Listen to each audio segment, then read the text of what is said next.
The story begins on the 4th floor of the Cork Island dungeon. Peak Sword, ranked 16th in the unified rankings, leads a team of 8 top rankers and 200 elite members of the Silver Knights Guild. There are only 5 minutes left, and with this team, they would be able to capture a small fortress. However, Pixword is very nervous. On this 4th floor, a monster boss named Helgao appears every 2 weeks. A soldier warns that there are only 4 minutes left for the raid to begin.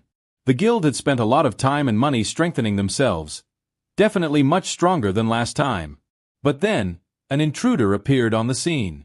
All the members turned to see the user at the cave entrance. Who is the stranger, they thought. He has a weak presence and an unimposing appearance. How did he manage to bypass the defenses of the lower floors? He was just wearing a dirty cloak. Maybe he was a highly trained assassin. But an assassin would never reveal their presence in this way. A window shows that the player's name is Grid. Although in this summary we will also call him Grid. Pixword quickly searches among the ranked users for this name, but there is no such ranking. No player knew the user, so Pixword expels him from the place. This is an area controlled by the Silver Knights Guild. I don't know how you got here, but we are about to have an important battle. If you don't want to die, leave, Pixword said. Then, the hooded figure murmurs a few words. I was worried because my stealth disappeared.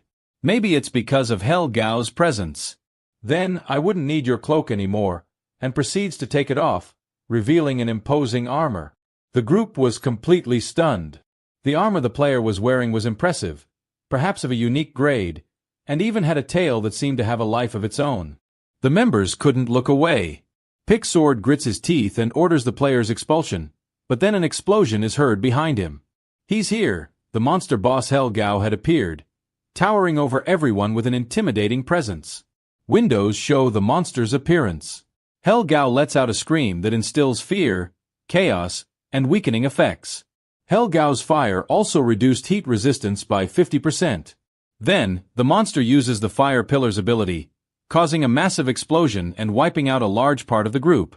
With a single ability, he had taken out half of the users. Pixword had increased his fire resistance by 86%, but still received a lot of damage. Then, footsteps are heard, and the stranger advances through the fire as if nothing. How was that possible? He resisted Helgao's powerful flames and suffered no damage. Then, the young man begins to summon something. It was a pickaxe with which he began to dig as if nothing. Good heavens! What were they seeing? Pixword's eyes were wide open. The young man was collecting materials right in front of Helgao. He complained, "It's so hot. Why do these minerals only appear when the boss reappears?" Lost in his thoughts, the monster boss raises his scythe and points it at the young man's back, causing a huge explosion. It was a direct hit. No one would be able to withstand it. However, he was completely unscathed and, addressing Pixword, issues a warning. "Hey sir, aren't you going to do anything about him? It's hot now, but it's going to get hotter." The rank 16 thought that wasn't the issue and asked directly, "Didn't his attack hurt you?" Meanwhile, Helgao was initiating another attack, and just before his scythe hit the player, he blocked it with his tail. Pixword couldn't close his mouth as he watched the incredible scene.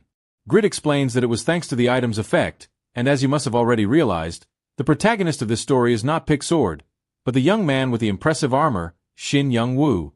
Although we will call him by his nickname, Grid, from this scene where we introduce the protagonist and what he will become. We will take a trip to the past to learn about his story and see how and when he became so powerful. Someone is fleeing. It's our protagonist, Grid, who is being pursued by guards. Why are they chasing me, he wonders. Then, he is reached by the sword of one of his pursuers. Am I going to die here, he wonders. Fool, you abused our generosity. Your greed blinded you, even when we had an agreement, Asur says. He reveals to Grid that he never expected him to complete the mission he was given. Grid responds that he fought for months to complete it and therefore deserved a reward. Asur agreed to reward him, but with death. Grid turned around and cursed Count Asur. Here, Mon Yue explains to us that Satisfy is the best virtual reality game in the world. There are about 2 billion active players around the world. There is a multitude of content and landscapes in this game, making it seem like another world.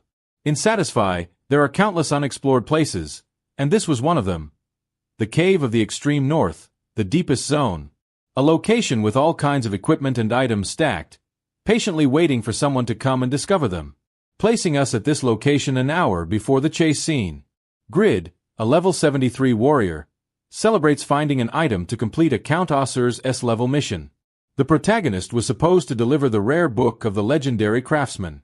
With tears in his eyes, Grid remembered all the obstacles he had to overcome to get to this point, all for this stupid S-level mission that he couldn't even abandon. If he wasn't well rewarded, he definitely wouldn't work with Ossur again. When Grid prepared to review the item, its status appeared as unknown. To review it, he needed to use Palion's Eye. Palion's Eye, exclaimed the protagonist. This item cost about $500 in real life. How much more money do I have to spend to complete this mission? Lamented the protagonist. However, there would always be the next month to save, so he decided to buy the item. When using the eye to evaluate the item, Grid discovered that it was a legendary grade item, Pagma's book. This contained the secrets of the legendary blacksmith Pagma, and the user who used it would become Pagma's descendant. By discovering the item, the player's reputation rose by 500 points across the continent. Grid was speechless. The protagonist couldn't contain the excitement of the legendary class. With it, he could obtain the most powerful class in the game. However, he had to deliver the book to complete the mission. Who cared about the mission at this point? If he sold it on the online market, he could get billions of wands. The protagonist had many debts from the money he borrowed to play the game. He invested so much time that his friends gradually drifted away from him, and even his own family considered him a waste. But everything had ended now that he had obtained the book. Ready to sell it, Grid ordered to end the session. But then a window appeared indicating that he couldn't disconnect at this time. Next, he was notified that Ossur's secret S-level mission had changed to an SS-level mission, the departure of Isla Sur. The Count appeared with his army. Bastard, greed has blinded you, the Count complained to Grid for trying to steal the mission item. Now, the Count would try to assassinate him. However, Grid shouted angrily that the mission given to him was too complicated for the reward offered. Ossur ordered his men to finish him. But before the guard could execute him, Grid escaped. I won't die like this, thought Grid. He was a level 73 warrior. At least he would try to do something. The protagonist summoned a shield, but it was easily destroyed by the Guardian. Furthermore, the impact threw him several meters back. Even though he blocked the attack, he lost half of his health. Grid knew that Ossur was around level 300, but even his Guardians were very powerful. Grid accepted his death. But looking at his inventory, he remembered that he still had Pagma's book. Under normal conditions, it would remain in his inventory even after death, but because it was part of a mission, he would obtain it if he killed Ossur. He only had one way out. He tried to open the book, but it was too late. Grid used the item and began his class change. All the protagonist's stats and abilities were reset. Grid became the descendant of Pagma and obtained numerous passive and active skills. The protagonist loved his warrior class for fighting, but now he had become a user of the blacksmith class. This bothered him, but he thought it was worth it when he saw Ossur's desperate expression. Then, the class change was completed, and Grid obtained the title of someone who would become a legend. Unaware that he was now at a negative level, Grid was willing to kill all his enemies, but his hopes were interrupted by a sword strike. You have died. After using the book and changing his class to a legendary one, our protagonist was defeated by Ossur's knights. As a result, the protagonist's level, which had been reset to level 1, was reduced by 2 more levels. So currently, he is at negative level -1. Is this possible? In addition to dying, he failed to deliver the legendary book to Count Ossur, so from now on, he was banned from accessing the Patron region. Before disappearing, Grid dedicated a few words to the Count. You really ended an innocent, dirty thief, stealing what I deserve legitimately. Besides, it's just a game, murmured Grid. But before disappearing, he wished that Ossur would live in the worst possible way. After this scene, we were teleported to a real-world building, specifically to the room of our protagonist, who emerged completely exhausted from his capsule to play Satisfy. That was so much fun, exclaimed Grid. However, as our protagonist lamented missing the opportunity to get rich, a more fearsome monster than any other creature in Satisfy appeared. An angry mother. Do you know what time it is, son? Asked Grid's angry mother. If you have been through this situation, sign up to join our family. Meanwhile, in another part of the country, At the operations offices of the Satisfy SA Group, a supercar arrived at the entrance. The head of the Satisfy operations team came down to greet the game's lead developer, who incredulously asked if someone had really managed to change classes. "It was just 5 minutes ago," she said. "It sounds fun," exclaimed the president. At headquarters, the head of the operations team detailed the player's report. His real name is Shin Yonghwa and his character's name is Grid. He was level 73, but currently is at a negative level. He obtained Pagma's book through Count Osir's secret mission and, according to the information department, he is an unemployed, uneducated game addict. Over the past 3 months, he has explored numerous times, dying several times in the process.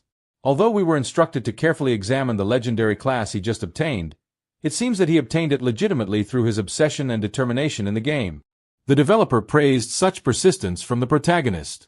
However, the head of the team found it very frustrating that this happened by mere chance. But the lead developer responded that he found it fun because, according to his calculations, the book should have been found 2 years ago, and Grid not only obtained the associated mission but also found the extreme north cave. This mission location could not be a coincidence, but rather Grid's effort to not give up like other players. Besides this minute possibility, the lead developer also realized that the protagonist's negative level, which initially seems like a disadvantage, is actually an advantage, as when he rises to level 1, from where all players start, he will have superior statistics to the rest of the players, as he will have risen 2 levels to reach level 1. The head of the team reacted quickly. "We must quickly correct this to avoid unbalancing the game." However, the president expressed that we should not give it too much importance, as the descendant of Pagma is relatively weak in combat compared to other warrior classes.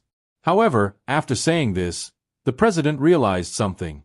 Returning to the protagonist, he was receiving payment for his real-life work while the rest of the workers judged him. The protagonist chose to ignore them and leave with the money. He looked and smelled bad, and his work was very poor, the protagonist heard. He lamented in a park. He really had no talent, and his situation was terrible, both in real life and in the game. He would have to start from scratch, but he decided to try again. Grid went back home and entered the capsule to log into Satisfy. "Even though I've lost everything, I'm curious about the legendary class I obtained," the protagonist murmured. No matter what he had to do, he was determined to make money. Grid was transported to the world of Satisfy, appearing half-naked in a strange forest. "What the hell? Where am I?" Grid wondered, surveying the area. It seemed to be in the Patreon region, but in an unexplored area. The protagonist searched for some sign to help him locate himself when he heard something. Grid noticed a scream coming from a strange tower in the middle of the forest. Inside, there was a girl lying on a cross, while strange figures dressed in robes uttered words in a language he had never heard before. They seemed to be performing some kind of ritual. What the hell is this place? Apparently, Grid had entered the Temple of Yaten. Upon realizing this, a shiver ran down Grid's body. My goodness! Temples are usually places for players above level 150. I should get out of here, Grid thought.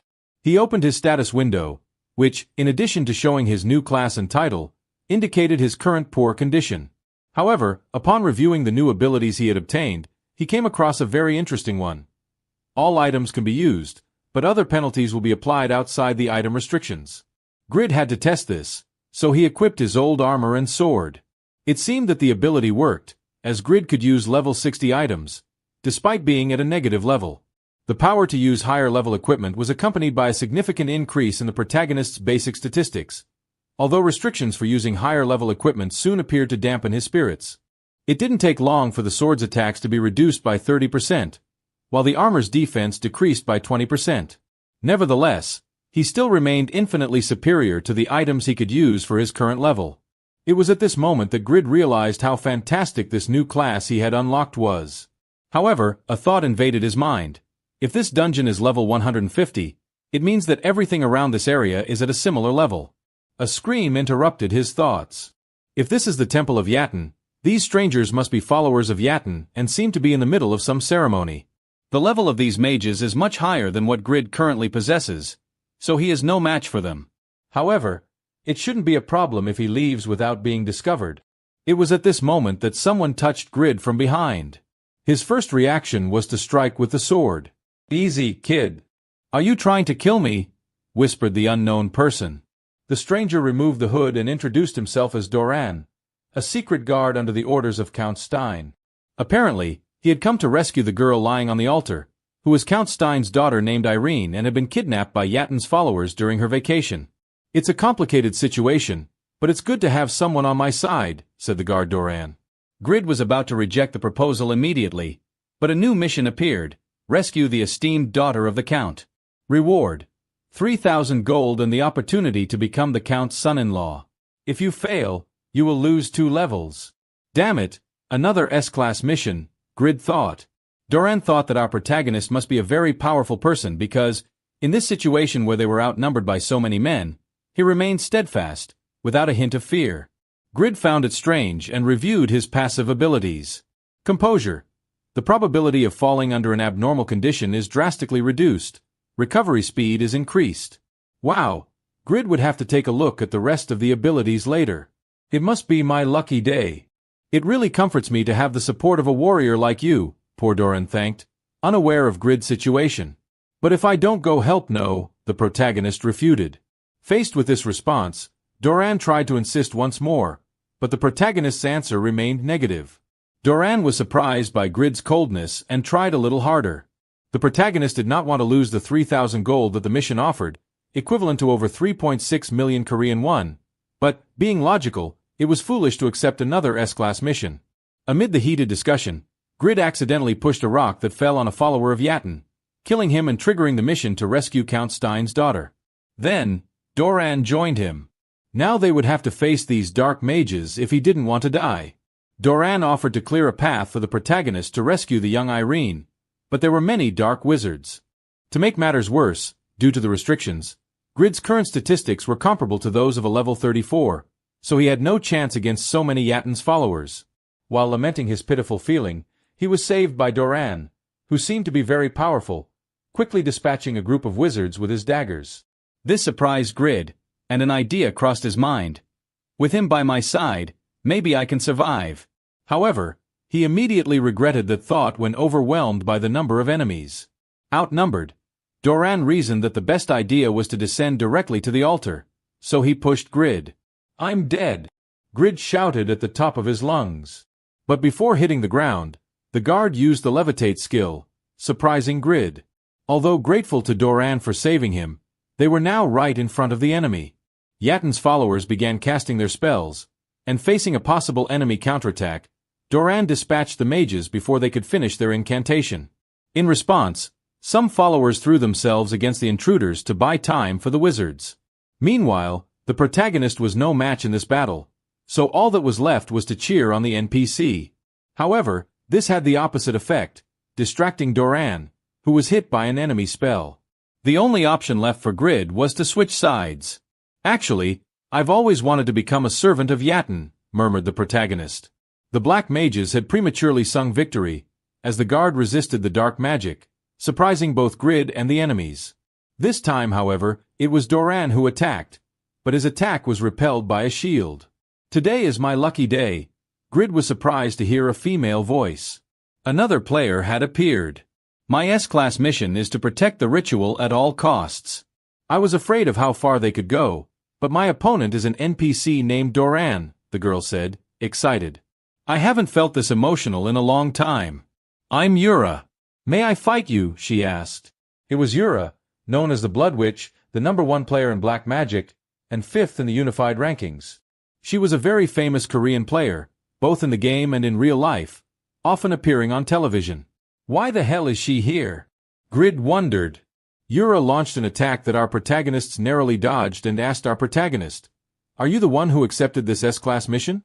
Thanks to you, I can test my new ability without the cameras seeing me. Although it will be a tough fight for you." Yura thought that Grid would be around level 80 after seeing his equipment. On the other hand, our protagonist was already facing difficulties with the level of the NPCs in the area, but now that a ranker had joined them, he was really in trouble. However, he had the powerful Doran by his side. Even though she was a ranker, it wouldn't be an easy mission. Yura began to prepare another attack, wanting to test how powerful she was now that she had reached level 230. Our protagonists, in turn, were on high alert. Doran moved quickly and attacked the mage, but fell into her trap and was immobilized. He then used his blades to free himself from the traps and then attacked the ranker. Yura easily dodged the attack and attacked Doran again, having him exactly where she wanted. This time, she activated a spell that drained the guard's blood, leaving him in critical condition. The protagonist couldn't do anything in this situation. Yura had to use 30% of her mana to use this ability and finish off the NPC, but it wasn't the end. Doran managed to survive. He was using a very powerful item. This left the ranker speechless, as he had used the level 220 Mesmerize ability, obtaining unlimited defense against enemy attacks for a certain period of time. The protagonist asked in surprise, "Are you okay?" "Yes, thanks to this ring and its ability," mumbled Doran, tired. "It should protect me from your curses and speed up my recovery." It was an incredible item, so he asked her to give it to him, but it wasn't time for jokes, as they were facing a formidable opponent.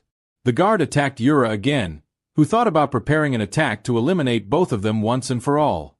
However, she didn't know how powerful the other warrior accompanying the NPC could be. Despite using low-level equipment, he was in a high-level area. Grid couldn't afford to be distracted for a moment, as the Yatin they had previously defeated were reappearing. Yura took advantage of the distraction to launch her most powerful attack, depleting all her mana reserves to finish off both at once. "It's over," lamented Doran. With an attack of this caliber, they couldn't survive. However, the protagonist stepped forward to protect the NPC. The attack caused a huge explosion in the tower, but Yura was certain that they couldn't resist such an attack. Far from reality, they were alive and well after receiving my spell. Who the hell is this guy? There was no way Yura wouldn't know such a powerful player. It was then that she realized that it was thanks to another feature of her new class, specifically the ability "A Legend Does Not Die Easily," whereby when health drops, the protagonist becomes invulnerable to all attacks for 5 seconds. A very broken ability. Yura, in turn, remained completely bewildered, as she believed she was at level 80, but survived her most powerful attack without a scratch. It seemed that she was starting to feel something for Grid, as from her point of view, it seemed like the protagonist was smiling warmly at her. This opportunity was seized by Doran, who, using Grid as a springboard, rose to counterattack the Dark Mage. However, Yura still had an ace up her sleeve and would protect herself with a defensive spell. The ranker, however, had to react quickly and finish off the unknown player before it was too late, but when she looked at his location, there was no sign of him. He simply disappeared. What the hell is this user Grid thinking? It left both allies and enemies bewildered. From the protagonist's point of view, in reality, he died again, losing 2 more levels in the process. And as punishment for dying twice in less than 24 hours, he would be denied access to Satisfy for the next 12 hours. Let's replay the scene to find out what really happened. When Doran propelled himself onto Grid's back, he caused damage to him, reducing the protagonist's health points to 0, ending the player's life. "It was all this NPC's fault," grumbled the protagonist, returning to see the outcome of the fight. The ranker thought that Grid was giving her the mission as a gesture of sympathy, which she didn't like. "I swear I will find you and never forgive you," Yura thought. The protagonist was very angry, blaming Ranker for interfering in his mission, so he entered the game forum to seek revenge. That's when Grid wrote several negative comments to discredit the player. It seemed like a new defender of the neighborhood had been born. The protagonist's ecstasy was interrupted by someone. It was his sister Shin Siege, asking what her older brother was doing to be so agitated. Grid's room was a mess, which worried his younger sister. As she approached to see what her brother was doing, she read Grid's comments. He apologized, saying it was unintentional, but ended up disappointing his sister. "Is everything Yura's fault? Is she also trying to ruin my life outside the game?" thought the protagonist, accusing Yura again. The next day, Grid was home alone. His parents and sister had gone out. He had a simple plan: to have breakfast while watching his favorite news channel, Satisfy. A new idea popped into Grid's mind. If this guy can become famous, can I also get rich? That's when the announcer talked about the Yatin Tower, which was completely destroyed the night before. Grid seemed to have an idea of who could have done it. The announcer had been investigating and all the evidence pointed to one person, the ranker number 5, Yura. Judging by the ruins, she must have had a very intense battle. There seemed to be a testimony from a player who witnessed the scene. "I was running away from a monster when I heard a noise coming from the tower. Yura was fighting a guy and cast her best spell. Yura is even more beautiful in person, the fan said for everyone to hear. But the result was so surprising that even Yura was left speechless, as the guy didn't have a scratch after the spell's impact. Yura was fighting a top ranker? Exclaimed the announcer. But the fan of Yura was crushed by a rock, so he couldn't see his face. Have I become famous? Thought Grid, confused in his house. This can only mean that I'll get rich. Grid quickly grabbed his phone, called the news channel's inquiry center, and exclaimed that he was the user who fought Yura. They asked for his name and level, but when Grid mentioned being level less than 3, they immediately hung up. How would they believe me? The last thing they knew about the temple was this image. It seems that in the end, Doran had to sacrifice himself to save Irene. Even though he was an NPC, he was a good person and had a very interesting ring. After closing the chapter of the Yatan Tower, they started interviewing a rising player, Cats, level 203. I guess everyone already knows who I am, exclaimed the arrogant player. Grid had heard of him. He was a famous arrogant boy, the son of the head of a large corporation. The interviewer asked Cats how he reached the top 53 so quickly. The user mentioned that he had gained 30 levels in 3 months, which surprised Grid, as it took him several years to reach level 70. Before answering the interviewer, Cats wanted to take the opportunity to challenge the Korean ranker Yura. This is the end of your era. I will be the next top ranker, said the lunatic. Grid thought that, even though he was top 53, he didn't stand a chance against the top 5. Although Grid also didn't like Yura, she was a monster on another level. After Cat's declaration of war, he exclaimed that his rapid advancement was due to this sword. He then activated a skill and modified the sword. It seemed that he had a passive ability that modified the sword he used to give it vitality in exchange for more attack damage. The more vitality he absorbed, the more attack he would have. He obtained this ability thanks to his epic class called Warrior's Blood, 1 level below the legendary class that Grid possessed, but it was also a hidden class that few could obtain. This excited the protagonist, who was eager to learn more about his own class. Determined, Grid returned to the game and appeared in the Bairan village. Clearly, he couldn't reappear in a destroyed Yatan temple. In this village, there seemed to be many players recruiting members, although the level requirements were very high. Amidst the shouts, he heard a player looking for members above level 200 to search for blue or chalum, the strongest mineral. All the members sought had to be above level 100, so Grid reappeared in a high-level area. That's when he saw a carriage. It was his opportunity to go to a beginner's village. But when he asked about the cost of the trip, they asked for 10 gold coins. Grid had nothing, so he would have to find another solution. Now, Grid had a new class, the Descendant of Pagma. He began to review his skills to experiment. It seemed that he could increase his statistics and reputation by creating items. Furthermore, it seemed that he had mastered the skills of a blacksmith. He had legendary blacksmithing at level 1, while he had already mastered the rest of them. It was something amazing. The main blacksmith had barely reached the intermediate level of blacksmithing skill. One of the abilities that Grid possessed was creation. He had his own production method with the help of the system. Thanks to the legendary blacksmith skill, he could create 3 items of that class for each level he gained. Currently, he could design 3 items. The television object was epic, but a legendary level 1 would be much better. Therefore, Grid activated the legendary blacksmith skill. He planned to make a sword for hunting and leveling up. The system asked about the materials he would use to create the weapon, and he remembered that they mentioned that blue orichalcum was the best material. So, he would design his sword using that mineral as a base. Now he would have to design the sword. A window appeared for him to paint how he would like his sword to be. He was very excited and started adding unrealistic statistics, such as 10 million in attack statistics and the ability to summon meteorites. He wanted it to look like a shark, and in the end, it looked like a mix between an anchovy and a shark, but our protagonist liked it because he created it himself. A new window appeared. The system automatically calibrated the statistics according to the design and materials used. The weapon statistics would be adjusted and corrected to be realistic. Grid had created plans for a fantastic weapon, with over 1,000 durability points and almost 2,000 attack points, as well as increasing agility by 50 points. Even though the statistics he input were adjusted, it was a sword like no other. However, the conditions for using the weapon were ridiculous.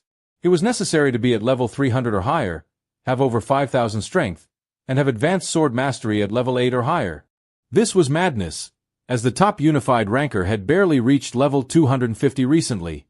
It was an item that no one in the game could use, however. He could use it thanks to his skill, and even with its limitations, it would still be very powerful. With the plans ready, now he just needed to obtain the mineral to create the sword. When he asked to join the group, he was directly rejected, as it was for level 190s and the protagonist seemed to be at level 60.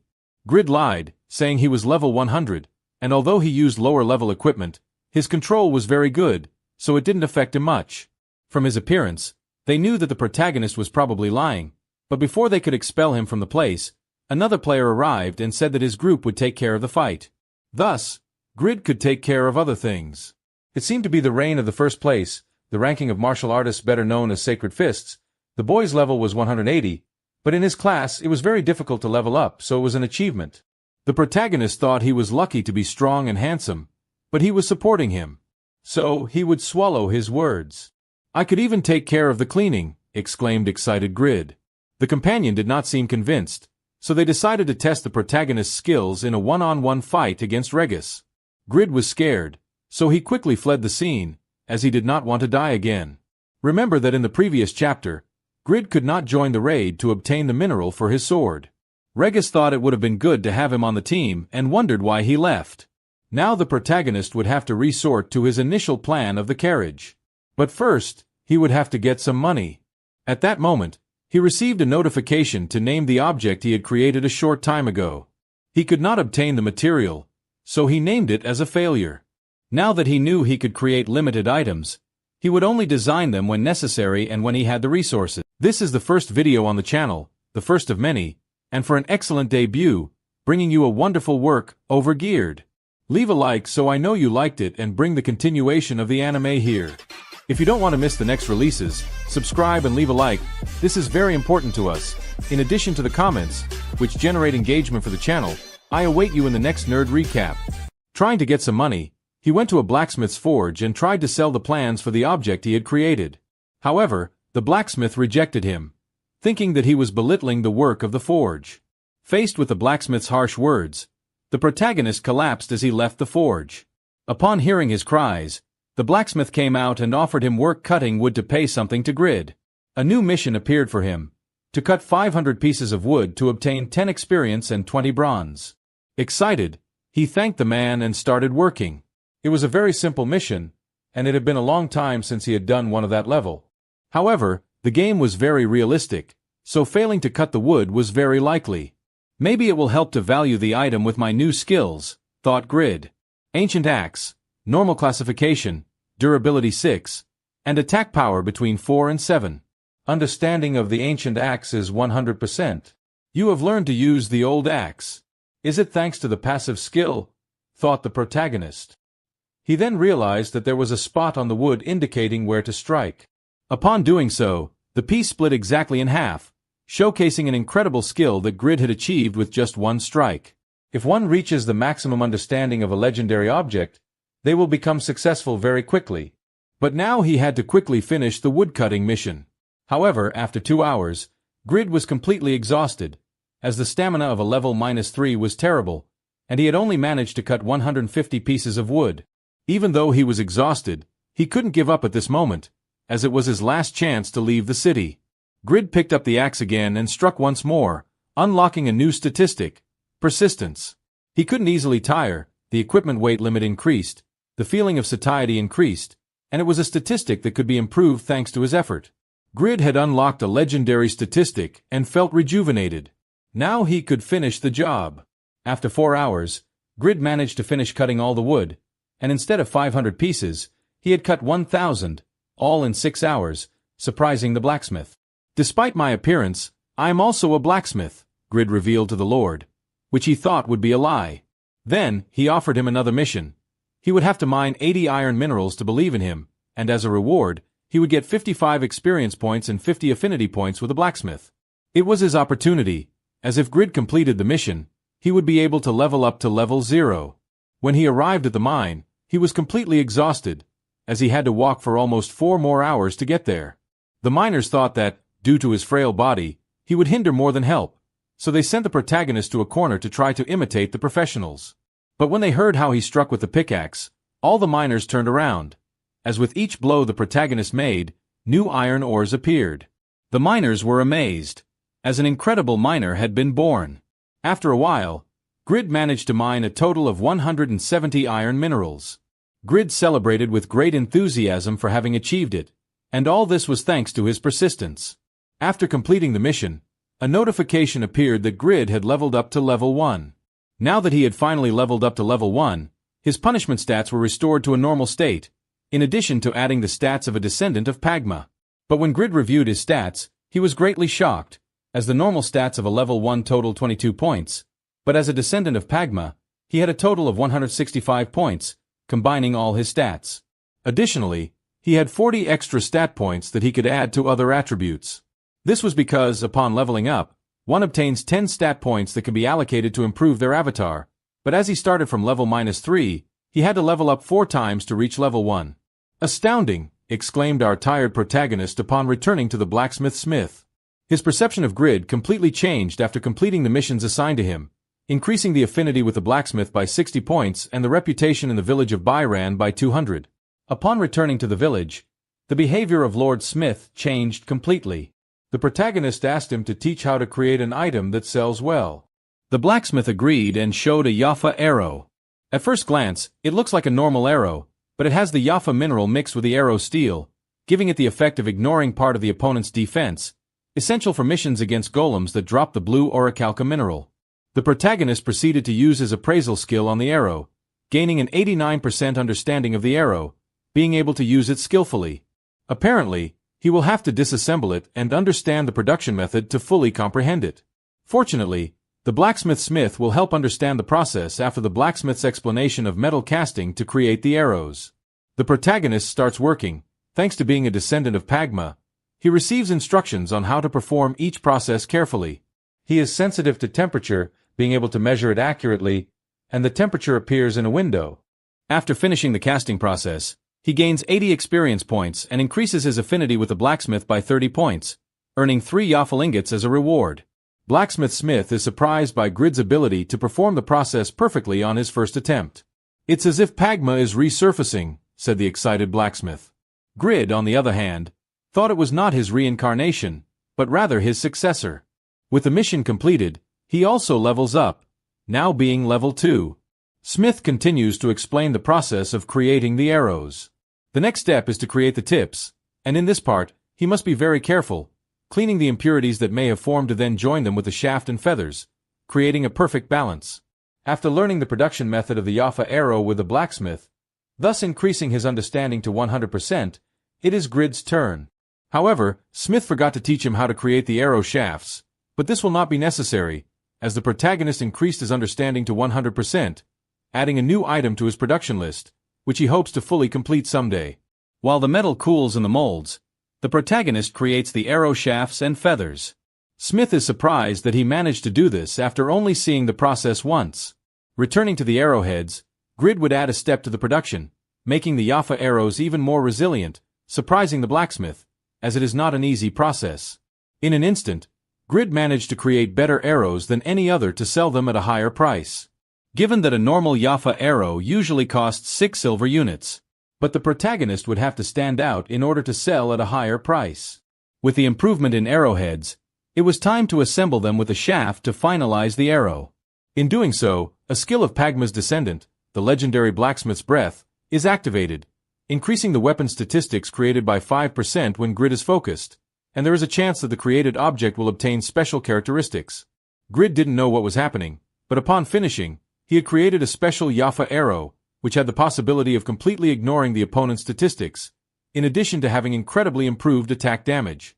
In his first attempt, Grid managed to create an epic level item, obtaining the reward for creating an epic item, increasing all his statistics by 4 points and raising his reputation by 80 throughout the continent. With the experience gained, he also rises to level 3. However, the protagonist is disappointed because he wanted his first epic level item to be a sword. Pagma's descendant's class was amazing, as he had just created the best arrow in Satisfy. After the help, Grid leaves Lord Smith's forge, thanking him for all the lessons and help. To bid farewell, the blacksmith presents him with 100 special Yafa arrows he had created, and some material ingots. Grid is grateful, but needs to head to the city to sell the arrows and make some money, so he bids farewell to Smith. Elsewhere in Satisfy, the group that went in search of the blue orichalcum mineral was battling the forest golems to obtain them. Here we are introduced to the group leader named Jishuka. Despite the main members being very powerful, the rest of the players were being annihilated by the golems. Even with the casualties, they managed to defeat the leader, obtaining as rewards 30 black iron minerals, 7 orichalcum, and 1 blue orichalcum. It seems that the group wanted to obtain the boss's amethyst shield, although this item had the worst drop rate and this time it had not appeared either.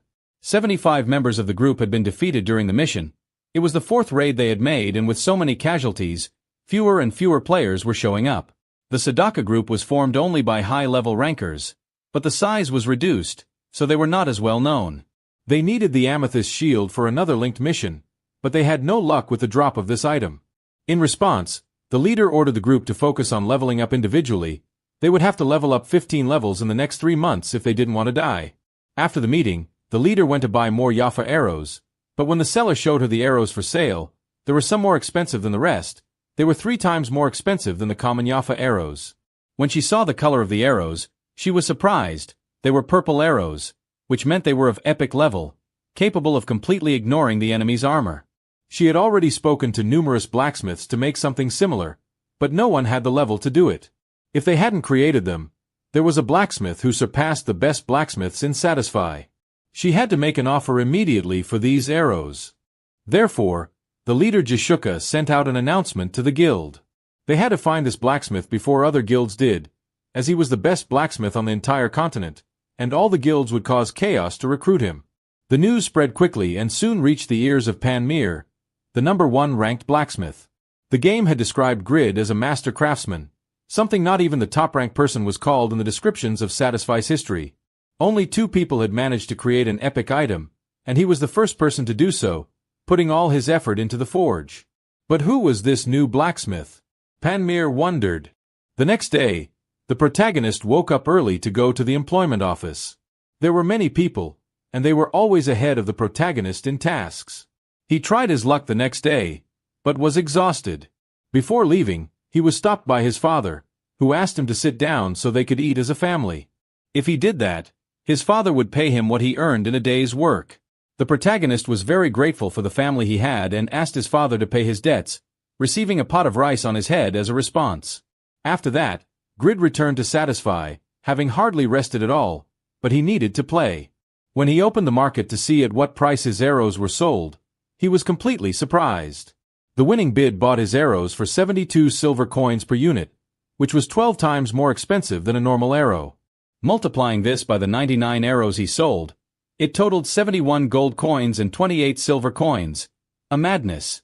This would be equivalent to 120,000 Korean won, so he wouldn't need to go to the office for work in real life anymore.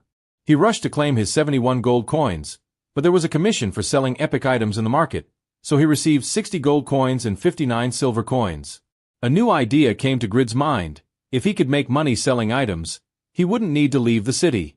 This thought disappeared as quickly as he remembered that the owner of the forge in that city was Mr. Smith. So, he rented a carriage and headed to a city called Winston, where apparently the Stein family's blacksmith would become the new lord of the city. The name sounded familiar to Grid, but they were already very close to the city. Finally, he had arrived at the new city, which was 4 times larger than the previous one and seemed more lively. The first thing our protagonist decided to do was to find a place to store his inventory. Before that, he evaluated his sword and armor, as increasing his understanding of them would also reduce the level limitations. When evaluating, Grid obtained a 33% understanding with the sword and 6% with the armor. Understanding the armor came with a reduction of its penalties that limited the items by level. The reduction of the sword's power went from 30% to 20%, while the reduction of the armor's 20% defense he had now only went to 8%. Now that he understood the understanding system, he could try to repair the durability of these items to increase the understanding to the maximum, but he would leave that for another occasion for economic reasons. Storing items in the warehouse also costs 30 silver coins. Everything costs money. After leaving his armor and sword in the warehouse, he decided to take the only special arrow from Yafa that he hadn't sold, to keep as a memento. Now that Grid was using lighter equipment, he felt like he could fly. It was much more comfortable than his heavy armor. In the city, there seemed to be players of all levels, from beginners to experts, but the protagonist didn't have time for that, so he went to the forge. It was a huge building, so there should be at least an intermediate-level blacksmith in that place, which meant they would treat Grid well. As a descendant of Pagma, the intermediate or higher-level NPC blacksmiths would favorably treat him. Upon entering the building, he saw that it was all empty, but there seemed to be a person. There was a strange old man lying down, who asked who he was. Grid replied that he had come to create the best-selling item, but the old man explained that recently the Marrow Company was selling items at very low prices and in large quantities, so the items from his forge had not been sold for a long time, and therefore he closed the shop. This news disappointed the protagonist, as it was the only forge in the city. Then, another group of people entered, shouting at the old man. The protagonist thought he didn't want to get into more trouble. Then, the group that entered showed a purchase contract for the building, asking the old man to sign and hand over the building. The grumpy old man said there was a limit to being kind, and apparently the large Marrow Company planned to force the old man to sell the forge. Before getting into more trouble, the protagonist decided to escape, but was stopped by the redhead, who asked if he was a spy from the company. The protagonist didn't count on his equipment, so he couldn't confront them. Therefore, he says that he is new in town and didn't know that the bandit's blacksmith had closed. The bandit understands the situation and kicks him out of the place. The elder had no intentions of selling the business, so the bandits will try to force the sale. One of them insults the elder's deceased son, which our protagonist cannot tolerate. However, he is not a hero at that moment. Grid receives a new mission from the warrior. He will have to get rid of the Marrow Company's henchmen and break the blacksmith's contract. As a reward, the Elder Khan's alcoholism will improve, and he will have maximum affinity with Grid. Additionally, just by accepting the mission, he will gain the ability Ferrero's Wrath. However, if he fails, the Elder will die in a few days, and he will not have access to missions related to him. Even though the odds are low, Grid is determined to accept it. Among Grid's abilities is the legendary Blacksmith's Patience, which improves the protagonist's health, defense, and stamina by 200% for 1 hour. He also has the passive ability of immunity for 5 seconds and, although he is level 3, he has level 20 statistics. It's a shame he doesn't have his combat equipment, but he still has his epic grade arrow, with a characteristic of bypassing his opponent's armor. You don't know when to stop insulting an elder, Grid said aloud. The elder was surprised because Grid hadn't left. Grid pointed his arrow at the group leader and expressed his discontent. Even though they are debt collectors, there is a limit to these things, bastards. These words irritated the collectors, but by accepting the mission, Grid acquired the Blacksmith's Wrath, increasing his attack by 10% and his attack speed by 30%. For 20 seconds, the leader struck at Grid, but he managed to dodge. The enemies were really fast, even though they were only at level 30. Grid took advantage of a narrow staircase to avoid being surrounded, and when they came after him, he activated his new ability, delivering a critical blow to an enemy. The rest were surprised, as their friend had been defeated by an arrow. The protagonist was inflamed and continued to provoke the debt collectors. However, he had a limited time to defeat the level 35 enemy, being at level 3. Grid gained 4,300 experience, leveling up 5 levels at once. Now, he had a total of 110 stat points to distribute among his attributes. As there were still 4 enemies, he used all his points, putting 50 into strength and the remaining 60 into agility. There were still 10 seconds with the Blacksmith's Wrath, so he tried to defeat another henchman before the ability went on cooldown. However, this time he didn't land a critical hit, and the enemy survived. The collectors realized they couldn't confront him on the stairs, but the protagonist also couldn't wait forever. With a plan in mind, he decided to descend and confront them head-on. If surrounded, he would only need to finish them all at once and activate the Blacksmith's Patience to sustain his health enough. However, when he tried to activate the ability, he couldn't, as it activated automatically. Grid was in trouble, but he couldn't die, so he dodged the enemy's attacks and took an intermediate-level potion. He had to keep dodging, but there were too many. One of the bandits managed to cut his leg. Grid was in a terrible situation. He didn't want to spend potions on a rank B mission, but he had to do it to survive. Grid took an intermediate strength and agility potion, which increased his stats. In the next 5 minutes, he ended up spending 24,000 Korean won, but it seemed to have an effect. He was very fast now, but if they were attacked at the same time, there would still be too many. He needed to recover from the leg first, so he had to buy time until he could take another health potion. Taking advantage of the fact that the bandits were being provoked, he counterattacked treacherously, finishing off one of them in the confusion. Grid took his second healing potion and leveled up 3 more levels to defeat the enemy. The leader was very angry at the protagonist's dirty tricks, so he attacked mercilessly. But Grid was now at level 11, much faster than before. However, he forgot that there were 3 of them and received an unexpected attack. The elder was very worried. Grid tried to gain more time to take another potion, but was grabbed by a henchman. He was finished again, but managed to spot armor on the first floor, so he got rid of what was holding him and launched the arrow as a distraction. He ran up the stairs and asked the old Khan if he wanted to protect his forge, to which the old man affirmed. Then, Grid would borrow the armor. The worried elder shouted that equipment couldn't be used. The henchman caught up to Grid, but he had already equipped his armor and, just before the bandits could finish him off, he asked if they had heard the word surrender and struck them down, earning over 15,000 experience points, reaching level 21, and completing the mission. His affinity with Khan reached its peak, and the exhausted elder climbed the stairs to check on the boy. He was surprised to see that the protagonist could use those items, the armor called Valhalla and the sword, a copy of Dane's Sleeve, both of unique rank with high usage restrictions and created by Albatin. The protagonist could use them as a descendant of Pagma, surprising the old Khan, who fainted. Grid was worried because the elder had another mission for him, but he fainted. In another part of the city, in a luxurious mansion, the owner, Mr. Valmont, seemed agitated when he found out that the bandits they had sent to force the blacksmith to sign the contract had disappeared after receiving payment. The man apologized, as he had recommended those mercenaries, but the mansion owner, Mr. Valmont, seemed cruel and demanded that he sell his family as slaves to repay the money. After that, he expelled the man and asked his strategist, named Rabbit, what had really happened. Rabbit mentioned that the men had entered the blacksmith shop but disappeared after entering. As for the old Khan, he was taken to a clinic by a young man. Valmont wanted the blacksmith shop and was selling cheap weapons just to put Khan out of business. They were about to acquire the blacksmith shop, but they failed. Rabbit was sent to investigate who the young man was and put in charge of obtaining the blacksmith shop. After this episode, Grid happily had breakfast, watching television. He had reached level 21 and was about to receive more missions from Khan. Perhaps even the armor and swords he had used would be some reward, just like his failure sword. The other 2 items were of unique rank, with high usage requirements and could not be traded. Grid left the old man in a clinic and hoped he would recover soon.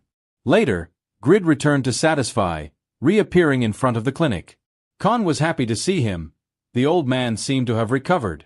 He thanked the protagonist for helping him, but before leaving, they had to pay a gold coin, as the old man was out of money. Grid paid, and the old man didn't know how to thank him, as he couldn't give the armor. They were family relics. He explained that Valhalla and Ice Sleeve were weapons created by his grandfather, Abatino, and no one could use them. 130 years ago, someone recognized their value, Pagma. Abatino knelt before Pagma and asked him to use them in battle, but Pagma refused, saying that one day the rightful owner would appear. Grid was able to use them.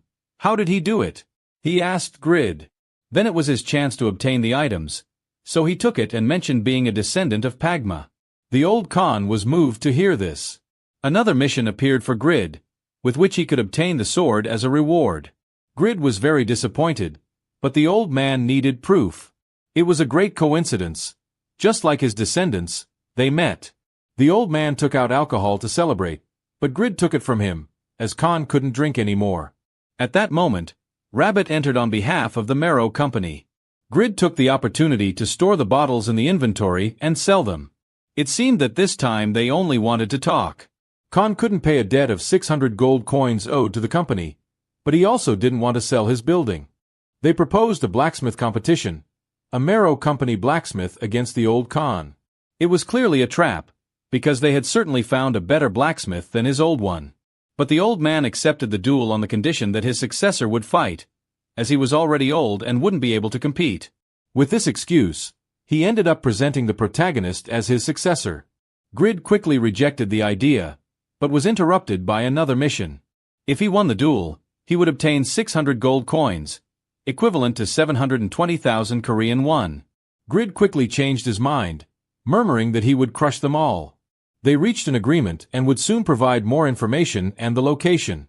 Grid had no problem protecting the blacksmith shop, as he would earn 600 gold coins. After accepting the competition, Grid had a mission with a reward of gaining 500 reputation points in the new city, increasing affinity with the residents, and the 600 gold coins.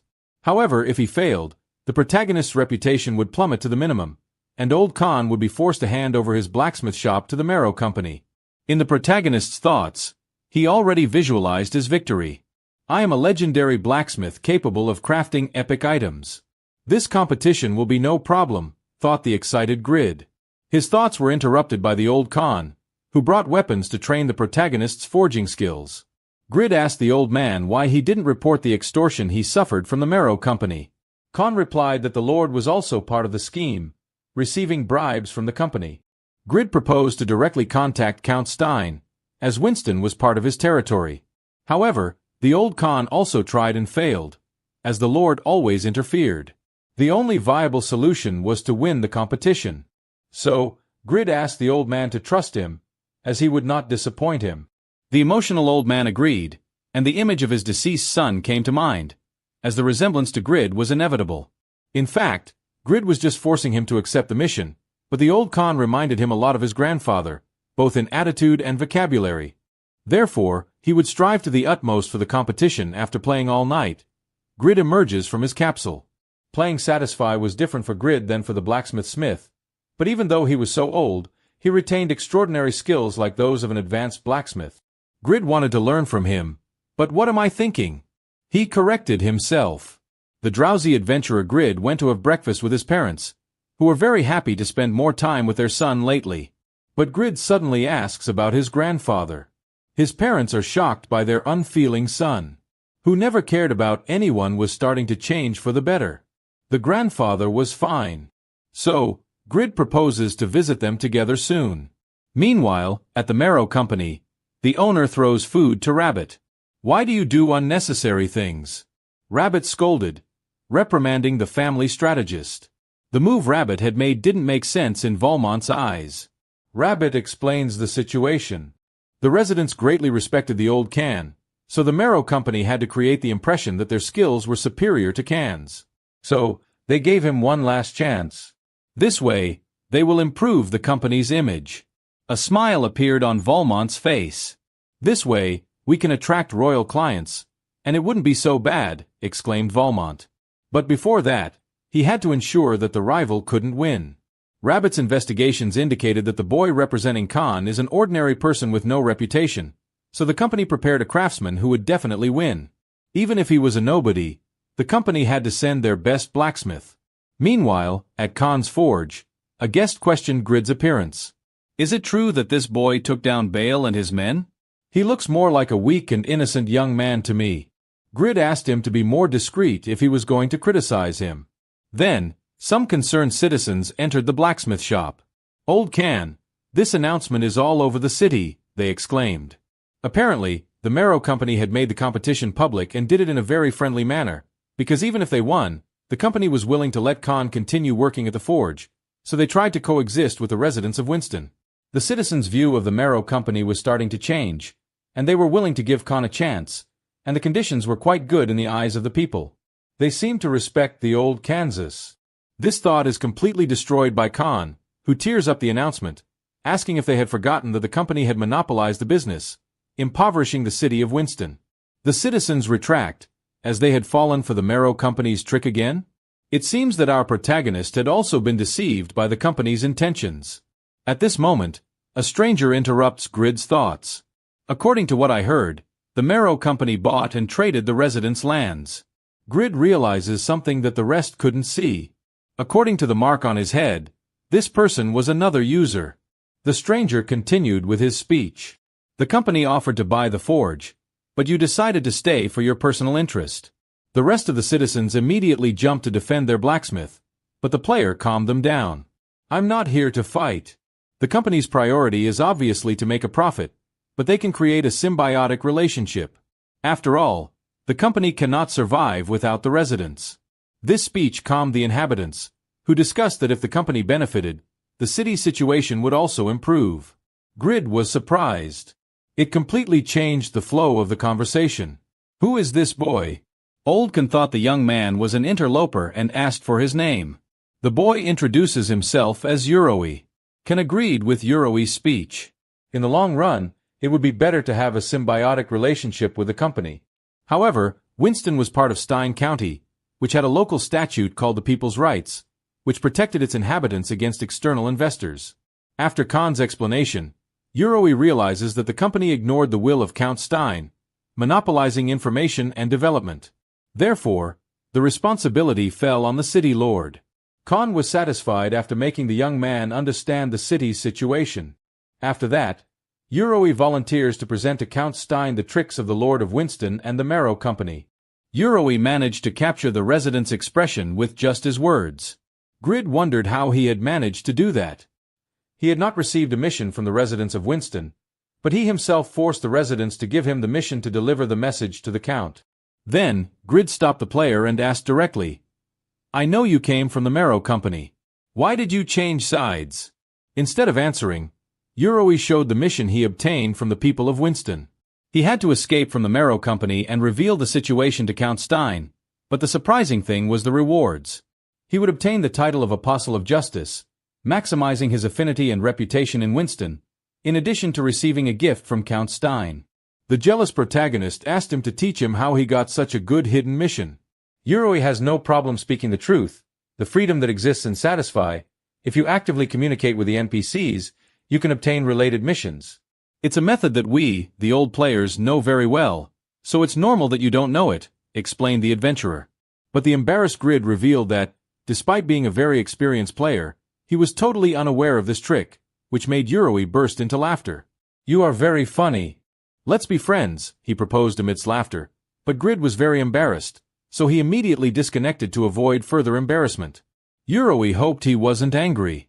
However, he had to hurry to complete the new mission. Despite playing 18 hours a day since the game's release, he was only at level 127, all because of his class called Speaker.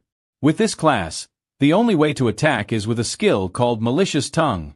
Compared to other classes, it is much more difficult to level up due to limited weapons, low health, reduced abilities, and the lack of escape techniques, which complicated the gameplay. Nevertheless, he needed to complete this mission and obtain the new title that would boost his statistics. He needed to traverse the castle to speak with Count Stein. He tried to talk to the guards to deceive them, but received no response. That's when someone spoke to him from behind. It was the strategist Rabbit. He had to report after instigating the inhabitants. Rabbit questioned what he was doing there, and Yoroi had to use his persuasion skill to explain that he was just strolling around while thinking about how to instigate the citizens. Rabbit mentioned that they had underestimated Yoroi's abilities or perhaps were being betrayed. Yoroi wondered why his persuasion skill didn't work. Rabbit revealed that he was prepared for betrayal and ordered Yoroi to be arrested. The player tried to escape, but the guards captured him. He drew a dagger to defend himself, but was repelled. His only option was to disconnect, but when he gave the command, a window appeared indicating that it was not possible. Rabbit revealed that he was responsible for neutralizing the disconnection spell and that if the player died, he would be revived. Then they would imprison him in the castle. Yoroi was given a new mission. After a prolonged wait, he would be imprisoned in a castle, with no possibility of escape, but if he could last for 50 consecutive hours, he would be rescued by the Apostle of Justice. This was a long time because the maximum time Yoroi had spent playing was 20 hours, the limit of the capsule, as if you played for more than 20 hours, the capsule itself would expel you from the game, giving you a penalty of 6 hours without being able to connect to the device. It was very dangerous. However, Yoroi was a man without a girlfriend, job, or anything else that could interrupt him.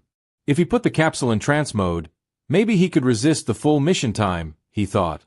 Yoroi couldn't fail this mission, which is why he ended up accepting it, activating a timer. Now it was impossible to turn off the capsule from the outside, and if you tried to force it, they would also send a security team to protect the capsule. His only hope was to wait for the Apostle of Justice, who would follow him throughout the game. Satisfy had 2 billion players, making it essential for the game to be free of bugs and errors. In the central offices of the Satisfy group, the head developer was notified that Mission B408 had been activated. The president granted permission to send agents to the player's location in case of emergency. Mission B408 is a hidden grade, and the reward for completing it is a second class. However, it is very risky, as the player must remain in the game for a long time. The developers discussed the mission. The player, whose real name is Su Roy, 25 years old, is a player from Mongolia, which is incredible, as only 3% of the Mongolian population plays Satisfy. The head of the operations team detailed a user report about his current speaker class, with low battle strength, still managing to reach level 127, mostly completing missions. The president requested communication with the manager of the Mongolia branch, who was present at the meeting, and stated that the situation was under control, with real-time monitoring and medical personnel ready for any eventuality.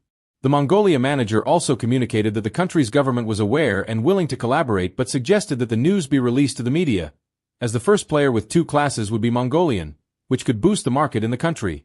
The directors and the team discussed the idea, which is a great opportunity to develop the game in Mongolia, although some personnel considered the idea too absurd, as it would have the opposite effect in case of mission failure. Then, a director expressed that they didn't need to worry too much. It was an easy mission to complete by design, as long as the boy didn't leave the game. Then, he asked about the success rate, revealing the leader the data from the reports. This surprised the entire team, as it was very low, only 9%? They asked in disbelief. There must be a mistake, as there is a hidden NPC in the underground prison. This was the Apostle of Justice, and by showing him the mission information and Winston's situation, he would rescue him. This moment was interrupted by the president's laughter, who realized something that the rest didn't see.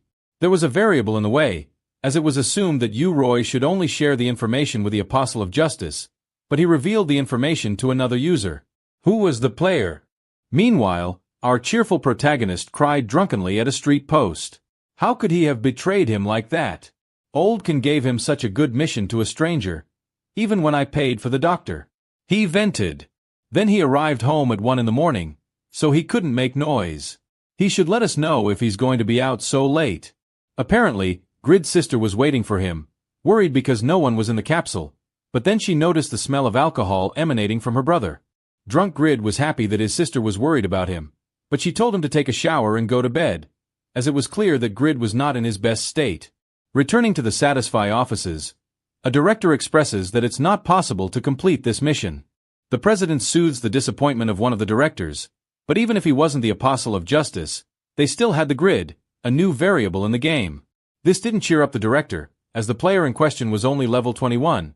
Even after obtaining a legendary class, they had wasted many resources on this user, and no one believed the mission could be accomplished. But the president seemed to have something in mind. The other director continued to disdain Grid. The only things he did after obtaining the legendary class were to create epic grade arrows and receive a mission, although he hadn't shown any results. The president found Grid's actions very amusing. Here it is explained that currently in Satisfy, there are only 3 users of epic class. One of them was recently revealed, Blood Warrior, but the other 2 users are still a mystery to the public.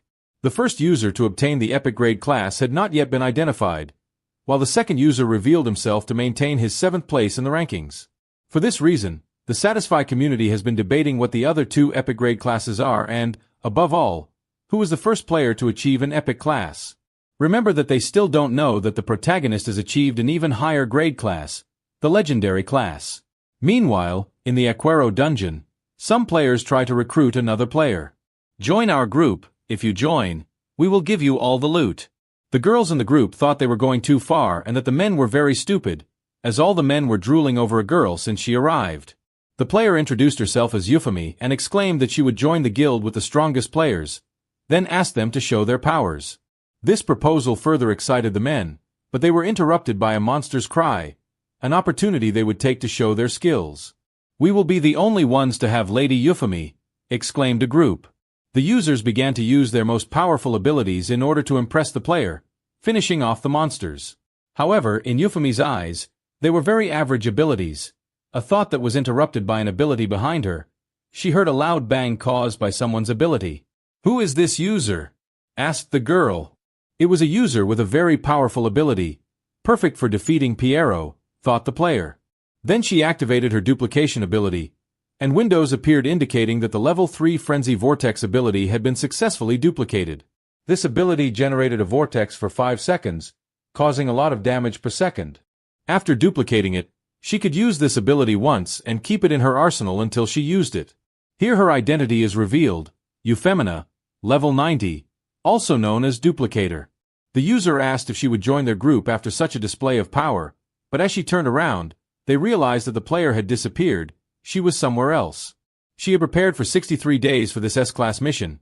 Her mission indicated that she had to defeat a traitor named Piero and, as a reward, obtain the title of Vengeance Agent, which came with very interesting abilities. But if she lost, she would lose 2 levels.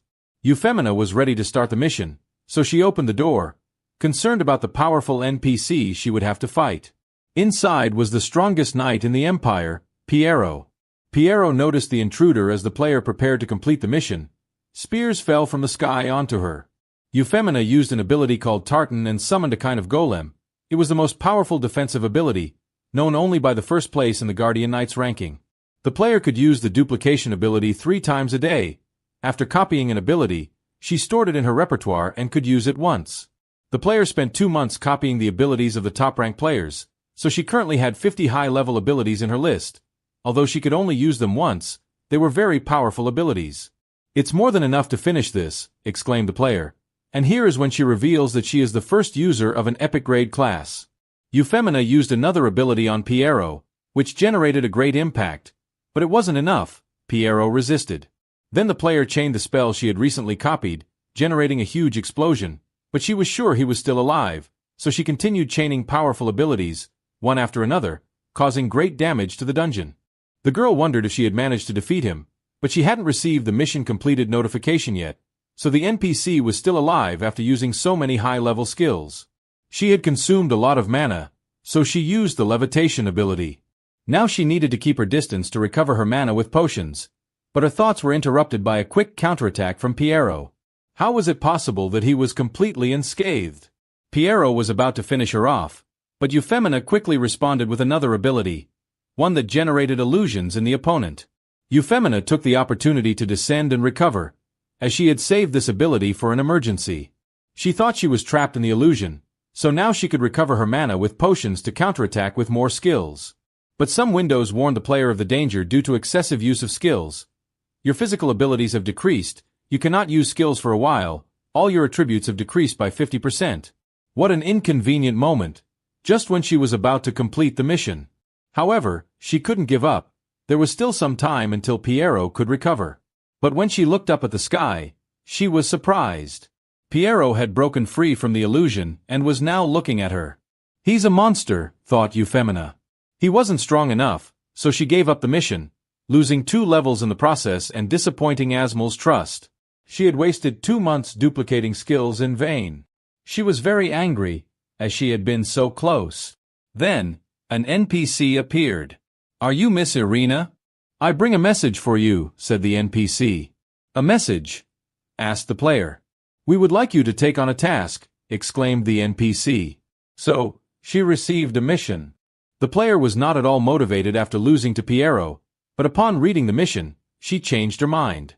If she completed the mission, she would obtain the title of competitor, which came with interesting statistics and abilities. Furthermore, they called her Irina, among the many nicknames she had. Irina was what she used to create objects, so she accepted the mission. She had to represent the company Mero in a competition to defeat Khan's successor. Returning to the protagonist, Khan asked him to stop grumbling, but Grid was still annoyed because the old man had given such a good mission to a stranger before him. The elder explained that the company was watching them, so Euroi was the most suitable for the task. Furthermore, he couldn't put his young successor in danger, as the elder Khan thought of Grid as his own son and therefore could not continue living if something happened to him. These words motivated Grid to continue training for the competition against Mero. The competition would be in 2 days, so both Khan and Grid were very excited. If Grid repeatedly used his ability, it would constantly improve. He could feel that his movements were becoming more precise and efficient. Grid didn't stop creating rare and epic class items, improving both his statistics and his reputation, as well as continuing to accumulate dexterity and persistence statistics. The protagonist thought that the feeling of improvement was absolutely thrilling. After a long day of training, the protagonist was exhausted and decided to review his statistics to see how much he had improved. However, upon review, His blacksmithing skill and blacksmith's breath were still at level 1 and around 10%. Still, regardless of his statistics, Grid felt that he was improving, not to mention that he had gained 130 additional statistics points for creating items. Grid thought of assigning all the statistics to dexterity to win the competition, but he remembered his battle with the collectors, so he decided to distribute the statistics, 70 in dexterity and 60 in endurance. After improving his endurance, his health points also increased. His statistics were very positively distant from those of a level 21, they were more comparable to those of a level 75. Now that he had the descendant class of Pacma, he could continue to improve, and Grid was willing to make an effort in the competition. He would reap all the fruits of his effort. The next day, at the central stadium of Winston, the square was filled with users and NPCs who had come to see the competition. Users were surprised by the large number of NPCs at the site. Apparently, they were residents who had come to support Can's blacksmith shop. All the inhabitants encouraged the protagonist. Grid's appearance and his low-level equipment disappointed the players who had come to see a high-level competition. The company Marrow was confident in their victory. The competition presenter announced the representative of the Marrow Company, who was Irina. She was very beautiful, so she quickly won the hearts of the players in the audience. Irina blew a kiss to the stands, thanking for the support. Grid thought she was beautiful, but after seeing Yura, she didn't even come close to the beauty of Ranker 5. Furthermore, Grid still had the support of the residents of Winston, or maybe not. Grid was very disappointed with the people who were defending him, but the presenter asked him to stand up. Irina introduced herself to Grid and hoped to have a good competition, but the protagonist quickly put her in her place. "You're not my type, so don't play with me, little girl," he said. "Are you being so rude to a beauty like me?" responded the offended Irina. "You're beautiful, but a girl like you shouldn't go around calling herself beautiful," retorted the protagonist. No man had been able to resist Irina's charms before. She was very angry and was going to humiliate him in front of everyone. Irina asked not to be called a girl, as she was already 20 years old, but Grid put her in her place again. "I'm too old for this," he said. The host kicked off the competition with today's theme, a dagger. They had to produce one within a time limit of 3 hours, and the best dagger would win the competition. Irina was very confident that she could win, but the only thing that worried her was the difficulty of the mission, as it was the first time a mission appeared to her as of unknown difficulty. This was because the rival's skills had not yet been revealed. Nevertheless, she decided not to worry, as her plan remained the same. When she started forging, she would duplicate his skill. However, when she looked at Grid, she was very surprised. If they had the same skills, the luckier person would win, but when she looked at Grid, she was very surprised. If they had the same skills, the one with the best equipment would win, which drastically increased their chances. So, Irina pulls out an epic-class hammer with which she would defeat Grid, in addition to activating another ability she had, observation. However, when she observed Grid, she drew a blank. Grid asked why she was looking at him, but the observation ability did not work on Grid, as the level of the ability was very low.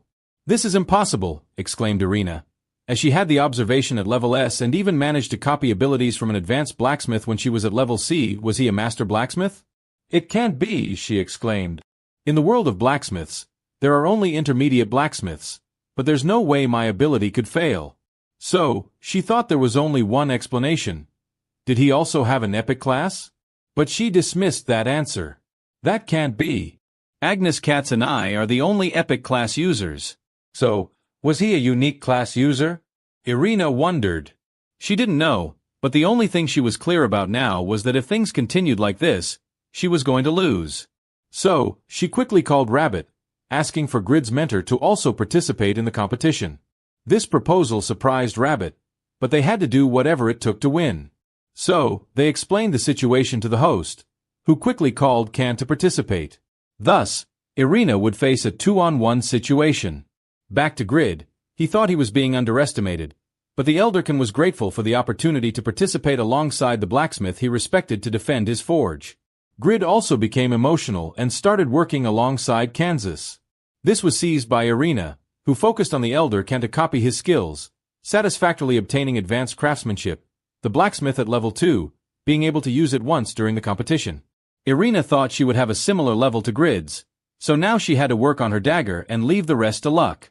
After a while, Irina realized they were still working on the blade, while she had already finished that part. On Grid's side, the blacksmith's patience was activated, improving his blacksmith statistics. Everything was going well, and he had the old can by his side. Everything was perfect, so the blacksmith's talent was also activated, improving the dagger's statistics. However, Rabbit seemed to have noticed something. Meanwhile, for Grid, there was only one thing left: to use a minotaur horn to create the hilt. They had spent a lot of gold on this resource. Then, Grid heard the host's reaction. Irina had finished forging her dagger, just like her master. It has a wonderful aspect. This masterpiece was completed in less than 3 hours, exclaimed the host. Grid was surprised. The girl hadn't been boasting. She was really very talented. The host proceeded to show the weapon's statistics. It had fabulous statistics. It was an epic-class weapon with over 120 attack points and the probability of enchanting the rival. The requirements to use the dagger were to have over 100 levels, have over 200 agility points and 30 intelligence, in addition to having intermediate dagger mastery. The results are clear, exclaimed the host. Grid, on the other hand, couldn't afford to be distracted. The company owner was impressed with the young lady's dagger. Ken was also impressed. The girl's skills for her age, but she was no match for Grid. It was then that Grid finished his dagger. The only thing that worried him was that the audience wouldn't have a heart attack after seeing his dagger. However, the arena was interrupted by guards, who approached the protagonists and arrested Grid, on the charge of cooperating with the traitor Uroy. Both the elder Can and the residents of Winston were surprised. They arrested Uroy? They wondered, confused. Valmont, on the other hand, showed indifference. This wretch is behind it all. He knew he couldn't win, so he mobilized his guards, thought Kansas. Grid, on the other hand, denied working with Uroy, as that damn man had stolen a mission from him. Rabbit, on the other hand, was glad to have mobilized the guards in time. I've seen all kinds of objects during the 20 years I've worked with the company, but Irina's dagger can't rival this object. We've lost, thought Rabbit. Even the grumpy Valmont could appreciate how magnificent Grid's dagger was. The results were being announced, and they would definitely lose the support of the public in this situation. However, the audience would be more than convinced if they were told that Irina's dagger was the winner. So, Rabbit hides Grid's dagger so that its statistics are not seen, but he would remember the blacksmith's name. With these skills, it wouldn't be absurd to call him the best blacksmith on the continent, he thought. Then, Irina approached to see the dagger. What a magnificent object! If we had finished the game, I would have lost. However, Irina fulfilled the requirements of her mission, so she asked for the reward, to which the strategist agreed. Irina completed her mission, earning 1,500 gold, the title of competitor, as well as statistics and skills. She obtained the dice throw ability, which would cause a beneficial or detrimental effect, depending on the number that came up, and could be used on both allies and enemies. Irina thought they had accused Grid without reason, as he seemed innocent and confused. However, it was necessary for them to win. He has the worst of personalities, but I would like to know his true identity, the player thought. Then, the NPC Rabbit reveals that he noticed Irina's poor skills at the blacksmith, but her movements were just like Khan's, so she must have some ability to copy. Irina was impressed by the NPC's abilities, but Rabbit changes the subject. One day, Count Stein will stop the Marrow Company due to his greed, so he was thinking of leaving the company and seeking another opportunity for success. After seeing Grid's abilities, she thought that Can's blacksmith could be that opportunity. Grid could rival the rest of the companies just with his skill. Is this player really that amazing? Thought Irina. Then, Rabbit proposed another task to Irina. Would you help me rescue that man? Exclaimed Irina. Then, a new window appeared with the details. She would have to help Rabbit rescue Grid. If she succeeded, she would receive 5,000 gold coins and maximum affinity with Rabbit and the residents. But if she failed, she would lose 2 levels and the NPC would disappear along with the future missions he could grant. Who was this guy? Thought Irina. As soon as she related to him, she obtained a title and an S rank. Should she help him? Exclaimed the player. Meanwhile, at the blacksmith, the residents were thinking of rebelling. We can't leave everything in the hands of Grid and Uroy, they lamented. They were going to protect their future themselves, but the emotion is interrupted by an arrow. Balmont had predicted a rebellion. The citizens were very angry, but Balmont was going to subdue them. But the NPC's goal was nothing other than Can's blacksmith. You are demons, thought Kansas. Then, they ordered to arrest Ken as the leader of the rebellion. In another dark place in Satisfy, poor Yoroi was exhausted, praying for someone to rescue him. According to the data, his condition was unstable, so they had to disconnect him to ensure his safety. The game developers were discussing whether they should intervene. In the eyes of some developers, it was very dangerous to leave this to Grid, as he was a very low-level user and had just been arrested. The probability of success should be less than 9%. However, now Grid was closer to Yoroi. There was still hope. This player had a lot of persistence. He will definitely do something. We will bet the remaining 2 hours on him, decided the director of the Mongolia branch. In the dungeon of Winston's castle, the guards were trying to extract information from Grid. Fool, if you don't answer my questions, you will be executed immediately, shouted an unhappy guard. I don't care, replied our protagonist, even more stubborn. You have no courage. You are manipulators, shouted Grid to vent. But in reality, if he died, the protagonist would reappear at Khan's blacksmith. However, the other guard calms his companion. Calm down, Leo. You know he has an immortal body. Let's take him to solitary confinement. This was a terrible situation for Grid. If they imprisoned him, Khan would be in danger, and he couldn't play if they kept him in prison. What a big problem, shouted Grid. Then, the guard orders to imprison Grid until he is willing to talk.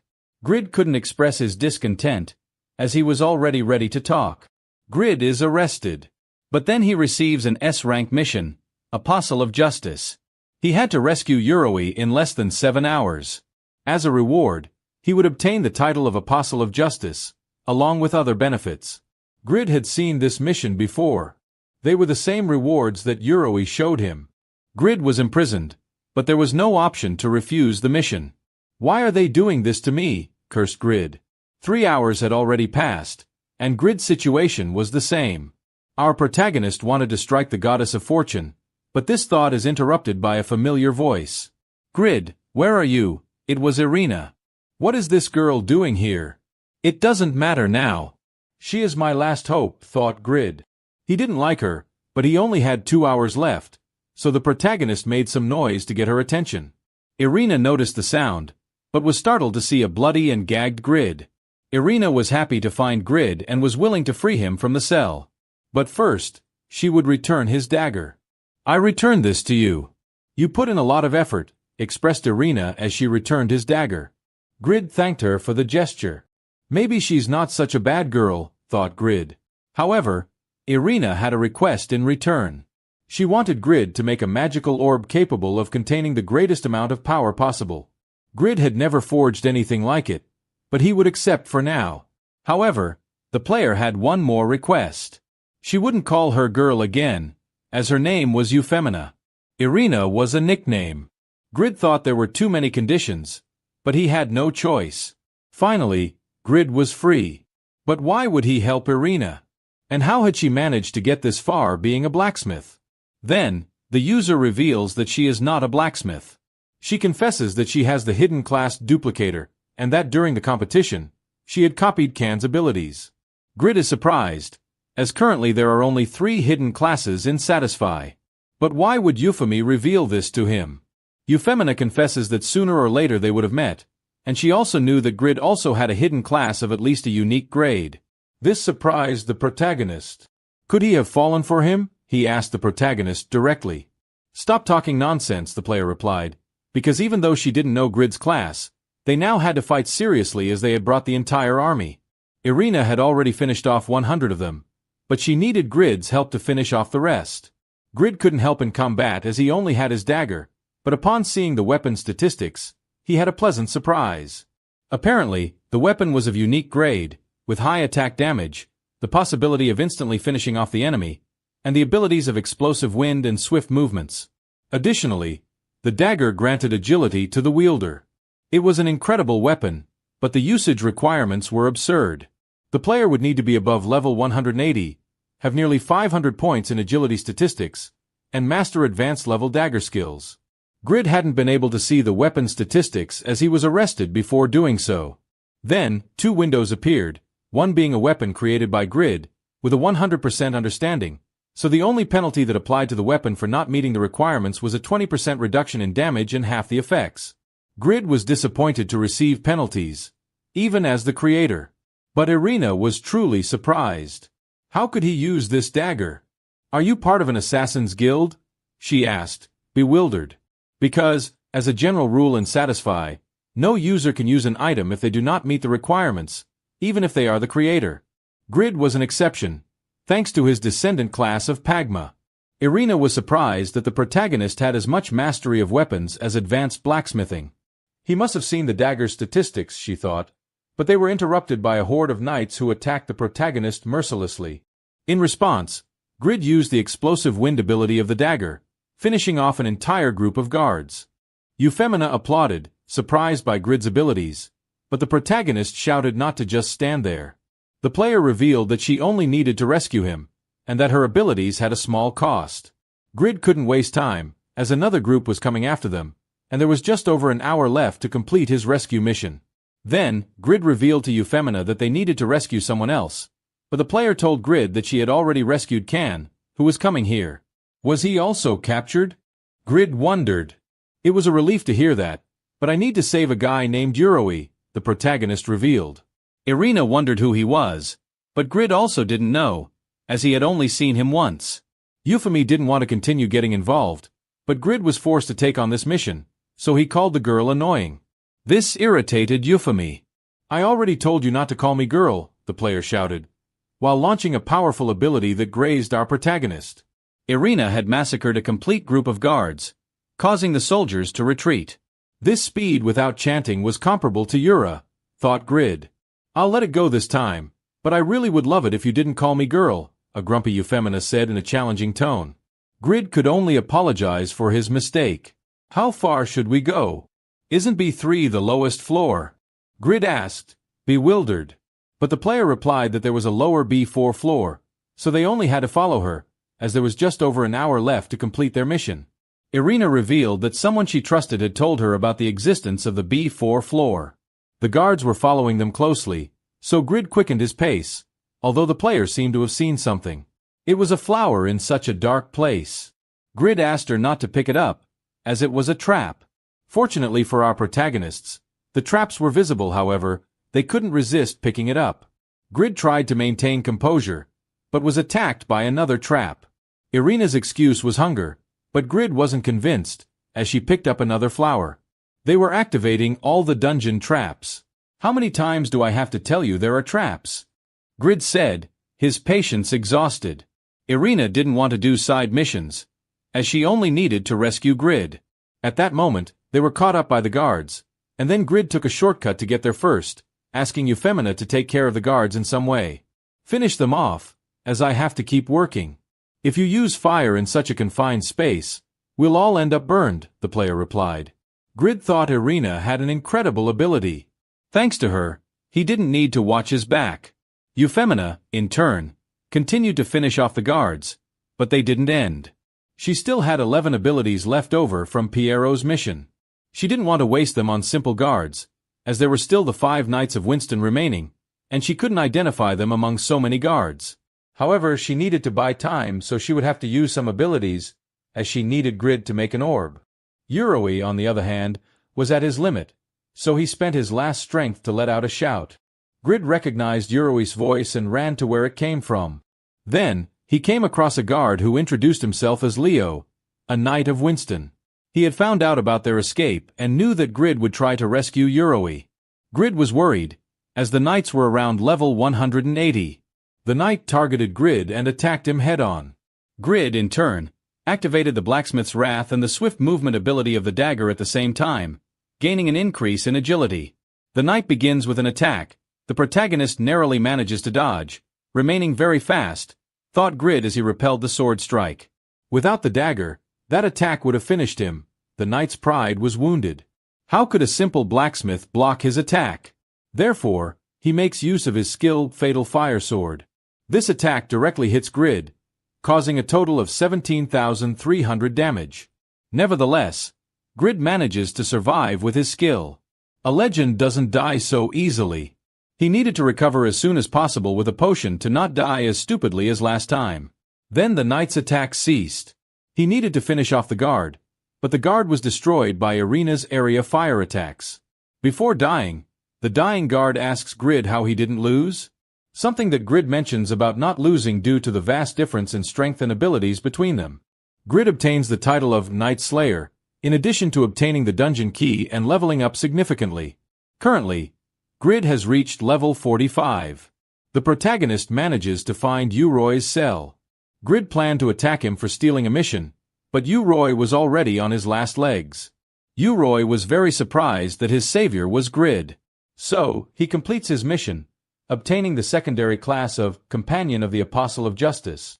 Uroy is truly grateful to Grid, as thanks to him, he gained the courage statistic and abilities that will help him in battle. In turn, Grid also completes his mission, acquiring the title of Apostle of Justice and the rewards that follow. Uroy, in turn, is very grateful to Grid, so he offers his loyalty and introduces himself as Dame and descendant of the Blue Wolf. Now, she would follow Grid to repay this debt. Grid thought he was crazy. Returning with Euphemina, she continued to defeat the guards that kept coming. The duplicator class may seem the best for copying the benefits and abilities of other classes, being able to defeat dungeon bosses alone with the right combination of skills. Returning to the duplicator class, an army of one man. However, she can only copy 3 skills per day and, in relation to her own class skills, has only 9 skills that are not useful for combat. Therefore, if a duplicator has a large supply of copied skills, she can become the strongest user. However, once she uses up all her skills, Euphemina would be in her weakest state. The guards were surprised that a simple player could defeat so many guards. Only the elite of the Winston Knights remained. Irina thought Grid should have been defeated by now. After hearing a loud explosion, even if he had managed to save Uroy, it wasn't certain that he would come to rescue her. The knights reveal that there are still guards of the Winston Lord at the entrance, in case Grid manages to escape. They had to finish as quickly as possible. And on the part of the player, she was in trouble. Only 3 advanced skills remained, but they were of the fire type, so she would be finished if she used them in a confined space. The knights advanced at the same time to finish off Irina, who managed to dodge the attack while cursing herself for trusting Grid. Then, the other guards simultaneously attacked to finish off the player. Irina makes use of her basic skills and summons a shield, but it is destroyed by the knight. The blow was cushioned, but she received a lot of damage. The guards celebrated their victory. It seemed she was powerless. Now, she would avenge the hundreds of knights she had defeated. Irina was in trouble. She only had to use the skill she had recently gained, although it only had a 50% chance of being beneficial. She had to leave it to luck. Euphemina was about to use dice roll when she hears a familiar voice. "You are shameless. How can self-proclaimed knights attack a girl in a group?" The knight stops his attack. It was our protagonist.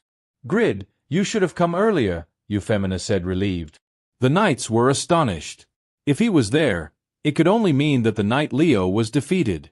Grid reveals that he defeated a certain Leo in an honorable one-on-one. This, along with the threatening aura he emanated, made the soldiers retreat. Euphemina was surprised. The NPCs instinctively backed off when the opponents were 30 or more levels higher than them. "How high is your level?" the user asked. He was a blacksmith, but they still had to be cautious, as he had defeated Leo and seemed very confident. The knights couldn't afford to make a misstep. "Step aside if you don't want to end up like Leo," Grid intimidated with a threatening tone. Uroy thought he looked pathetic the first time he met him, but now even the Winston Knights feared him. He must have an extremely high level. Grid is an amazing person, Uroy thought. Grid, on the other hand, enjoyed the feeling of superiority. He didn't think he could defeat them, but he had the powerful Irina by his side. The guards were now in trouble, being cornered against the stairs. They couldn't keep retreating. So, Grid started encouraging the player. "Come on, Euphemina, show them who's boss. Use your magic to annihilate them." "I can't," the player replied. This left Grid confused. "I can't defeat them," she revealed. Irina was also confused. Didn't you defeat a knight on your own? Do it again." Then, the guards began to counterattack. "Don't ignore us," one of them shouted as he advanced to attack. "Damn, I provoked them too much," thought the protagonist. Now, he was in trouble. However, Uroy threw himself to protect the protagonist. Uroy shouted in concern. Then the guard dropped his sword. He held his wrist. The blow was so strong.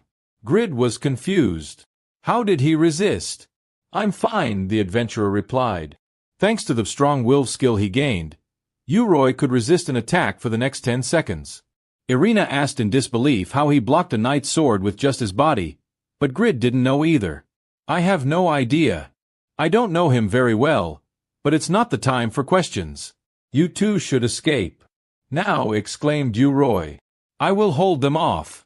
I owe you a lot. Euphemina felt bad for leaving him, but Grid saw an opportunity to escape. Hold on as long as you can, the protagonist bid farewell. If the opportunity arises, we will meet again, he exclaimed. We won't let them escape so easily, the knights grumbled. Then, Uroy activated malicious tongue and began insulting the guards. The knight's statistics began to drop. It was the opportunity to test his new skill, Unyielding Justice. This attack inflicts 300% of Uroy's attack damage. It was a spectacle of lights, but it didn't really cause much damage to the knight, as Uroy's damage statistics were very low, even when increased by 300%. Exhausted, the player fell to his knees. He was going to be captured, but since he had completed his mission, he could log out. Finally, he could rest. He left the rest in the hands of the protagonist. Returning to the protagonists, they already visualized the exit door of the dungeon. Finally, they were free. Grid shouted freedom to the four winds, but Euphemina told him to shut up, as they were still in enemy territory. They had to leave the castle, but Grid was very out of breath. I told you to shut up, Euphemina impatiently shouted. How could someone so stupid be more powerful than she thought? Then Grid asked, Are these guys enemies too? They were the Lord's bodyguards who came with the Lord of Winston. To think that all these knights and soldiers were defeated, lamented the Lord. Grid blamed Irina. This only happened because you were causing a scene. This made the player even more furious. The Lord, in turn, could not let them escape or he would report the corruption to Lord Stein. Finish off the sinners, he ordered. Take care of them, Euphemina said to the protagonist, frightened by the situation. Euphemina had to maintain her patience. Are you really going to act like a weakling until the end? She thought. But now that they were outside, she could make use of her fire abilities as much as she wanted. A swift attack brought down the Lord's bodyguards, causing him to fall backwards. Faced with such a display of power, it was impossible. All of his guards had been defeated with a single attack. However, Euphemina managed to release all her stress and asked the Lord to accompany them out of the castle. Grid, for his part, wished he never had to face such a terrifying player. Finally, they were truly free. Great job, everyone, shouted the strategist Rabbit. The Lord shouted for help. I forgot about the company, Grid thought. But why was Euphemina speaking so casually with them? Right, they worked together. Did they set me up in a trap? Grid asked. Grid quickly checked his statistics to see if he could take on all of them. He now had 4 titles and luckily, the enemies were not very well equipped. He should increase his attack and defense with all the stat points he had gained. The protagonist spent 150 on strength and 90 on agility. There was no other option. After increasing his stats so much, the protagonist became too powerful, although he had not realized it yet. Because the total stat points of a level 45 are less than 500 points, but Grid's exceeded 1300 points and, with the dagger equipped, his attack power surpassed level 100 of the fighter class. However, his expectations of fighting opponents so overwhelmingly superior made him feel weaker than he really was. Rabbit, what are you doing? Shouted Lord Winston. Rush and set me free, demanded the strategist. I am no longer a mere member of the company, Rabbit revealed. Now they would punish Mr. and Beaumont for their actions. Mr. reproached the betrayal, but as Rabbit was a merchant, he was acting with a benefit in mind. He had decided to bet on Grid. The protagonist had incredible skills, but Rabbit was going to help make the whole world know about him. Rabbit is truly willing to take Grid to the top. But they had to finish another pending matter as quickly as possible, so he would leave with Irina. I will tell you the details after dealing with the mere company, Rabbit said. I will definitely make you richer than you could have ever dreamed, Rabbit said before leaving. These words captivated Grid, but Euphemina caught his attention. I hope you haven't forgotten the promise to forge me a uniquely rare orb, Euphemina said. Grid cheerfully replied, "I haven't forgotten. You just have to obtain the materials and the production process for me." Euphemia was very surprised that Grid had agreed so obediently, but in reality, Grid would obtain a completely free production method. "I will contact you when I get the materials," Irina said goodbye. "It was fun. See you." Once everything was finished, the protagonist decided to disconnect, as he was very tired. Finally, he could see the light at the end of the tunnel. "I was going to be rich." Guys, if you don't want to miss the next releases, subscribe to the channel and leave a like. It's very important for us, in addition to the comments, which generate engagement for the channel. I look forward to seeing you in the next nerd recap. Rabbit asked Irina why Grid was afraid of the player, but Irina reveals that in reality, he is absurdly powerful and was just playing with her. Euphemia reveals that she defeated a knight from Winston, surprising the strategist. "It's stronger than a knight," he exclaimed, astonished. "There couldn't be a blacksmith like this unless it was Pagma." Now everything made sense. He is definitely a descendant of Pagma. Now his plans wouldn't sound far-fetched at all. Although Rabbit's vision never happened, the Mere Company fell after the disturbances revealed to Count Stein. The Lord of Winston and Valmont were executed, and on Rabbit's part, he was sentenced to 10 years in prison, as Count Stein did not forgive his actions in the company. It was a pity not to see Grid's achievements, but Rabbit knew that even without him, Grid would achieve great things. The people of Winston, for their part, would regain their original activity, while the bards told the epic story of how a young blacksmith saved his people from tyranny. "It's a very entertaining story," said one person, upon hearing the adventure, while paying for the report. "You say it's a new face in town, but the girl reveals that from now on they would see each other more often around the city, as she was none other than the daughter of Count Stein, who would designate his daughter Irene as the Lady of Winston." In the previous chapter, Grid managed to escape from the dungeon. Meanwhile, in the real world, it was news that a player from Satisfy had obtained 2 classes. In several countries, they discussed what the second class could be and how rare this feat is.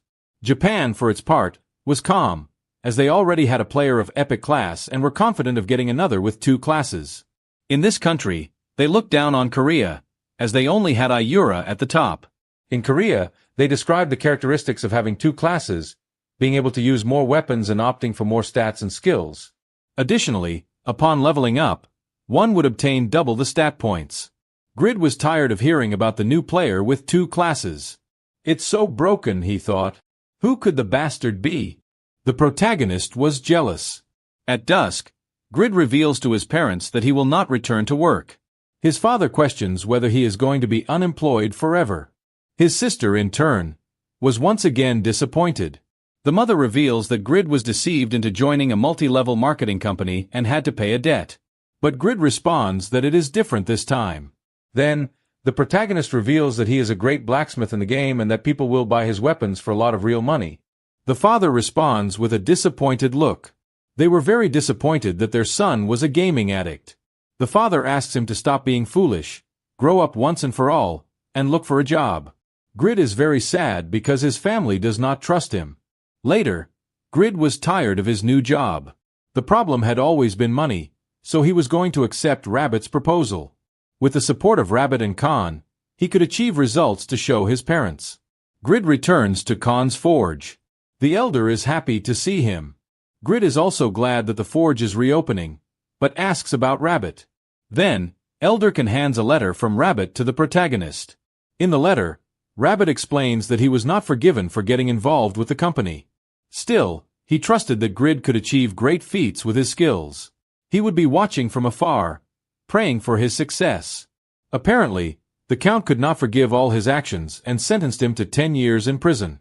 This was devastating news for the protagonist, as all his dreams and riches went down the drain. The elder tries to cheer him up with a proposal. He entrusted his forge to Grid. The protagonist was confused. He had never heard of a player becoming the successor of an NPC. It was surprising. But Grid imposes a condition. "I will believe in you if you write a contract." Later, Elderkin delivers the contract and declares the protagonist as the successor of the forge. Grid was very happy, as one day the forge would be his. Then, Kim proposes to train a bit in forging, to which Grid happily agrees. Meanwhile, at the auction house, a user cannot find what she is looking for.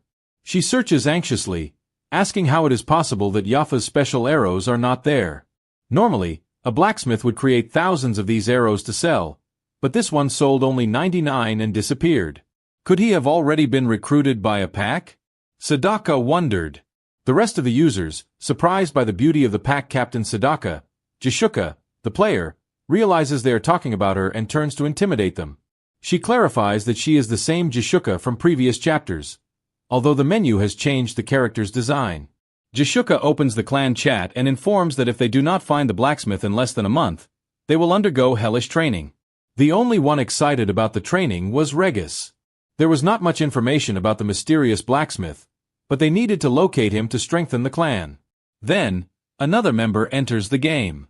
Apparently, he found information online about a forging competition in a city called Winston. One of the participants managed to create an epic dagger in less than 3 hours. It was him. An epic object in less than 3 hours was something impossible, even for the best blacksmith in the ranking, Panmir. Jishuka gives the order to mobilize the entire clan to the city of Winston. Meanwhile, elsewhere in Satisfy, someone earns 500,000 points after defeating several enemies. He does not stop defeating enemies, gaining 600,000 experience. It was the Blood Warrior, the third epic class in the game. Katz had reached level 216 and was ranked 40th in the unified ranking. In real life, he was the second son of the owner of a Japanese conglomerate. Although he had quickly climbed the ranking thanks to his epic class, he had not been able to advance much in recent months, despite hunting more than ever. His older and younger brothers were gaining ground to be the successors, so he did not want to be a loser in the game and also needed to go to high-level hunting areas, as expensive potions were not a problem for him. However, his equipment was not up to par. Even with all the money in the world, there were no good items for sale. What were the blacksmiths doing? A month after the events in the village of Winston, in the capital of the Stein Kingdom, Euphemie was lost in her thoughts. She could not find the production methods for orbs, even after a month of searching. She had enough gold to buy them, thanks to the mission she completed, but she could not find the production methods anywhere. Then, the player notices something and shouts loudly, "Show yourself! I know you are there." Thanks to her class, she had high detection skills. She was being watched, even without revealing her name on the ranking list, but as a secret ranker. The player asks again for the person to show themselves. The stranger was surprised. A simple blacksmith managed to detect my presence? It was not possible. The manual introduces the unknown as Faker, a member of the Sadaka clan and the first place in the assassin ranking. The other clan members laugh at the player. The reputation of the Sadaka clan was suffering because of her. You lost your touch after reaching the top of the assassin ranking. Apparently, the Sadaka clan was gathering after obtaining information about the winner of the forging competition in Winston. The leader had asked them to follow her until she arrived. Faker had planned to watch her from a distance until the leader arrived, but he was detected, even while in level 7 stealth. Then, Irina decides to attack directly, launching a powerful strike that makes the Sadaka clan members stop following her, calling them perverts. Chain-linking with another high-level skill, the Sadaka clan members wonder how a blacksmith could use such advanced skills. She was not the blacksmith they were looking for. It was a trap from the clan that was also after the creator of the arrows. They wanted to distract him with false news. The Sadaka clan had been deceived. The assassin asks Irina which clan she belongs to. The player was tired, as all the men she had encountered lately were psychopaths, so she attacks with an electric skill. But Faker reveals that it is useless against him and, with a quick move, gets behind Irina and counterattacks with a kick. It was the first time Irina had been hit by a user since she became a duplicator. He was a powerful user. Then, the player also duplicates herself, surprising Irina. "It's over," she shouts. But Irina uses another skill, which eliminates the clones and summons the ancient Knight of the Queen, a familiar? The surprised assassin wonders how it was possible to summon a familiar without being a summoner. The knight delivers a powerful blow, which the assassin dodges. A knight was the perfect counterattack for an assassin who fights with stealth, he thought. If he could not fight the knight, he would attack the summoner. Faker throws magical daggers at the user, who responds with an assassin skill. How was this possible? The confused Faker wondered. Irina, in turn, had gathered many skills from top rankers during her search for the orb production method, so she was currently at her most powerful version yet. The knight delivers another blow, and Faker's companions decide to support him by attacking the knight. However, it was very powerful. Irina continues chaining skills and uses an attack called Dragon Claws, surprising the Sadaka clan, which takes a lot of damage from the attack. How was it possible that the girl had such an overwhelming advantage? Even facing 4 top rankers? Was it the absolute power that the clan had been looking for? Faker was finished.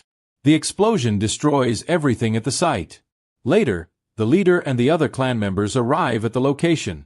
The surprised leader asks who they were fighting against, as everything was destroyed. A member explains that Irina single-handedly defeated the 4 clan members, including Faker, using skills from different classes. Perhaps she was a hidden class player. She had left the clan with a terrible image, so the leader orders them to find her immediately, and she will personally deal with Irina and her followers. As for Grid, the only thing he did during the last month was create items. Thanks to his training, he realized a few things. The first is that if he continues producing the same item repeatedly, he does not gain much experience. The second is that there are 2 conditions to create a high-level item. Use high-level materials or spend more time and effort with normal materials. And third, to work with heavy minerals, it takes not only dexterity but also strength and stamina. The protagonist decides to rest a bit. During this month, in addition to improving his stats, he also managed to raise legendary skills to level 2, enhancing the legendary blacksmithing and the legendary blacksmith's breath. On average, it took 6 hours to create an item, and he produced a total of 73 items, of which only 3 were epic. At least he had managed to get a list with the production method of many items delivered from Can to his successor. Now that Grid thought about it, he had not heard any news about the girl. During this last month, Grid was about to obtain a production method for a unique grade item completely free. Wait a moment, if I make the item and it results in a normal grade orb, I'm screwed, Grid thought as a chill ran down his body. Without a doubt, Irina would annihilate him. Then, someone enters the blacksmith shop, startling Grid. 2 players ask the protagonist if he was Can, but the elder introduces himself as Can, the owner of the blacksmith shop. The players ask the elder if he had a competition with a girl named Irina a month ago, to which the old man responds affirmatively. His companion asks the blacksmith if the girl was also a blacksmith. Did she really manage to create something truly useful? He asked the elder. He describes her as a formidable blacksmith. But who are you to intrude and ask about her? Ken asked. The other player throws another question. Was the Marrow Company the only group that intervened in the competition, or was there some other stranger? Grid wondered who these guys were to ask so many rude questions, as they were disrespecting the poor elder Kansas. Therefore, he asks the players to be kinder to the elder. The player asks the protagonist not to interfere in their matters, and they begin to argue among themselves. The companion reassures him, as he was very agitated since he learned of Faker's defeat. He proceeds to ask Can one last thing before leaving, if they knew anything more about Irina, but the elder says no. We only faced each other in a competition. How are we supposed to know anything about her? The elder replied. Since they did not know anything, the players left the place to ask elsewhere. Grid kicks them out, asking them never to return. Then, a customer asks Can for more items, as apparently, the items that Grid had forged had become very popular. This was a great opportunity for Grid, as the elder Can knew very well the value of the items he forged and negotiated for him. On the other hand, the auction houses had very high commissions. If it continued like this, he might get rich. But something continued to bother the protagonist. Most of the items he had forged were of normal grade. Perhaps the system was broken. In the group's operations center, another complaint email arrives for customer service. Apparently, Grid was complaining that the game was manipulating his probabilities, as he was a legendary blacksmith, but of the 73 items he forged in the last month, none were legendary. He only managed to create 3 epic items. Therefore, the only possible answer was that they were manipulating his chances. Support was tired of reading these emails, as the chances of creating legendary items would increase as he leveled up. Grid had a legendary class but was unaware of this fact. Still, the protagonist was a loser, as only 3 epic items came out of the 73 items he forged. It was normal to wonder why he was complaining. Grid was an icon of misfortune. According to his calculations, with the items he sold during the last month, he made a profit of just over $1,000 approximately, working 5 or 6 hours a day. If he worked all day, he could generate even more income. However, his parents forced him to find a job. He needed to sell his dagger to have an adequate income that would convince his parents, but he didn't know anyone with advanced dagger mastery. He would have to return to the employment office. Then, he was hit in the face by a flyer. It was for a rental establishment on promotion, offering a lifetime 30% discount. The fee cost about $5, so instead of going to the employment office, he would go to the capsule hotel to play in the morning and afternoon, and then play at home in the evening. Grid ran to the place. From now on, this place would become his new workplace. This was the day Grid would start working as a full-time blacksmith. Meanwhile, at Can's Forge, customers were interested in buying many more items. However, they were sold out due to the recent popularity that these items gained. They were more expensive than items of the same category, but still worth it, as their performance was 20% better. Grid worked all day, but it took time to create them. Apparently, everyone wanted to meet the master craftsman who produced these items, but Grid asked them not to reveal his identity. Many users gathered to discuss who the master craftsman could be, but no one realized that the novice hammering in the back was the person they were looking for. During the last week, Grid had been going to the capsule hotel, playing a total of 15 hours a day. Because of this, he doubled the number of items he could produce. This was his last great creation, a silver armor he forged using Can's production method. It cost 483 gold coins. I must clarify that 1 gold coin is worth about $1 in this manual. Therefore, the materials he used were around $500. It was the most expensive item he had produced so far. It took 20 hours because he didn't want a normal grade item. Now it was time to see his statistics. Grid prayed that it would be legendary grade, or at least unique grade, but upon seeing his statistics, he was disappointed as it was an epic grade item. Grid shouted from the bottom of his heart, but Elderkin tried to console him. "It's amazing. It's rated higher than what you would get by following my production method," said Kansas. Grid asked how much he could sell it for. Elderkin didn't know, so he could auction it off for the knights to bid on it. Can once saw a very good armor, but it didn't come close to the armor Grid had just forged. "I suppose I'll auction it," said the protagonist. Due to the legendary blacksmith's crafting and breathing skills, the armor statistics were 20% higher and had additional options. Most knights hovered around level 180, but perhaps this level 120 armor would catch their attention, thought the protagonist. The auction was in the castle, and it was a good opportunity for Grid, as this time they wouldn't charge commissions. If there were no commissions, it was the opportunity for Grid to reappear. Since the auction was in 2 days, Grid would take the time to create a few more items to auction. On the day of the auction, the protagonist was disappointed that most of the items he created in those 2 days were of common grade. Then, Elderkin handed him a talisman with which he could participate in the auction representing the blacksmith. Grid obtained the insignia of Khan's successor, and the old man wished him luck. Grid, in turn, expected nothing, as luck had never been his companion in this life, and he said goodbye to Khan. Here the manual explains that the purpose of the castle auction is not only to obtain good equipment for the knights, but also to use it as a means to find blacksmiths with excellent skills. For this reason, many blacksmiths gather in the castle lobby every year in the hope of being selected and gaining the rights to produce items for the lord. Grid was surprised by the immense number of blacksmiths present, both NPCs and players. The auction hostess announced that the event would start soon, so she asked the participants to set a minimum price for their items and submit their bids. Grid decided to submit the armor first, along with some epic-grade gauntlets he managed to create at the last moment. However, the protagonist didn't know what minimum price to set for his items. At that moment, a young man asked if he could help him with something. The player introduced himself as Stein. Grid thought he had heard that name before and commented that he was having trouble deciding the minimum price he would set for his items. Then, Stein asked if the master who sent it to Grid hadn't told him the price beforehand.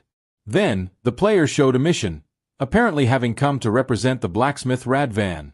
Grid asked, confused, if he wasn't coming to sell his items, but those of his master? Then, the young man revealed that the quality of the items sold at this auction was very high, so he couldn't sell his works. Then, Stein showed the weapon of his master, a great sword of level 190. He was very happy and proud of his master's work. Then, Grid thought it was normal to complete NPC missions and gain production methods. Still, he was surprised by Stein's happiness upon seeing a rare category item. Stein also wanted to see Grid's master's items, so he asked Grid to show them. For his part, Grid was reluctant to show them but asked what price defensive items of level 120 usually had. Stein was disappointed that he couldn't satisfy his curiosity but revealed that normal grade items cost about 300 gold coins. Then, Grid asked about epic grade items, and Stein's curiosity was sparked again. He asked excitedly if the master forged epic grade items. Stein revealed that epic gauntlets usually sold for 600, while armor of that level could be sold for 1,800 gold coins. After deducting the costs of materials and the week he spent at that capsule hotel, he would still make a profit of over 2 million Korean wons. Grid was excited because he had debts of 10 million wons and could now pay them off. The young player was startled by the protagonist's expression but was warned that he was running out of time to set his prices. Grid did this as quickly as possible and prayed that a knight would buy them for a good price. Meanwhile, in the auction room, they presented the last item to be sold today. The buyers were disappointed that it was the last one, as there was nothing of value. Only the items had piqued their curiosity. The last item was an above-average sword forged by the blacksmith Radvan. This sword allowed magic to flow easily through it. The buyers were excited, as it was the best item they had seen so far, and began to bid, offering 1,000, 1,100, and 1,200 gold coins one after the other. Then, they informed the hostess that there were items that had been sent late. Later, he was awakened by the young blacksmith, as the results had already been published. The hostess began to inform about the auctions. A total of 100 items were auctioned, of which only 6 were sold. The blacksmiths were very sad, as there were few chances that their items would be on the list. The necklace of Miss Clarice was sold for 453 gold, Mr. Gress's inner armor for 189 gold, Piglet's potion for 15 gold, and the sword that Mr. Stein brought was sold for 1,900 gold coins. The young man was very happy, as his master would be very pleased to know this, but Grid was very jealous. He thought he had received a very good offer. The last item announced belonged to Grid. The protagonist stepped forward, and the hostess informed him that the auction administrator wanted to see him. Grid was confused, but Stein, who had more experience in auctions, was happy. "A big surprise awaits you," he said to the protagonist with a smile from ear to ear. Grid, in turn, wondered what kind of surprise awaited him. The hostess informed the administrator that Grid had arrived, who invited the protagonist to sit down while praising the fact that he had managed to copy Can's work, calling him a heroic blacksmith. The stories about Grid had spread beyond. Winston, the administrator, praised the protagonist's skills and personality. "Can trained you well," he exclaimed. Grid thought he achieved everything thanks to his skills, not Khan's. The administrator revealed that they would buy Grid's items for 5,500 gold coins, in addition to wanting the protagonist to provide equipment for the soldiers. Grid was stunned, as this amount would be almost 7 million Korean wons, or 73 days working at the employment office, and he achieved it in a week. However, there was a problem for Grid. His blacksmith shop was so busy that they didn't have time to prepare equipment for all those soldiers. Grid said that thanks to this auction, the protagonist now had clarity. Although it took more time, high-grade items earned him much more money than normal-grade ones. Therefore, he would refuse to equip simple soldiers. The administrator asks if he could only create equipment for the knights, reminding that they are the few guards with the highest rank. However, the items he brought would have to be equal to or better than those he brought to the auction. The administrator understood the difficulty of the mission, which is why he would also pay 10% more. It was a very complicated mission because, although he worked 20 hours to create an epic item, sometimes normal-grade items came out, and if he failed the mission, he would likely be penalized. No one in their right mind would accept, he thought. However, the protagonist seems to have changed his mind upon leaving the castle, as Grid accepted the proposal. "I need money, and I ended up accepting the deal," the protagonist cursed. According to the mission, Grid had to deliver 3 epic swords to Administrator Blatty within a week. Of the last 3 items Grid created, 2 were epic, so it wasn't impossible. Somehow, he would manage to deliver them in a week. Grid leaves the castle, not before remembering how happy the young blacksmith was with Grid's good news. "I couldn't say goodbye to him," thought the protagonist. Now it was time to celebrate, as Grid was now rich. In the previous episode, our protagonist managed to strike a deal with the auction administrator, so now he had to forge 3 epic items in less than a week. Recapping the situation in the city, Count Stein sought and destroyed all Yatton churches, as this group had kidnapped his daughter Irene, and during the rescue operation, they lost Oran, the strongest warrior of the Stein family. In the north of Winston, on a mission to eliminate the Yaten temples, everything seemed to be going well until a user appeared on the battlefield. It was Yura, the Blood Witch. There are too many of them. This might take longer than usual, thought the player. Apparently, she had to complete an SS-ranked mission. She had to save the Yaten believers from the attack of Stein's troops. As a reward, she would obtain the position of the 8th servant of the Yaten Church and some skills. Yura needed to complete the mission because upon encountering the 7th ranked in the unified ranking, Angus, she could only feel helpless against an epic class bearer. So, Yura attacks Stein's troops and launches herself directly against her enemies.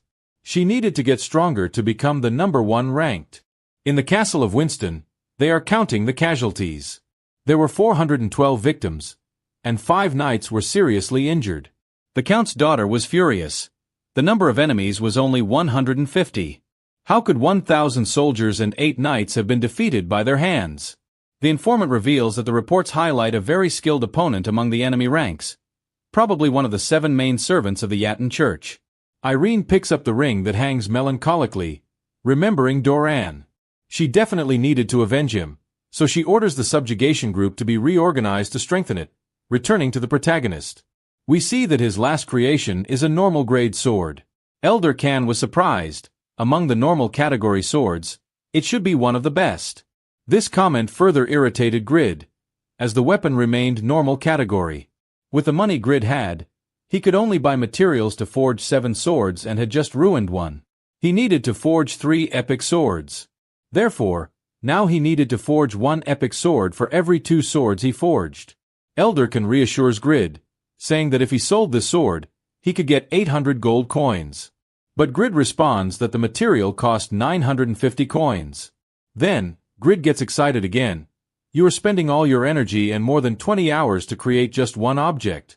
Hard work will never betray you, he replied, starting to work on the next weapon. A day later, Grid reviewed the statistics of his second sword, which turned out to be normal grade again. Kim proposes to sell it for 800 gold coins, but Grid calls the old man a scammer. Grid leaves the forge and shouts as loud as he can, "Hey great developers! Stop manipulating my possibilities or I will request a customer service test." Grid sends the title of legendary blacksmith to hell, as he now only had 5 opportunities, but he had to work on the next weapon, which obtained the rare classification. The protagonist needed to focus, but even his sister noticed that Grid was not resting well. The 4th sword was normal grade, disappointing the protagonist. However, Grid would finish forging all the swords. A week later, Elderkin observes the protagonist's creations. 2 epic weapons, 1 rare, and 3 normal. You just need 1 epic. But this is still a great achievement, Ken said to ease the situation. Grid was working on his last sword. The elder asks if he is okay, to which Grid responds affirmatively, as he has already accepted his misfortune. The elder wondered how Pagma's descendant could act so weakly and feebly, to which Grid questions the existence of Pagma. This was his last blade. For Grid, the chances of making an epic weapon were null, but at least he could rest. So, he proceeds to join the parts. This began to emit a very strange glow. It was the first time a created object had this reaction. A lightning bolt blessed the sword, and Grid wondered what the hell was happening. But upon reviewing the sword, it was the first legendary grade sword the protagonist had created. It had the title of Self-Transcendent Sword, with over 350 attack power, and among its characteristics, it granted additional damage according to the opponent's level, the perfect state ability of self-transcendence. All the protagonist's statistics increased for creating a legendary object, and he gained 1,000 reputation throughout the continent.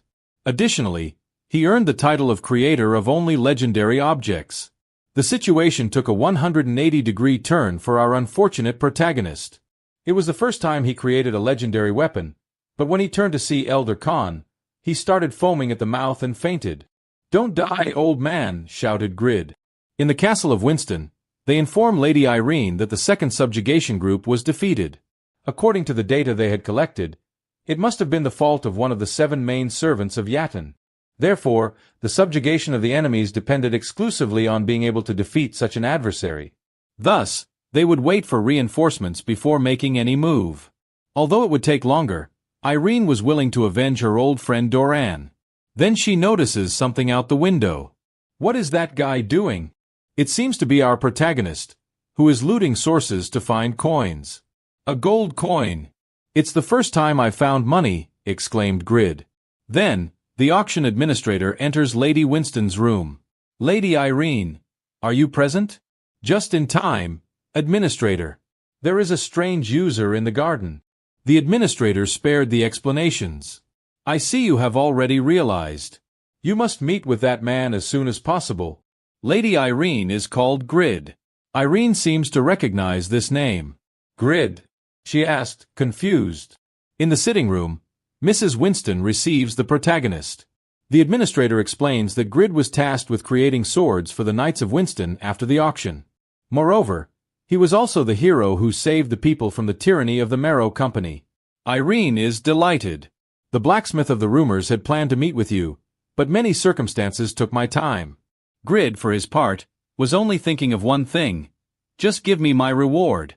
But where have I seen this woman before, he wondered. Then, the administrator introduces Irene, one of the swords that the protagonist produced. Upon unveiling it, Mrs. Winston is surprised. What a remarkable weapon is this? Grid proposes to start negotiations, recalling that he would pay more the better the weapons he brought. It was a magnificent sword. Then he asks one of his knights, if I wield this sword, could I rival one of Yatin's 7 servants? The knight quickly replies, if I wield this sword, I can face them, but I cannot defeat them, he corrected himself. Then, Irene turns to the protagonist. Very well, then there is no reason to doubt, administrator, by this sword.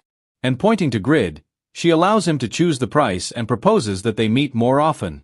Grid notices something. Where have I seen that ring before? He liked the new ruler of Winston. She was flexible and open-minded. Grid is in the waiting room. The administrator apologizes for making him wait, but Grid urges him, please, be quicker. I'm tired of hammering. The administrator apologizes again. I understand. You should have concentrated all your energy and mind to create such a beautiful and majestic work. Grid threatens him. Don't try to fool me. The administrator offers 220,000 gold. The protagonist thought 220 gold was little, but the administrator corrects. 220,000. They were willing to make this weapon a relic for the Stein family. Grid was blank. The administrator thought he might have offered too little, but he couldn't give more, as Winston's annual budget was 170,000 gold. Grid, for his part, was crying with happiness. In exchange, it was almost $4 million.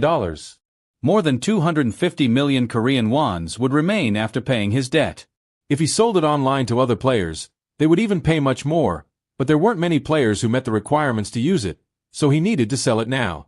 Now he could attend his schoolmates' meetings dressed in luxury clothes and in foreign cars. He was willing to confess his feelings again to his crush. Grid agreed to sell the weapon at that price. Then, the administrator offers him a gift as a token of gratitude. Grid did not know what it was, but the administrator reveals that it is a strange mineral called blue orichalcum. Grid remembers that it was the mineral needed to craft the failure. He needed 15 of these mineral orbs, so today was his lucky day. The administrator was happy to have successfully closed the transaction. Grid completed his mission, obtaining 234,000 gold and 3 pieces of blue orichalcum, earning the title of Distinguished Person of Winston. With this title, he had been recognized by the ruler, so his products were recognized as high quality and were exempt from taxes. Grid celebrated success after success, thanked for everything, and logged off. He couldn't wait to tell everyone at home. Grid ran home, excited. He was a rich man now.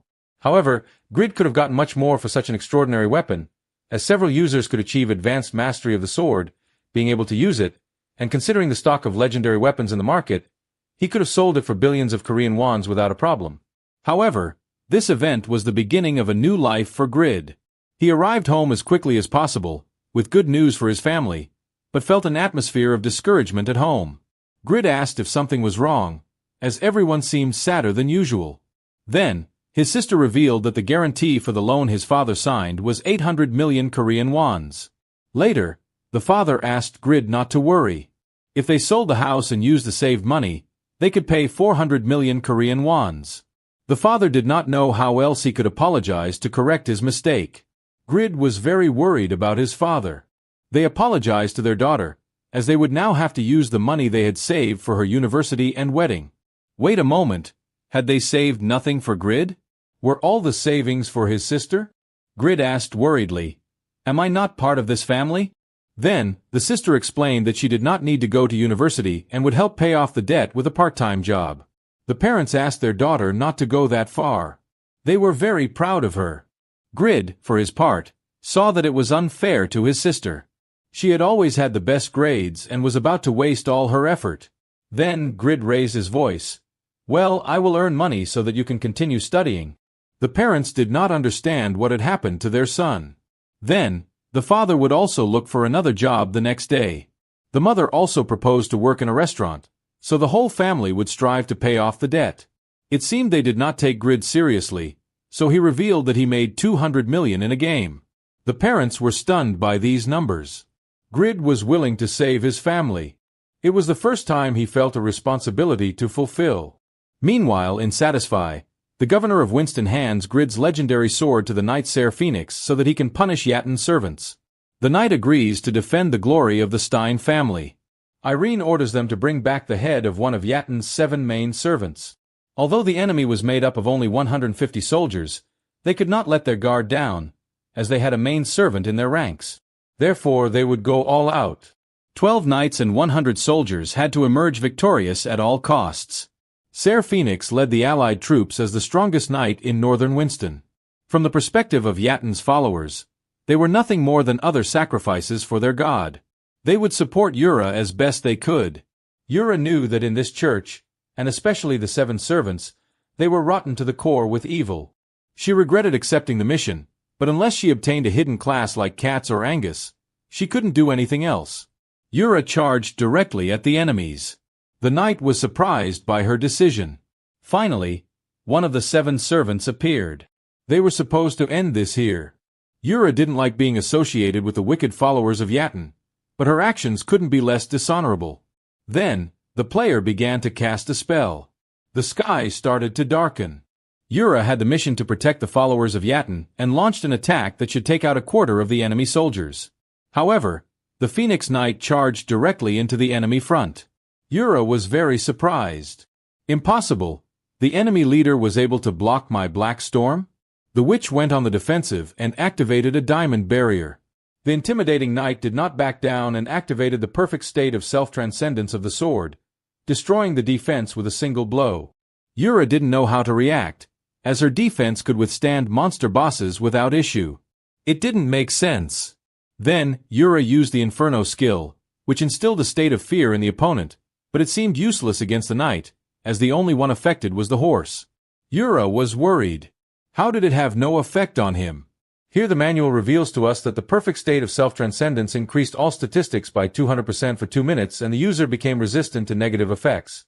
However, upon activating the skill, the bearer could not control themselves and would be immobilized with reduced defenses for 2 seconds. Yura had felt this feeling of helplessness before. An image came to her mind. Grid. Then, the knight struck.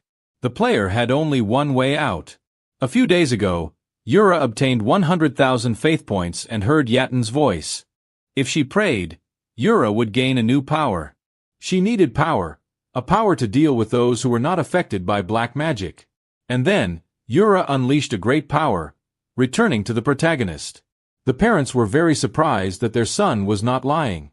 The father asked if he hadn't done anything illegal, while the mother hypothesized that it was a fake account. The sister, in turn, thought that Grid had sold his organs, so she lifted his shirt to confirm that her brother was whole. Grid understood his situation, as no parent would believe that their 26-year-old unemployed son could earn such a sum of money legally. But Grid swore to them that he earned it cleanly and legally in a game, and allowed them to use it without problems. In fact, the protagonist got rid of all his equipment, and upon removing it, they charged 13 million yuns in taxes. The mother was surprised. I asked a friend, and she told me that to earn that much money, you have to be very famous. The sister heard that there were fewer than 20 people who earned that much from games in Korea. The father revealed that, from his position as a father, he had only been reprimanding him for playing. This money only meant that Grid must have been working very hard, so he approved of Grid spending all day playing. Finally, he was recognized. The father thanked Grid. Thanks to you, We can overcome this crisis. So do what you have to do." The parents were willing to repay the debt over the next 3 years. The father was eternally grateful and apologized for having to depend on him. From now on, the parents would work and strive, as the burden was too heavy for them, since they still had to repay 600 million Korean yuns. Grid expressed that there was no debt between family and that this time it was his turn to help the family. Grid would continue to work to pay off the debts for some time, but he liked the idea of being able to help his loved ones. Grid returned to the world of Satisfy. The protagonist was determined to do his best from now on. He saved 20,000 gold coins to continue producing, but he had to be careful, as if he produced a normal grade item with very high usage requirements, he wouldn't be able to sell it. He had to produce level 140 items to balance the creation price and the selling price. Other people in the village talked about another subjugation group that had been defeated again by the Yatan Church. Even the strongest knight of the north, Sir Phoenix, had been severely injured. The 7 servants were too powerful. Grid had heard about the 7 servants among the customers at the blacksmith. Grid wondered if they were really that strong. As he opened his status window, it seemed that his statistics had improved a lot from having been crafting so much lately. Even at level 45, he could hunt level 100 monsters without problems if he took his equipment. Grid would have liked to go out to hunt monsters as he used to in the past, but he had to work to pay off his debt. Once at Khan's blacksmith, Grid was working at his forge when the elder arrived. "You came early to work today," the old man mentioned. Grid revealed that from now on he would strive to work more seriously. Khan praised the protagonist's forging techniques and asked what he was working on this time. On this occasion, Grid was creating a forging hammer, as the one he had been using for the past few days had nearly reduced its durability to the minimum. This was a big change. The elder thought that the hammer Grid had been using was important to him, as it was the only one he used, but the protagonist revealed that it had no sentimental value, it was just the only hammer he had. The elder was moved. The hammer is the most important tool of a blacksmith. He thought that Grid would know this, being a descendant of Pagma, and showed him his hammer. Grid used appraisal to see the statistics of the tool. It was a rare grade hammer that increased the chance of creating rare items by 10%. Upon evaluating it, Grid understood the materials and production methods of the excellent blacksmith hammer. The elder expressed that with a good hammer, he wouldn't have had so many problems. Grid shouted in confusion, "Why didn't you tell me before?" Upon finishing the production of his hammer, we see that the protagonist created the unknown master blacksmith's hammer, which increased the chance of creating rare items by 17% and epic items by 7%.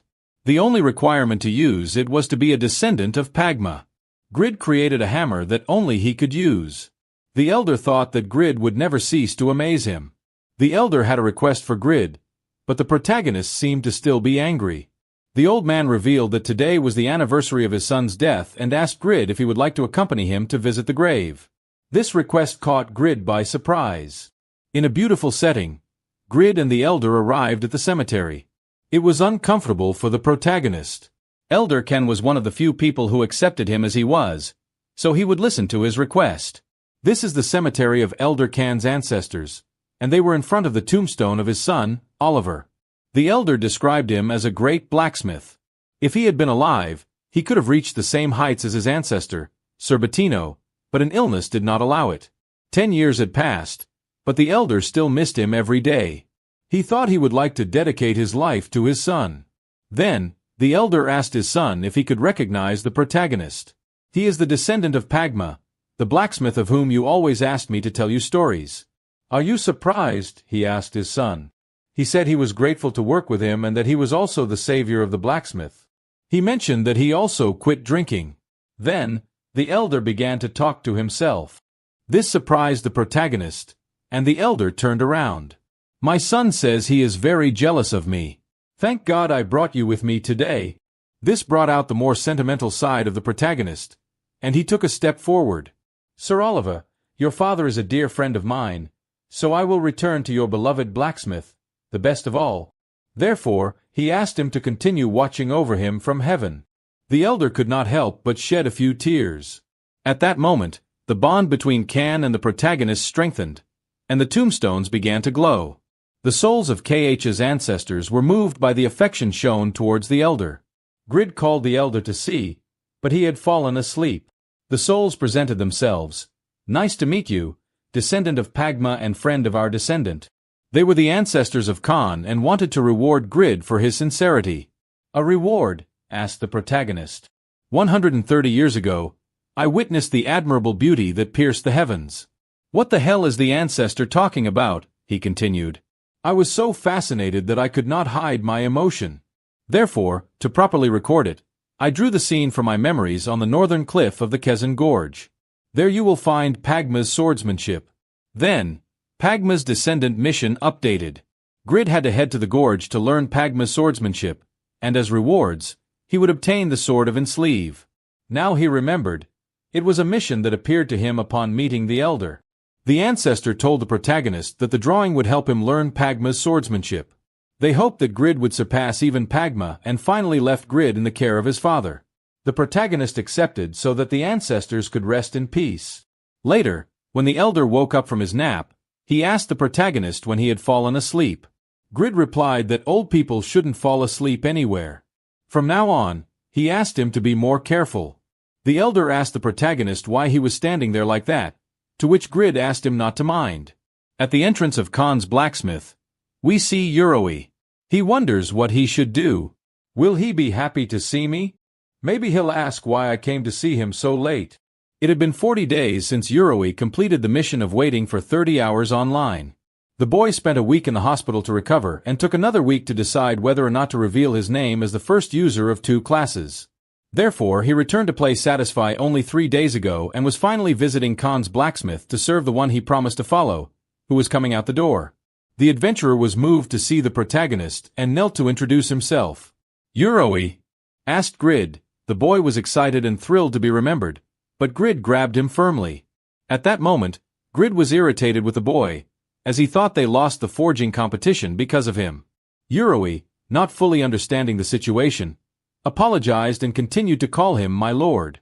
Grid found this way of addressing him strange and thought that perhaps he had gone crazy from waiting so long. Then, Grid let the matter slide and told him to go away. Uroi asked where he would go.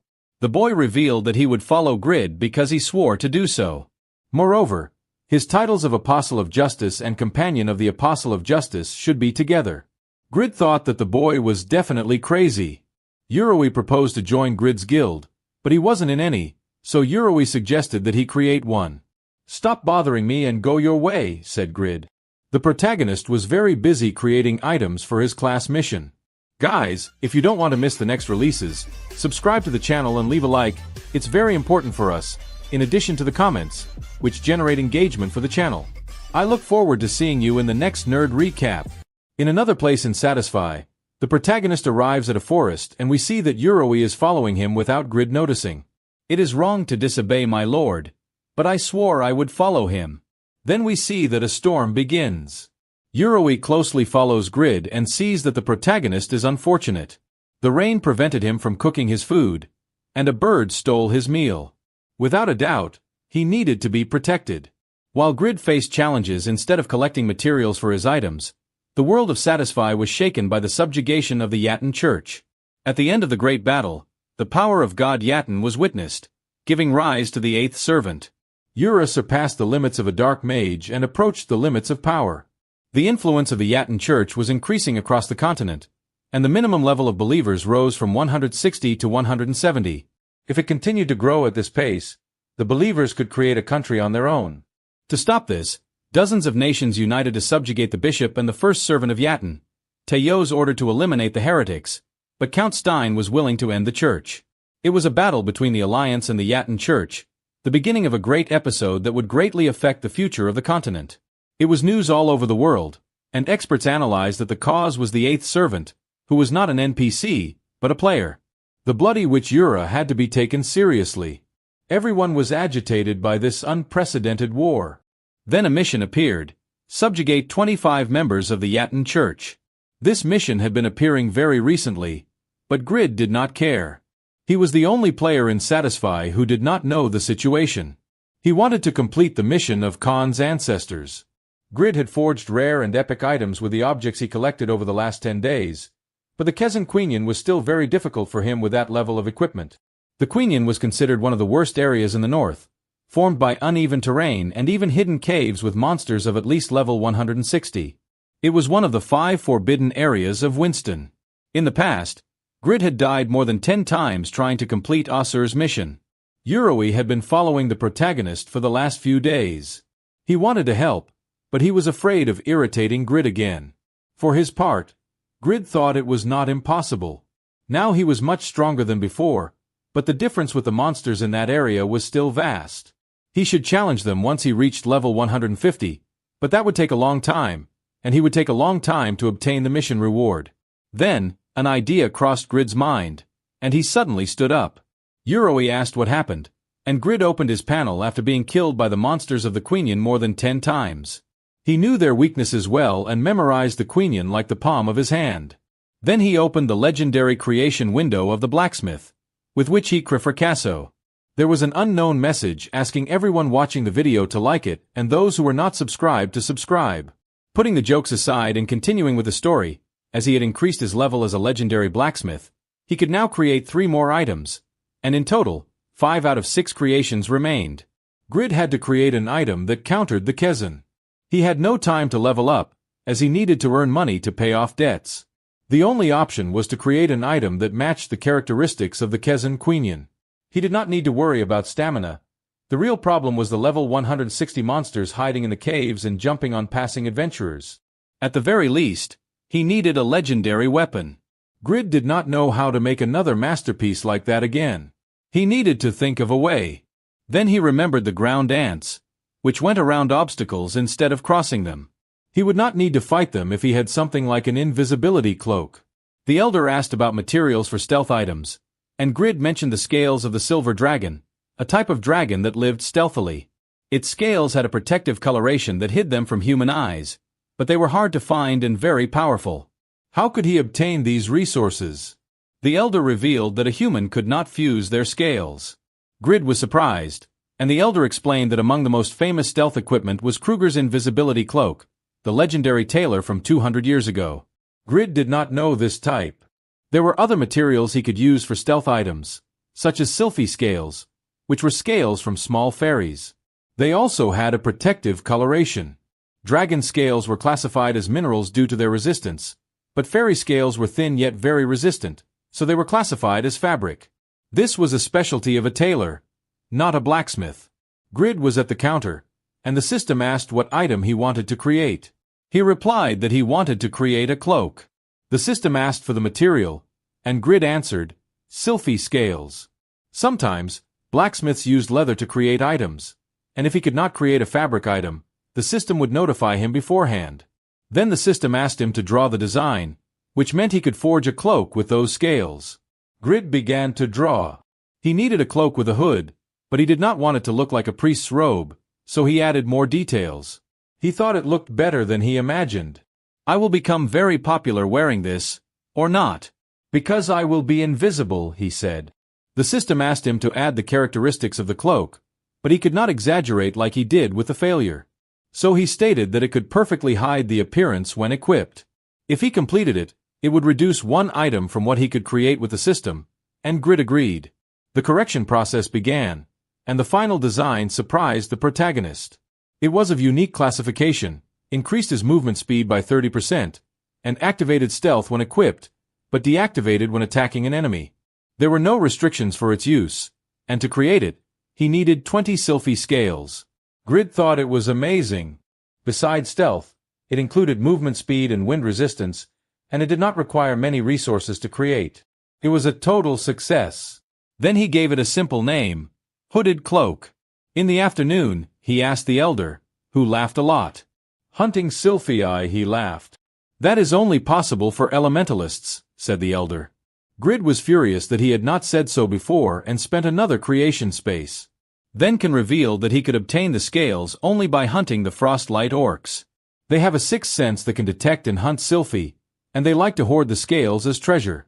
They were stronger, larger, and smarter than common orcs, but they had a weakness to fire. Grid had options to forge his creation since the orcs were the weakest. He just needed to resist the cold, so he asked the elder for production methods for cold-resistant armor. The elder suggested using the leather of the great brown bear. Grid obtained a good epic hammer and would try to make his equipment at least of rare classification this time.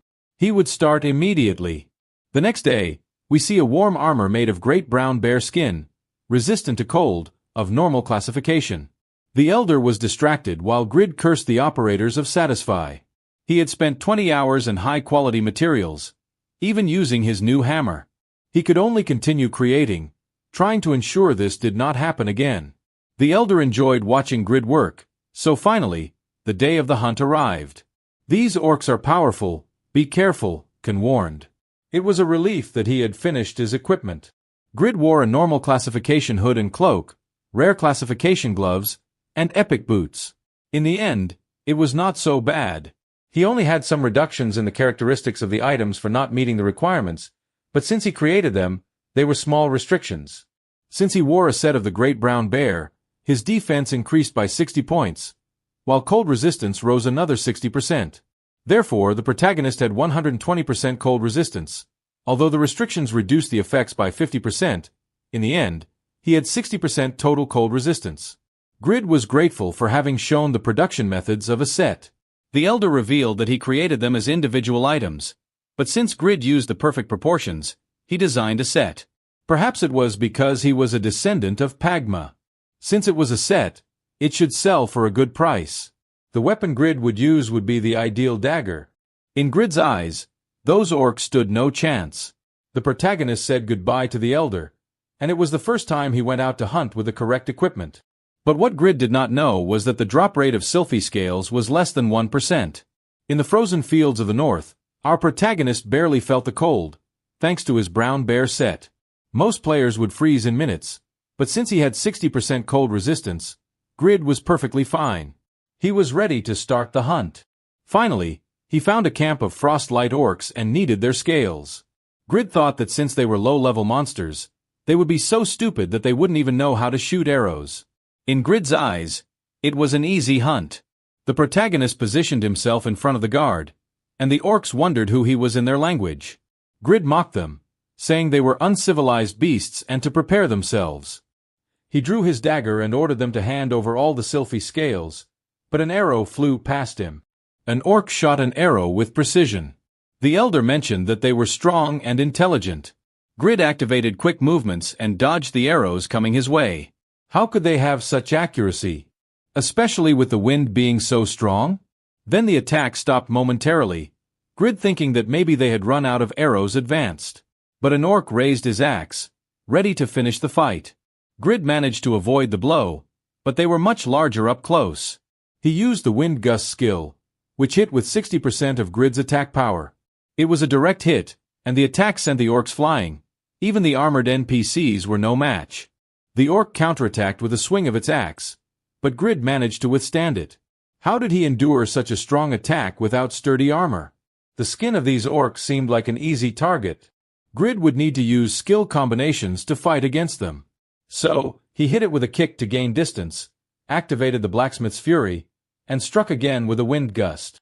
This attack injured it, opening a gap for a direct critical hit. Grid thought he had defeated it, but the furious orc was still alive and hit him with a single blow that took 1,000 from his health. His attacks were having an effect, but the orc simply had too much health. Grid was receiving consecutive attacks and needed to use potions to recover, initiating another offensive against the orc. It was a battle of endurance, the protagonist alternating attacks. Then, he received a direct hit. His health fell below 10%, and he had only 7 seconds to use another potion. Grid was finished. But then the passive ability of the Apostle of Justice activated, granting him courage and strength in times of crisis, the title he received for helping Uroi. Grid drew his dagger, his stats increased by 30%, and the orcs wondered why their companion was taking so long. When an orc was thrown towards them, his companion was completely defeated. It was impossible. In turn, Grid gained 266,000 experience points, leveling up and recovering all his vitality. The orcs were confused. They needed to take revenge, but Grid would take this opportunity to continue leveling up. Then, he activated Unwavering Justice, increasing his attack by 300%. We travel to the future. 3 days later, Uroi arrived in the north. Apparently, the elder revealed that Grid went hunting orcs for materials. Uroy apologized for letting him go hunt alone. Among the items Uroy brought, there were 50 flame vials to combat the orcs. Additionally, due to his new class, he could equip weapons that were previously impossible for the speaker class. But that wasn't enough to defeat these terrifying orcs. His thoughts were interrupted by a fight in the distance. Uroy hoped he wasn't too late, as if the orcs attacked in groups, his lord could be in danger. Upon arriving at the camp, he encountered a pile of defeated orc warriors. It was a true slaughter. They were powerful level 120 orcs. Undoubtedly his lord could not have come out unscathed. Then, he heard someone complaining of back pain. It was Grid. "Is that you again, Uroy?" Grid questioned. The adventurer was relieved to see that Grid was okay. He defeated them with such a small dagger?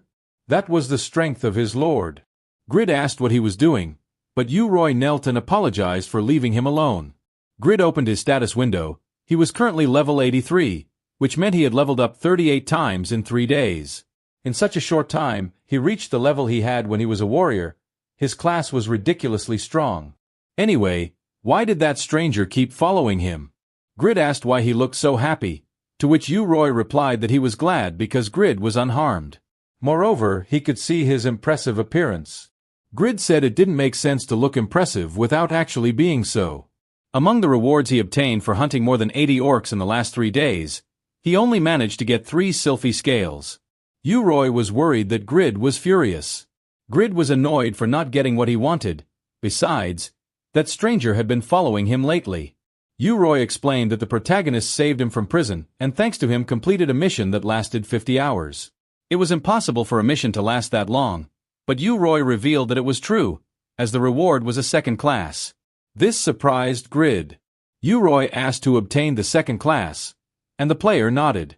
Grid was even angrier now that he had received such a good reward, even when it was the protagonist who went through all the adversities. The humble Uroy explained that he would use his ability only to sacrifice himself for his master. In Grid's eyes, the reward of the Apostle of Justice wasn't bad, but the player obtained better rewards.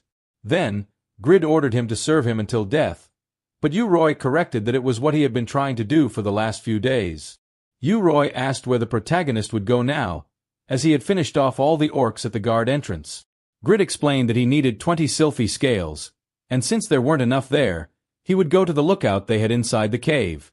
Grid was tired, as he had been hunting for 3 days, so he would stop to rest if the next orc gave him another scale. Just at that moment, another orc appeared before them. It was the orc chief, Frostlight, level 140. He swung an axe that the players barely managed to dodge. Grid asked why such a powerful one appeared, and Uroy explained that it showed up because it annihilated the entire village. It was a very powerful rival. Then, Grid ordered Uroy to act as bait so he could escape, but Uroy stayed by his side. Grid questioned if he was really his master since he wasn't obeying him, but Uroy proposed something. They didn't need to escape. His class was the companion of the Apostle of Justice, and if they fought together, their stats would increase by 30%. Uroy was level 138, so if they fought together, they could defeat him. Grid remembered that in prison he seemed powerful, so he agreed. However, he said that all the items the chief dropped as rewards would be his. Uroy accepted, as Grid was his lord. Then, they formed a group where Grid was the leader and would receive all the items. Uroy noticed that the protagonist's level was 83, which surprised the adventurer. How could he defeat so many orcs being level 83? Grid asked if he had a problem with his level. Uroy asked excitedly if Grid had one of the 3 epic classes, and Grid replied that he had something similar. "My lord is an incredible person," the adventurer expressed. Now that he understood the situation, it was time to work. Grid left the chief to the adventurer while he dealt with the horde of orcs that the chief brought. Uroy thought it was amazing how unpredictable his master was, but he needed to rise to the occasion. He used taunt to draw the chief's attention, which focused all its attention on Uroy, allowing our protagonist to finish off the rest of the orcs. He combined the blacksmith's fury with unwavering justice to unleash the wind gust, wiping out all the orcs at once. Grid had executed this combo perfectly after 3 days of hunting. Grid obtained 2 scales, a good ratio considering he had only defeated 11 orcs. Now, he would help Uroy with the chief. However, an orc king fell from the sky. Uroy apologized because the effect of taunt had ended. Grid dodged the attack but suffered residual damage, as the powerful strike grazed him. He was taking damage from the air pressure. He could block their attacks, but not counterattack. It was overwhelming. It was the first monster chief he faced properly, and he could defeat it. Then, he activated another skill of the descendant of Pagma. He needed to do whatever it took to win. The protagonist gave an order, and Uroi charged forward.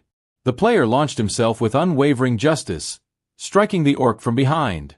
Uroi had used the same skill as Grid. The protagonist took advantage of the distraction to strike with unwavering justice and wind gust, landing a solid blow to the orc's head. This impact was so powerful that it broke the orc's mask. Now that he had hit its head, it left its legs exposed, and together they attacked the boss at the same time. They had caused a lot of damage to him and could defeat him. Despite being unbearable, he was good at coordinating with the protagonist. The boss, in turn, was furious. Was it a very weak blow?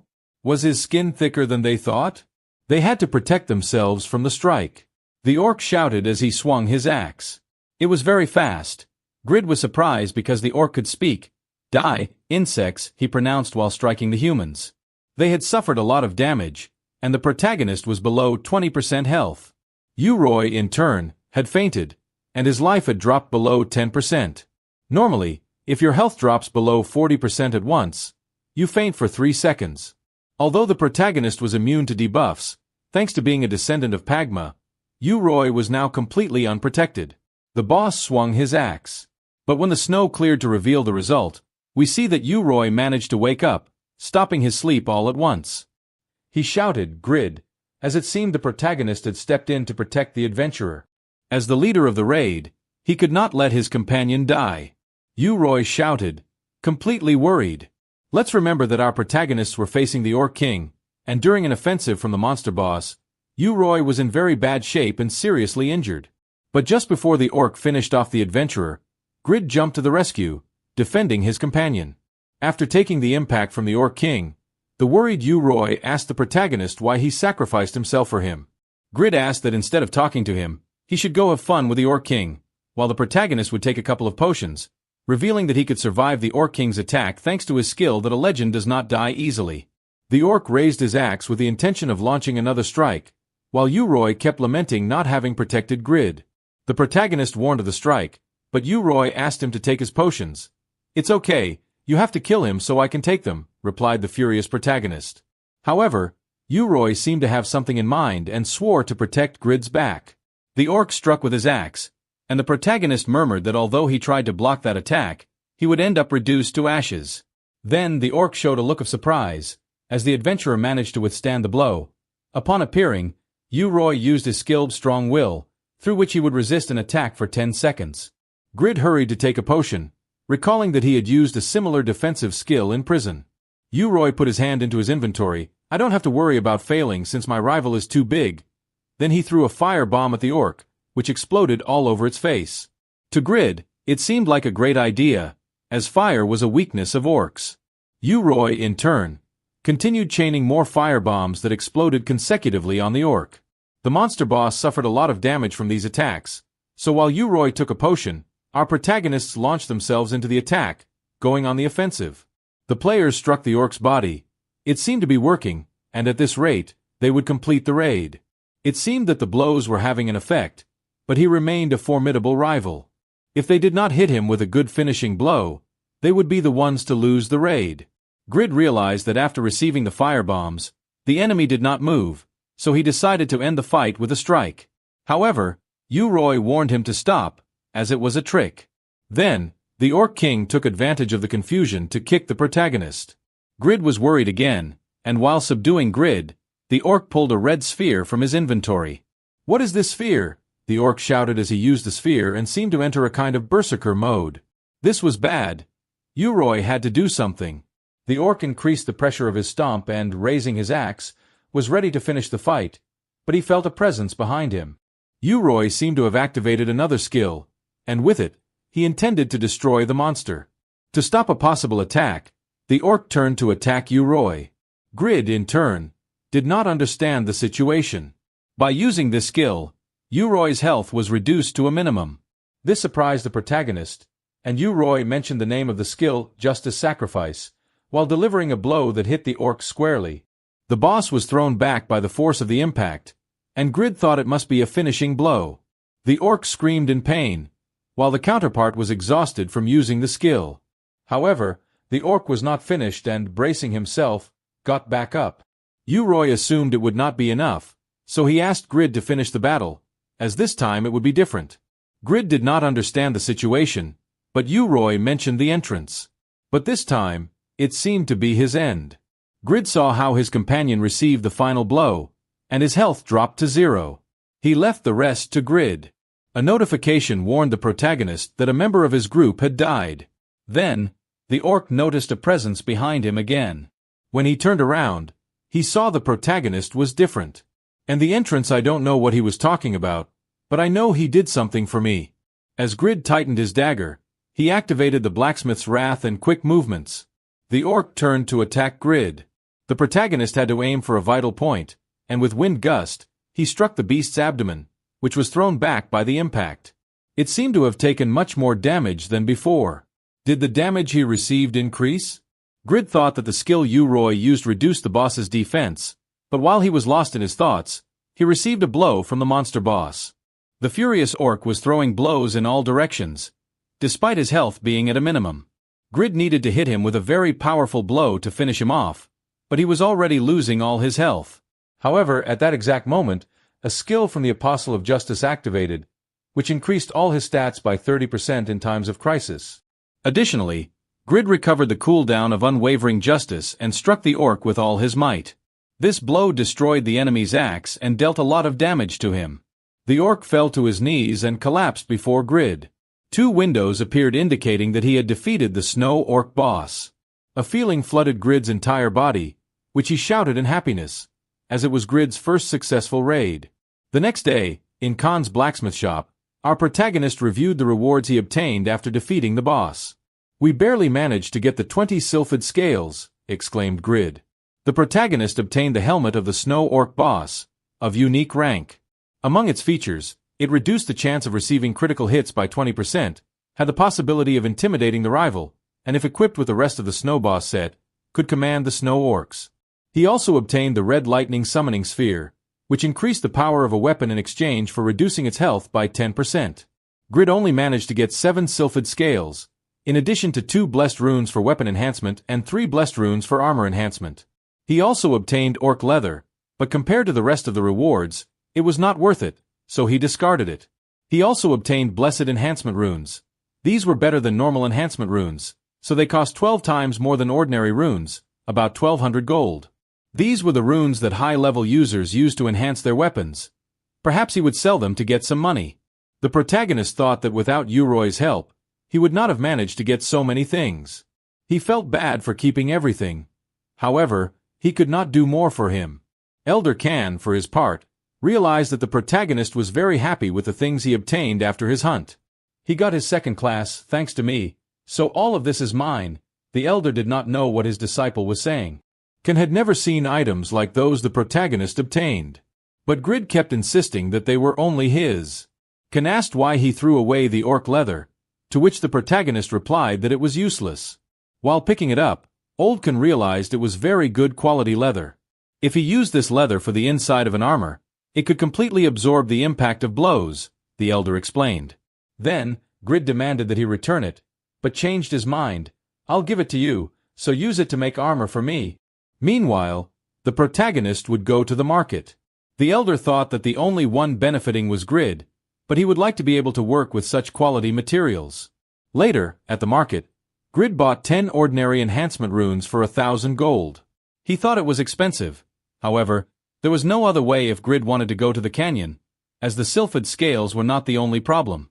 Still, without the scales, he would have to go to the canyon to find the mural that has Pagma's sword handling. It was complicated dealing with the orcs, and although he was now level 85, there were still monsters he could not defeat. For now, he would enhance his items. Grid headed to a quiet place to enhance his objects. In an alley, he took out his dagger, ideal for enhancing it. However, his family was in crisis, and Grid said he would help them. Should he be spending money on enhancing items? He wondered. Then he tightened the dagger's handle and thought it was an investment. Enhancing his dagger by 5 more should be enough. He then used an enhancement rune on his dagger, and the first enhancement was successful. He used 3 more runes and achieved 2 more successful enhancements. Therefore, his dagger was enhanced by 3 more, and using the rest of the enhancement runes, he achieved a 4th successful enhancement. Grid was having a lot of luck. With 10 enhancement runes, he managed to enhance 4 points. His dagger. Was it because he was a descendant of Pagma? At the market, a player was buying some potions when our protagonist ran by and asked for another 10 enhancement runes. Using these runes, he managed to enhance his dagger to +5, which was his goal. By enhancing his dagger, his stats rose dramatically. This was due to the base stats of the weapon being very good, and the chance of enhancing the weapon beyond +6 dropped drastically. Grid was very happy to start another hunt. However, the idea of enhancing his dagger even more crossed his mind. The +6 enhancement was very rare, and he was just 1 point away from achieving such a feat. Moreover, having a +5 weapon would not change its appearance, but starting from +6, the weapon would gain a special aura. No, I have to focus, Grid thought. My family is broke, I can't take risks. But he was the descendant of Pagma. He should do it. Back at the market, the same boy continued trying to buy items, but again he was interrupted by our protagonist, who once again asked for 10 new enhancement runes. After failing so much to enhance his weapon, the enhancement level dropped to just 2. This was unacceptable for Grid, who was determined to achieve the +6 enhancement. Therefore, the protagonist used more enhancement runes, powering up his dagger regardless of how much he would spend. After an intense afternoon, we see how the inhabitants of Winston are surprised. It's impressive, they could be heard murmuring. I've never seen this before. It's fabulous. That weapon emitted a blue glow indicating that it had been enhanced by 6 points. It was impressive. Grid thought it was good to be the target of jealousy, and he did not regret spending over 2,000 extra gold to obtain the +6 item. Then, a user asked why there was so much scandal. Pathetic, very pathetic, exclaimed the player. It was the Blood Warrior Cats, the 3rd user of the hidden class, who was currently ranked 40th in the unified rankings. Grabbing Grid's hand and calling him an insect, he asked if he liked having an improved item so much. Don't talk like that to someone you don't know, exclaimed the protagonist as he stepped away. The player found it amusing that someone so pathetic tried to show off. Then, he unsheathed his sword to show the true improved weapon. Cat's sword emitted a blinding glow, indicating it was an improved +8 weapon. Grid asked if there was something special about it, explaining that he didn't care about the enhancement level of his weapon since his dagger was much better. Have you ever felt the satisfaction of obtaining an item after spending so much energy and effort? Asked the player. He only got irritated and said goodbye, stating that he could continue living to feel some satisfaction. The inhabitants were with Grid. It was a disappointment, as the rumors said. The rest of the players told Grid that it was a good response and felt good hearing it. Grid returned to the forge to continue working, still irritated by the afternoon situation. He could have achieved it with his enhancement runes, but he couldn't spend them if he wanted to save his family. Grid was not that immature after all. The elder noticed that the protagonist was always working hard, and Grid explained that he was finishing his last equipment to go to the canyon the next day. It was the right moment for the elder to give him a gift, asking Grid to take a look. Grid thanked him, saying that it was a joke before and that he didn't need to have spent his energy creating armor. It was an epic rank armor, a masterpiece by Khan, with over 350 armor. Khan stated that it was his best work so far and hoped it would be useful for Grid. The next day, in the canyon, Grid had finished his preparations and was ready. His equipment included the Orc Chief's helmet, the Elder Khan's breastplate, some epic gauntlets he managed to create at the last moment, and some rare boots. The gauntlets, besides their good stats, had the possibility of activating the double barrier. Grid had nothing to regret. Now it was time to move forward, gripping his dagger. Grid thought it was amazing to have spent the enhancement runes to max out his dagger. Once in the canyon, Grid walked along the edge of a cliff. No matter how many times he had been there in the past, he would never get used to it. I will die if I fall from here, thought Grid. The scales of Sylphie were important, but he would complete the mission even without them. Unfolding a window with the mission information, Grid had to find the hint of Pagma in the canyon. If he mastered Pagma's sword, he would obtain the Dane slave sword. Grid's dagger, even with maximum enhancement, was still a level 180 weapon, so it could not be compared to the level 250 Dane slave sword. Moreover, he would learn how to wield Pagma's sword. Grid definitely needed that skill, as he only had 4 attack skills. He had to be careful with the cave walls, as he had been caught many times by the level 160 monsters in those caves in the past. Therefore, Grid already knew the attack patterns of the enemies. He just needed to move silently. However, he was interrupted by a level 162 lizard. The protagonist had been discovered. Undoubtedly, it was a user with very bad luck. The lizard attacked, and Grid equipped his helmet.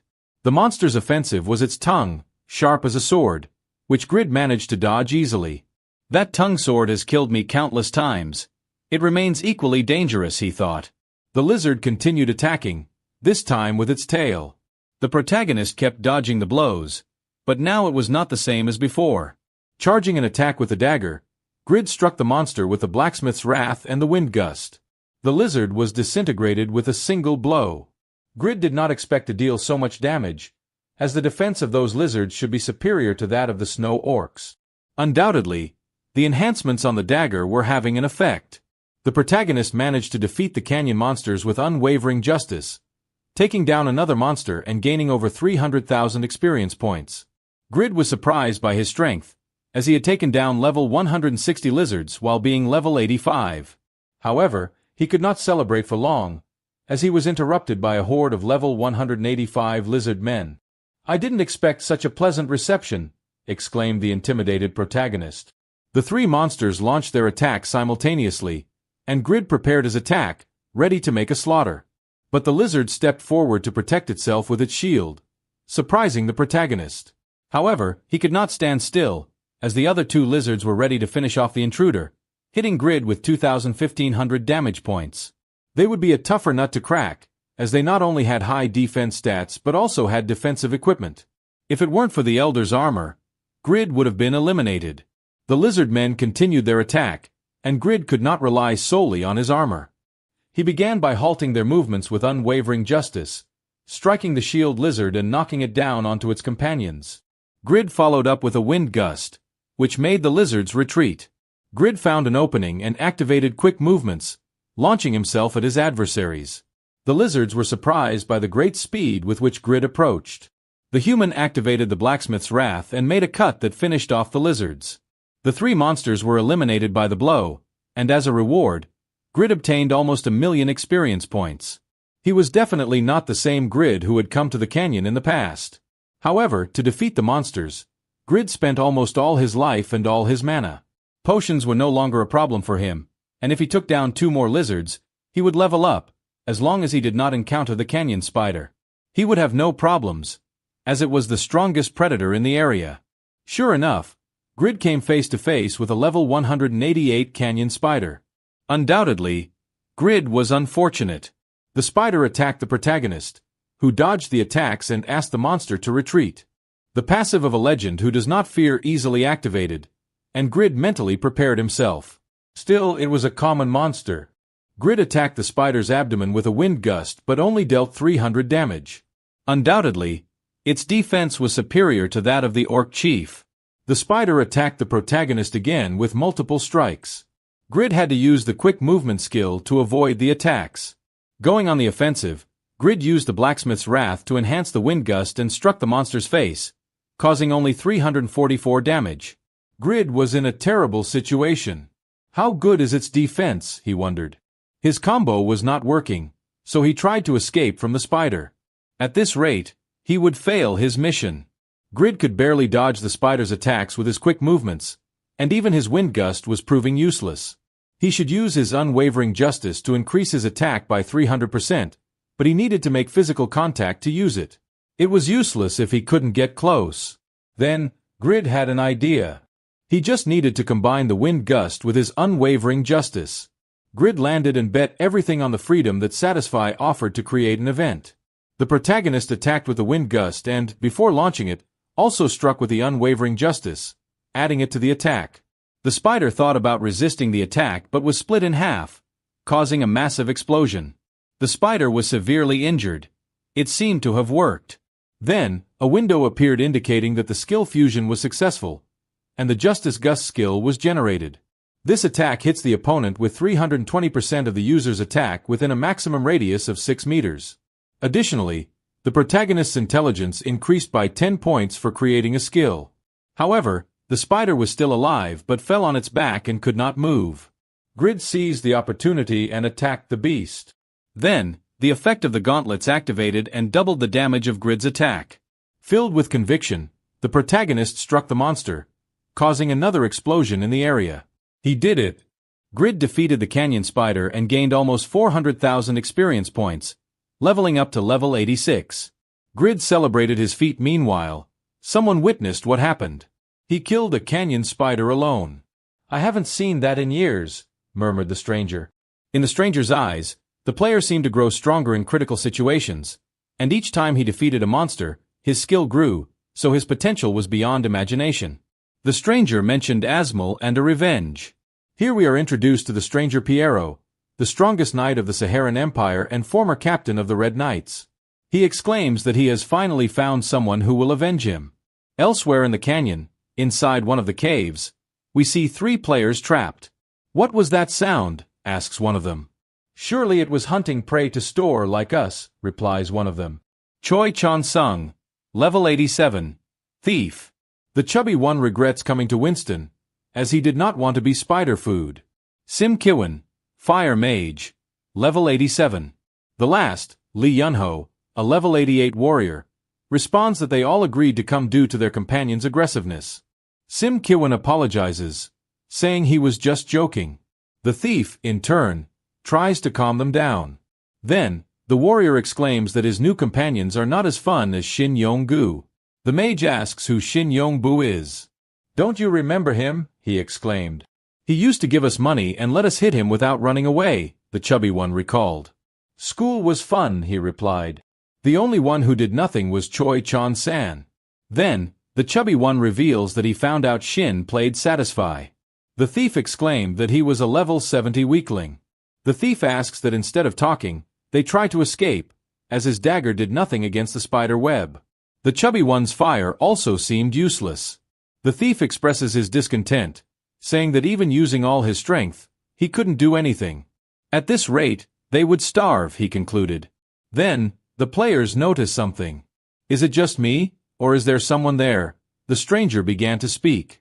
"With the size of that spider, it must have lived here for at least 10 years. There must be good loot," said Grid, who complained that although it was hard to defeat it, he only got useless items. The young ones were surprised. "You defeated the spider?" said the little thief, suggesting that he was probably a high-level player and that if they acted friendly, he would help them. Then, the players call the protagonist and ask Grid for help. "I can't see properly. What's going on? Are they players stored as food?" he asked.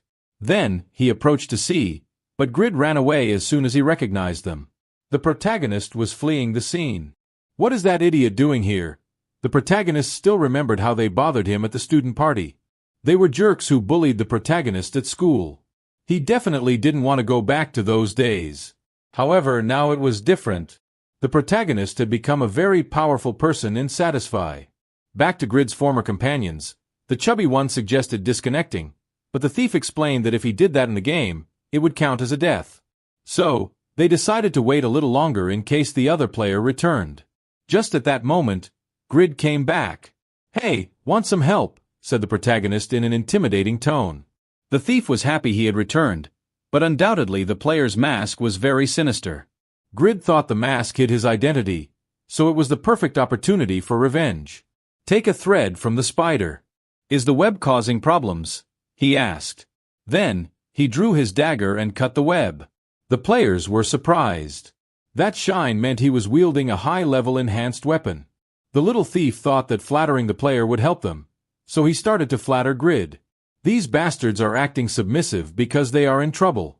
Grid would help them, but they would have to give him their entire inventory. It was a fair proposal in the eyes of the adventurers. The thief expressed his discontent. "I thought you wouldn't be useful, but you're just an idiot who went crazy." Before he could finish his sentence, he was struck by Grid. "What's happening with this damage? He took almost all my health with a bare hand," activating the blacksmith's wrath. Grid clenched his fist and threatened them. It was the first time the protagonist could respond to his aggressors. Satisfy was the best game for Grid. The tough guy couldn't do anything and insulted the protagonist, demanding he say where he lived so he could find him in real life. Unconsciously, Grid was scared again, but with a hook to the jaw, he replied that he lived in Brazil, hee. The chubby one threatened the protagonist, but Grid was at his peak and continued his revenge. After beating them for a while, the other boy asked the protagonist to be reasonable and if he wasn't going to help them, to leave, as he was feeling unwell. Grid thought Choi was different, as he had even apologized to him once. Grid agreed to help them, but they would have to bark like a dog first, as they had also done bad things to him in the past. "I'm not going to ask you for money. Am I not generous?" asked the protagonist, but Choi had no answer. He would rather die than beg. This surprised the protagonist. The others were also unwilling to submit. Grid thought that beating them was no longer fun, and if he eliminated them, the game would punish him and his reputation would drop. Therefore, he simply left the scene. The adventurers wondered if he would really leave like that. However, Grid had a very difficult childhood at school, so he wouldn't just walk away. He would take the spiders from the ravine to finish them off. The boys thought he would help them in the end, but he simply left. The warrior cursed the stranger. On the other hand, Choi asked what they would do now. They couldn't escape, so they could only wait for the player to return. The thief wouldn't allow them to continue mocking them, so they had no other option. Later that night, they heard laughter at the cave entrance. "Hey, kids, you said you preferred to die, didn't you?" The protagonist had returned to the den. "However, the web was emptier than my heart. If you want to heal my poor wounded heart, you can subscribe to the channel and thus Nerd Recap will receive a little love." Back to the story, Grid didn't know what had happened. They were disconnected. What will Grid do now? Continuing with the story, we find ourselves at a beautiful waterfall. Legends say that the founder of the Eternal Kingdom, Lauren, discovered this waterfall after conquering the entire north. Its location was unknown, and adventurers could only rely on rumors to find it.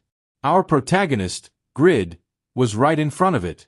"So, this is Lauren's waterfall. Impressive," he said. However, Grid was not looking for the waterfall, but for Pagma's sword. The ghost had clearly mentioned that he recorded the fencing on a cliff to the north, but Grid was starting to doubt the spirit. But before giving up, he saw something behind the waterfall. There was a kind of cave. Grid decided he would investigate the cave. So, it was in a small cave behind the waterfall. Kan's ancestor should have been more precise, our protagonist grumbled. Grid finally found Pagma's fencing. Everything was covered in moss, but he could still see the designs. In the designs, one could see Pagma's appearance. It was quite beautiful, and the dine-sleeve sword he carried was much larger than the imitation that Kan's family had. The original sword seemed to measure over 3 meters. However, Grid had already been at the location for a while, and there was no indication of the mission. The protagonist thought that maybe he had to memorize all the movements from the designs and, with the reward so close, he was willing to do it. After spending the afternoon imitating Pagma's movements, Grid complained about why he still hadn't received his reward. The protagonist had spent almost all his stamina and was exhausted, but when looking at the ground, he found a design he hadn't seen. Then, 2 windows appeared, notifying that the mission had been completed, obtaining Pagma's fencing. Now he would have to return to Kan to receive his reward. Grid has Pagma's fencing at level 1. Among the benefits of this skill, when it was deactivated, his damage increased by 20% and an additional 10% critical damage. But the good part came when activating it. The protagonist obtained 5 techniques with the sword. The skills were Wave, which inflicted 155% damage to all enemies within a 1-meter range, reducing their speed. Containment, which prevented anyone from approaching Grid for 3 seconds. Bond, which allowed hitting a target with 500% of Grid's attack. Death, which also attacked a target, inflicting 1,500% of Grid's attack, causing bleeding and despair. Although this attack had a longer cooldown than Bond. The 5th skill was Transcend, with which his attacks dealt double damage and became ranged attacks. They were spectacular skills. However, the mana consumption of each skill was very high. In fact, some couldn't even be used with his current mana. For now, he would return to the blacksmith. The protagonist needed to increase his intelligence to 400 points to be able to use Death, as 1 point of intelligence also added 3 more mana. However, Grid couldn't increase his stats for now due to debts. Grid's thoughts are interrupted as he passes near a swamp, where 4 wild mermen appear at level 175. They were known to be very strong in water. However, it was the perfect opportunity to test his new skills.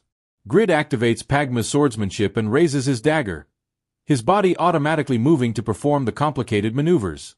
Then, Grid begins to excel with Pagma's swordsmanship and activates the containment skill. With this skill, enemies could not approach Grid for 3 seconds. The merman did not know what was happening. For his part, Grid had spent half of his mana with just one skill, so he quickly proceeds to take a mana potion. Taking advantage of their paralysis, he would finish them off with his own technique. He deactivates the swordsmanship to gain the benefits of the passive and attacks with the Justice Burst. This attack hits and finishes off one of the mermen. Before they could react, he activates quick movements and attacks the mermen. However, one of the mermen attacks Grid from behind, dealing damage to our protagonist. But he had to recover as quickly as possible, taking another potion, raising his dagger, and activating the swordsmanship again. He was determined. This time, he uses the wave skill and finishes off the rest of the mermen. Notification windows appear, indicating that he leveled up, with his respective 10 stat points. Grid would invest these points in intelligence to gain 30 extra mana points. He could increase his stats by creating equipment, so he would take his time. Grid is surprised by the presence of a stranger. That was impressive, he mentioned. Grid wondered who the stranger was. Above his head appeared a sign mentioning his name, Piero. Therefore, he was an NPC. Guys, if you don't want to miss the next releases, subscribe to the channel and leave a like. This is very important to us, along with the comments, which generate engagement for the channel. I look forward to seeing you in the next Nerd Recap. NPC. Piero asks the protagonist to calm down, as he only wanted to ask a favor. Judging by his appearance, Grid knew who he might be dealing with. Without a doubt, he was a beggar. Thus, Grid expresses that he has no money. The NPC starts laughing heartily. What makes you think I'm a beggar? But the answer was obvious to Grid. The conversation is interrupted by a horde of mermen seeking revenge. Who killed our brothers? There were too many for Grid, so he blames the stranger. He killed them. I saw it with my own eyes. This behavior of blaming others did not please Piero. The NPC steps forward and attacks the mermen, annihilating them with a single blow. You look a lot like a man I hate very much, he said after finishing off the enemies. Grid thought that his sword must be incredibly powerful, and his strength was surprising. Grid apologizes for not dying. Piero, for his part, downplays the situation to get straight to the point. He needed Grid's help. After hearing Piero, Grid receives a quest in which he must become Piero's agent to discover the true traitor of the Red Knights. His goal was to punish Asmol, and as rewards, he would receive the title of Agent of Revenge, gain cruelty stats, 100 attack points, and the skill Killer's Impulse. They were extraordinary rewards, but the Saharan Knights were the most powerful on the entire continent. Apparently, the vice-captain of the Knights, Asmol, was going to have a meeting with the Empress, but Piero discovered them. However, they betrayed him, and he became a fugitive. Grid knew his limits, and the vice-captain was too powerful for him, so he refuses to accept the mission. I can't count on the skills or the time, he apologized.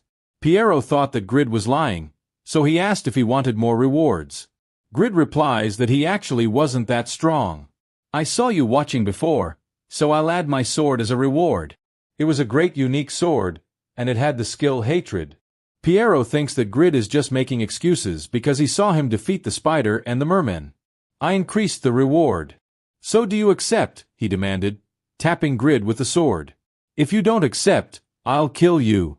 The sword strike dealt 7,500 damage to the protagonist, activating a passive of the Apostle of Justice that increases Grid's stats by 30%. The sword strike had severely injured the protagonist. Piero was not willing to listen to Grid. He was an NPC who would kill him if he did not accept the mission. So, Grid asks him to just kill him.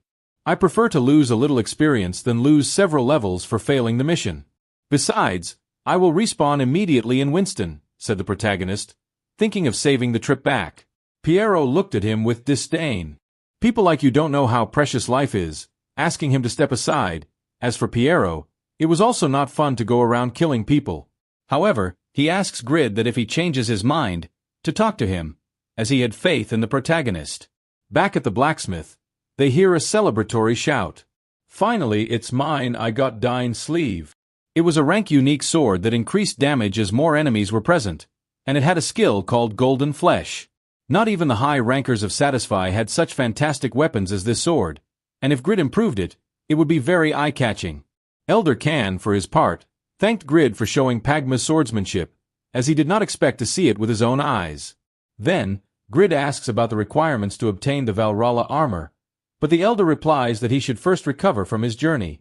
Grid had leveled up to level 95 on his return, so he would take a break. In fact, the protagonist managed to increase the Smith's Wrath and Unbreakable Justice to level 2, so he was more than satisfied. Can and the protagonist are interrupted by someone. Is it you, Mr. Grid? The auction administrator urgently requires your presence to create an item. They were guards who asked Grid to accompany them to the castle blacksmith in Winston. Upon arriving, Grid is surprised. Wow, I didn't know there was a blacksmith in the castle. The administrator asks him to produce an item at this location this time, as it was an extremely urgent case. The Yatton Church has been growing at an extreme speed since the 8th servant appeared.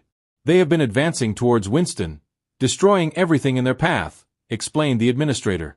Grid had heard rumors that Yura had become the 8th servant, and that many players were joining the church due to an event that increased experience by 20%. Winston was in a delicate situation.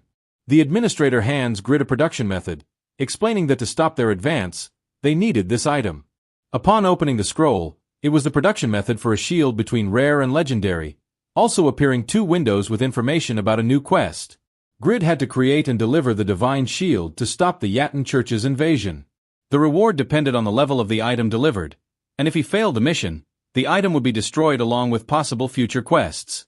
This divine shield possessed the power of Rebecca, the goddess of light, being powerful against black magic, demons, and the Yatton Church.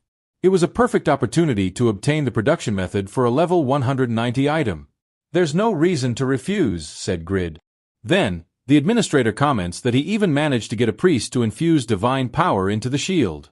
I am Cassus. This body serves Rebecca, the goddess of light, said the priest. Grid had not noticed his presence, as he looked more like a demon than a priest. Starting the production, the mithril was very difficult to melt. Grid was clear that he would not sleep for the next 2 days. He had accepted the mission due to the fact that, because of his journey to obtain Pagma's swordsmanship, he could not earn money. However, the materials were very expensive. Magic stones, mithril, and gold and silver to represent Rebecca. 2 days later, the player asks the NPC priest why he had been praying for 2 consecutive days. I would have woken you when I needed your help, but the priest wanted to pray for Grid's fortune as much as he could. The goddess Rebecca governs the light. The light represents positive energy, but from the priest's face, it seems he lives in misery. Grid asks the priest to do his best by blessing the 2 shields he managed to forge.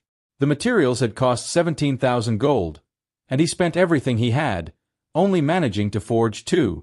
If he received the worst rating, he wouldn't be able to sell them, as they could only be used by members of the church. Rebecca. From a screen, Shin Yongbu observed the protagonist's actions. He really plays unpredictably, working on low-speed projects, avoiding anything that leads him directly to success. The lead developer could understand why the executive Sanmin is frustrated with him. Then, the developer notices the presence of someone else, waiting for NPCs. He asks the program if Isabel is among the current NPCs in the location, and the program responds that she is not. This seemed very interesting to the director. Without a doubt, Shin Yongbu was very entertaining, even being so unpredictable. He did not expect to have created a variable like that. Returning to the protagonist, some time later, the priest wakes Grid to inform him that the goddess Rebecca has heard our prayers.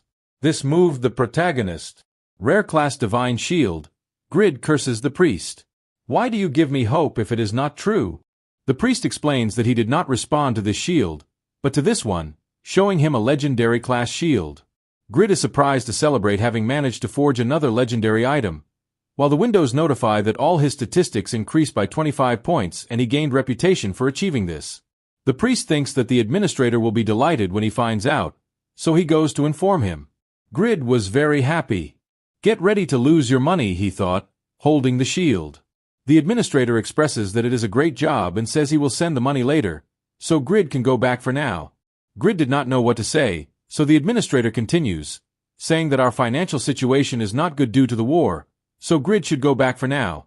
Grid does not sit idly by and asks for the shield to be returned to him since he was the one who paid for and forged the shield. The administrator was acting very differently and orders Grid to be arrested. The NPC asks a guard to deliver the shield to a certain person and, addressing Grid, says that one should not let courtesy go to their head. The priest, for his part, is speechless. Grid continues shouting that he is innocent. Then, the priest uses the light of purification, illuminating the entire room with a dazzling glow. This light affects the auction administrator, who falls unconscious to the ground. As I suspected, there is something strange here, said the priest. Only members of the Rebecca Church can use this shield, and Winston only asked for a priest from the church, instead of also asking for a paladin who could wield the shield. By creating an item they cannot use, they intended to steal it. Then we see a church member holding the shield. The priest asks if he brainwashed the administrator. He reveals that even if he had done so, they could no longer do anything. Grid shouts for them to return the shield to him. While the priest thinks that an ordinary believer could not even look at the shield, but he is holding it without problems. He must be a high-level follower. At this moment, a feminine voice is heard. I knew this would happen, and the wall is completely destroyed. What would you do without me? Says an NPC named Isabel. Grid wonders who she is, while the priest asks her to use doors instead of breaking walls. The girl apologizes, saying that this entrance looks cooler, and addresses the Yatin follower. Hey, heretic, why don't you start by revealing why you want the shield, she said, while summoning a spear. The Yatin follower is startled. Don't tell me that spear is the lifeful spear. What is a daughter of Rebecca doing here? Said the older member, surprised. Isabel asks him to answer her questions, but the follower runs away. This was not in my plans. I must escape now, says the priest, and the paladin goes in pursuit. Meanwhile, in this strange situation, our protagonist wonders, what is happening here? At this point, Shin Yongbu thought that this mission to recover the shield did not exist. Half an hour later, Grid is still in pursuit, damn shield thief. Meanwhile, elsewhere in Satisfy in Pedro, a small town in the Eternal Kingdom, the manual explains that this place is under the control of one of the best guilds, the Giant Guild, and the lord of this town was Chris, a great swordsman ranked 3rd in the unified rankings and the master of the Giant Guild. He observes an armor. This armor was forged by a master craftsman without reputation. It was a formidable item.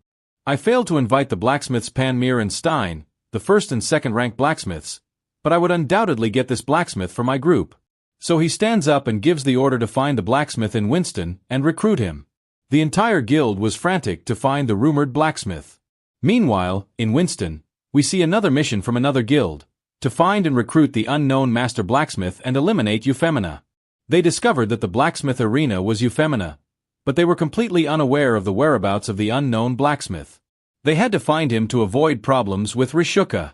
The Sadaka guild also mobilized to find the blacksmith. Then Regis notices a familiar face. It was the guy who tried to join the raid, so he calls him to ask. Grid calls him by his name, to which the player is happy that he remembered his name. Then Regis asks why he looks so sad. Grid then remembers that he was a muscular, naive guy with a pure heart, so an idea crosses his mind. This kind of big heart will listen and accept my request. Grid throws himself to the side and starts to play his role. An idiot stole my item. Please kill me, said Grid.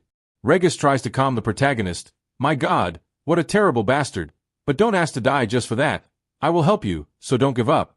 But his speech is interrupted by his furious clan leader, Jishuka, who scolds him for helping strangers instead of completing the group's mission. Gentlemen, if you also want the captain to rip Regis's ear off, leave your like on the video. The clan captain addresses Grid. Regis has work to do, so deal with your own problems. Regis explains to the protagonist that the girl's name was Jishuka and she was the master of the clan to which Grid belonged. Then he expresses his discontent to the chief. Grid then explains that he is not a bad person and needs help from Regis. Jishuka realizes that they are attracting too much attention and could tarnish the clan's reputation, so she would lend her clan member for this occasion. Regis explains that helping those in need is the spirit of Taekwondo. Without a doubt, Jishuka would end that brainless one when she returned. A conversation catches the player's attention. The girl in the background asks if that was the blacksmith who participated in the blacksmith games, to which the other responds affirmatively. He went out with Can to face a 2-against-1. Was he the man of the rumors? Maybe he knew the whereabouts of Euphemia. She then proceeds to send a message to Regis, but he had blocked Jashuka's messages. Meanwhile, elsewhere, we see a ritual being performed. Only the divine shield was missing to complete it. It was Malik, the sixth servant of the Yatan church. He asked someone if they knew what would happen if they added black magic to the divine shield. He explains that, due to the war, the defenses of Winston had become weaker, and he was able to obtain an excellent virgin to use as a sacrifice, Miss Irene. She clutches her ring and then remembers Doran's last words. I was able to save her thanks to that man. You must find him and keep him by your side. The next day, Grid asks what they will do if he is not on this mountain, to which the energetic Regis responds that if it is not on this mountain, they should look elsewhere. Regis is surprised by Grid's equipment, as he did not know he was a powerful warrior. You said the thief emanated a negative aura, right? He is probably a member of the Yatan church, and if he grabbed the shield, he must be a high-level believer. Grid asks if it was them. There were at least a dozen followers. He proposes to be discreet and avoid being seen, but it seems Regis had other plans and charges directly into the offensive. After intense minutes of fighting, Regis managed to defeat all the Yatan followers. For him, it was just another training session. Our protagonists enter the cave. Grid did not see the old thief among the defeated followers, so he must be inside. Then a sinister voice is heard. I do not like having unwanted guests. 2 windows appear notifying the appearance of the servant Malik and a powerful black magic that applies effects of fear, weakness, and immobilization. A tentacle appears out of nowhere ready to strike our protagonists. Thanks to his passive ability, the effects of intimidation do not affect Grid, and he easily dodges the attack. However, this impacts the muscular Regis, crossing through him. Regis could not dodge due to the immobilization. This could be very difficult to consider it a training, mentioned the injured player. Malik, in turn, is surprised that the paralysis does not affect Grid, but it would equally end him. As he throws his sharp cloak towards the protagonist, he draws his dagger and strikes the cloak with his gust of wind. This action surprises Yatan's follower. Meanwhile, Regis recovers from the damage with a potion, while asking his clan for help to defeat Yatan's sixth servant. In response from the clan, we see that Jashuka is very furious for being blocked. Calm for now, master. We encountered Malik. He was not at the Yatan church headquarters. He is level 310, so prepare all the equipment and come quickly to help me. Then Jashuka orders that Malik is not the priority, but Grid, as he is the blacksmith disciple of Khan, so he might know the whereabouts of Euphemina. This impresses Regis. Wait, he is a blacksmith?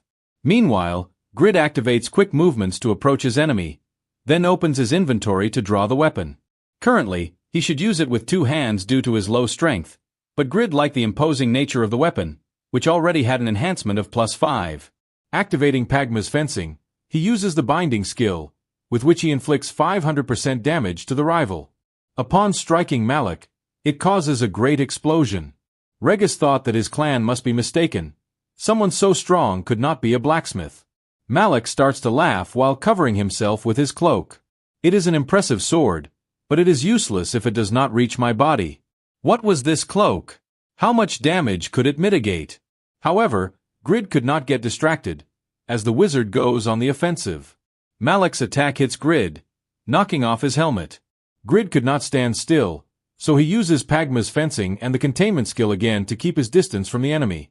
The Dark Mage is surprised that he cannot get close to Grid, who takes the opportunity to retreat and recover mana with a potion. They should take the opportunity to escape. However, Regis warns that, fortunately, reinforcements have already arrived. An arrow passes between our protagonists and hits the target in Malik. If you don't want to die for being in the way, go hide in a corner, did you hear? It was the captain of the Sadaka clan. This threatens Regis. We have to talk when this is over, and you, disciple of Khan, don't think about going anywhere and wait for us. Grid is surprised, as the player was using the Yafa arrows he forged. He then asks the player if she was the one who bought them. This surprises Jashuka.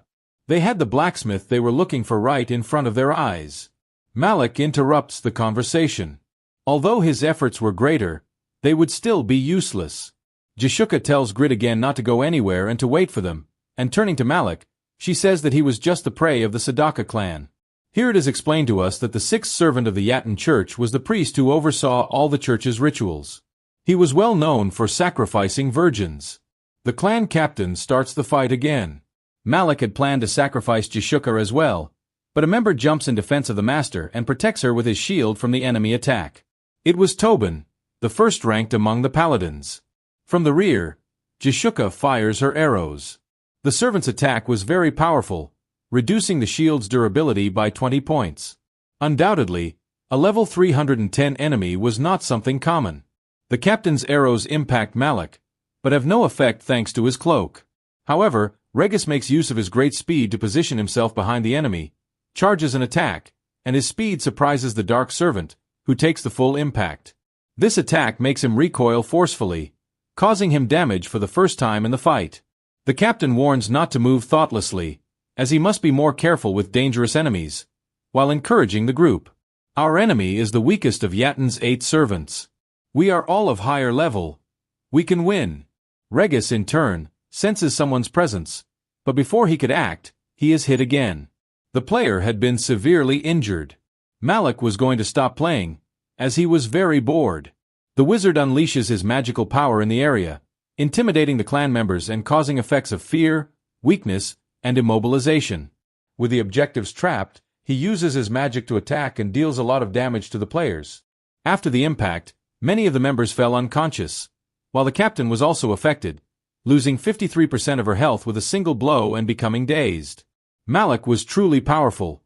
Among his arsenal were defensive skills and dark magic. Tobin orders the clan to protect their master, but she orders them not to worry about her. The priority was to defend Grid. But she is startled to see him completely fine, wearing armor and even wielding a sword. Wasn't he a blacksmith? Did they receive false information? Was it really him? He himself mentioned that he was the creator of the arrows. Malik did not know what kind of tricks the protagonist was using, as he had not been affected before or now. The captain orders to take advantage of the distraction while she takes a potion. Vanner launches an attack, delivering multiple blows to the dark mage. However, he could not penetrate the cloak that Malik wore. The player increases his speed, but they remain futile attempts, or so Malik thought. But he is surprised by a spear, a quick attack like lightning. It was Pawn, the first-ranked knight with a spear and number 23 in the unified rankings. Vander thinks that Pawn came to steal the prey, but the spearman explains that he attacks while the others defend. Vander, in turn, put all his stats into strength to focus on his guardian class in PvP. The dark mage was annoyed that they were fighting among themselves and orders them to be quiet, exerting great pressure. This excites Pawn even more, who retreats to dodge an attack. It seemed very interesting that the attack pursued him. He activates a skill and manages to pierce Malik's defense with his spear. The wizard did not contemplate this possibility, as although he was not hit, the player managed to penetrate 3 layers of his shield. On the other hand, the guardian knight would also go on the offensive. However, his attack would be easily repelled. Vander grumbled as he landed on his back. Undoubtedly, the enemy they were facing was formidable. Vander, in turn, could do nothing. Even with Pawn's strongest skill, he could not hit him. The blame fell on his weapon, which was level 190, far too low for the player's level. Jishuka was not the only one who knew the true value of a blacksmith like Grid. Malik, in turn, calls the clan leader and exclaims not to show mercy, grabbing Regis and preparing to finish him off in front of everyone. Vander asks why he came to help someone without potions, but the player thought this would just be another training. Malik exerts pressure on Regis. If he died, he would lose a lot of experience. The Sadaka clan could do nothing. The leader did not know whether to go save the player with everything or sacrifice him to save the rest. With Jishuka lost in her thoughts, Grid springs into action. What are you doing? Do you know how much money I have at stake right now? Malik recoils in the presence of the player, who activates Pagma's fencing again as he approaches the NPC. Grid orders him to free Regis. This insect again? Thought Malik. The protagonist uses the containment skill and stops the enemy. It was a dance that made your heart race with every movement, exerting an enormous sense of pressure, just as the beauty of his fencing seemed to make time stand still. It was simply overwhelming. Malik did not know how he could have more than his god, Yatin. He just needed a second to kill him, but Grid was intimidating, so much so that Malik released Regis to be able to flee. Grid asks if he is okay, while Regis replies that he is increasingly surprised. Regis thought that last time, Grid was not lying. He could not know how strong someone was, judging only by their equipment. Grid also thought that Regis was a very humble player, as even having such a high level, he appreciated his fencing. Undoubtedly, he was a very easy type to manipulate, and Grid would take advantage of it. The containment skill had an effect of 3 seconds, so they had to get away from Malik as quickly as possible. The mage wondered what tricks Grid was using, as the overwhelming pressure disappeared as quickly as it appeared. It was evident that the NPC was in a bad mood. However, Malik is hit by a great explosion, coming from a player of the clan named Layla, the second-rank specialist. Layla opened a gap for our protagonists to retreat. Grid recognized her instantly.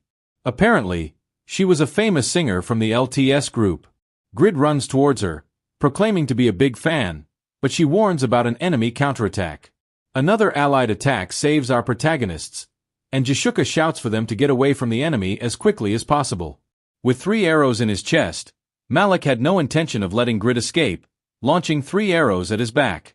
However, Malik realizes that they are an illusion. Grid is also surprised. It was Faker, the first-ranked assassin.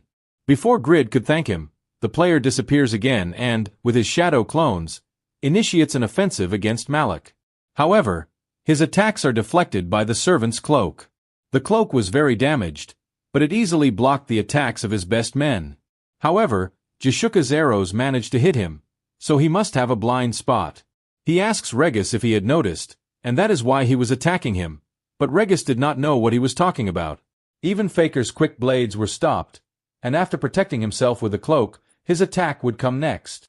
Malik uses another area skill, releasing a miasma all over the place. It was a very frightening presence. Prepared, Malik summons a 3-headed dog, which rises imposing behind him. The dark mage orders the beast to finish off his enemies, and in the blink of an eye, the beast attacks. Some members of the group underestimate the dog and advance. Meanwhile, the dog charges its attack, and from each of its heads, it casts a different spell. The summoning had an impressive casting speed. Yura orders the vanguard to attack the enemy with everything, while those in the back must protect Grid at all costs. Jashuka fires her arrows and thinks that, from the fencing he showed, he was not a blacksmith, but a swordsman. However, she recognized the arrows, so for now, the captain's arrows would protect him. The arrows of Jashuka hit the dog's attack, mitigating the damage. Vander continues the offensive and strikes the beast on the head with an axe. However, even after injuring one of its heads, the dog seems to ignore the damage and attacks more furiously than before. But let us remember that Vander's class is not a tank class, so he cannot withstand many direct hits. His health was dwindling due to the poison that had been applied by the dog's attack. But soon after, an attack from Pan hits the monster, drawing the focus away from Vander, allowing him to retreat to recover. Additionally, the Guardian Force ability is activated, preventing Vander from receiving an attack from the enemy once. However, the dog would not let its prey escape and lunges at the player. This beast was not a normal summon, as it withstood Pan's best attack, so it must also be close to level 300. He casts his spells again, but this time it is Tobias who protects the Guardian Knight. The dog's attack was very powerful. Although it was a high-level opponent, the damage the clan was inflicting was accumulating, so it was only a matter of time before they finished off the summon. With the beast in his sights, Jashuka prepares a decisive attack. It was a great effort for Tobias to keep it still, as even his best shield was rusting from the dog's poison. Malik was surprised that the adventurers were facing his wild dog this way. It seemed they would defeat it, so the mage summons an entire pack of dogs. Undoubtedly, the clan was in trouble. Lowering their weapons, the captain recognizes that this is the limit of the clan. There is no way out. It is a total defeat. The master apologizes to the clan members, and Malik celebrates his victory, wishing a painful death to the players. However, someone steps forward. The dogs seem to fear him and retreat, as the opponent intimidated them too much. "And to think I forgot him in all this chaos," murmured Grid. "It was the divine shield." Grid lamented, "This creation is so bad that even the old man didn't steal it." It was the rare rank divine shield he created. Malik gritted his teeth. It was him again. I can't believe he brought this piece of, said Grid as he advanced with the shield. Previously, the Sadaka clan was in trouble, so Grid drew the first divine shield he forged and made the dogs retreat. The dogs feared the protagonist, as the power of the goddess Rebecca was infused in the shield. Rishuka reacted in surprise. You forged that shield, just like Yafa's arrows? Pawn did not know that this warrior was the creator of the arrows, while Vander questioned the quality of the shield.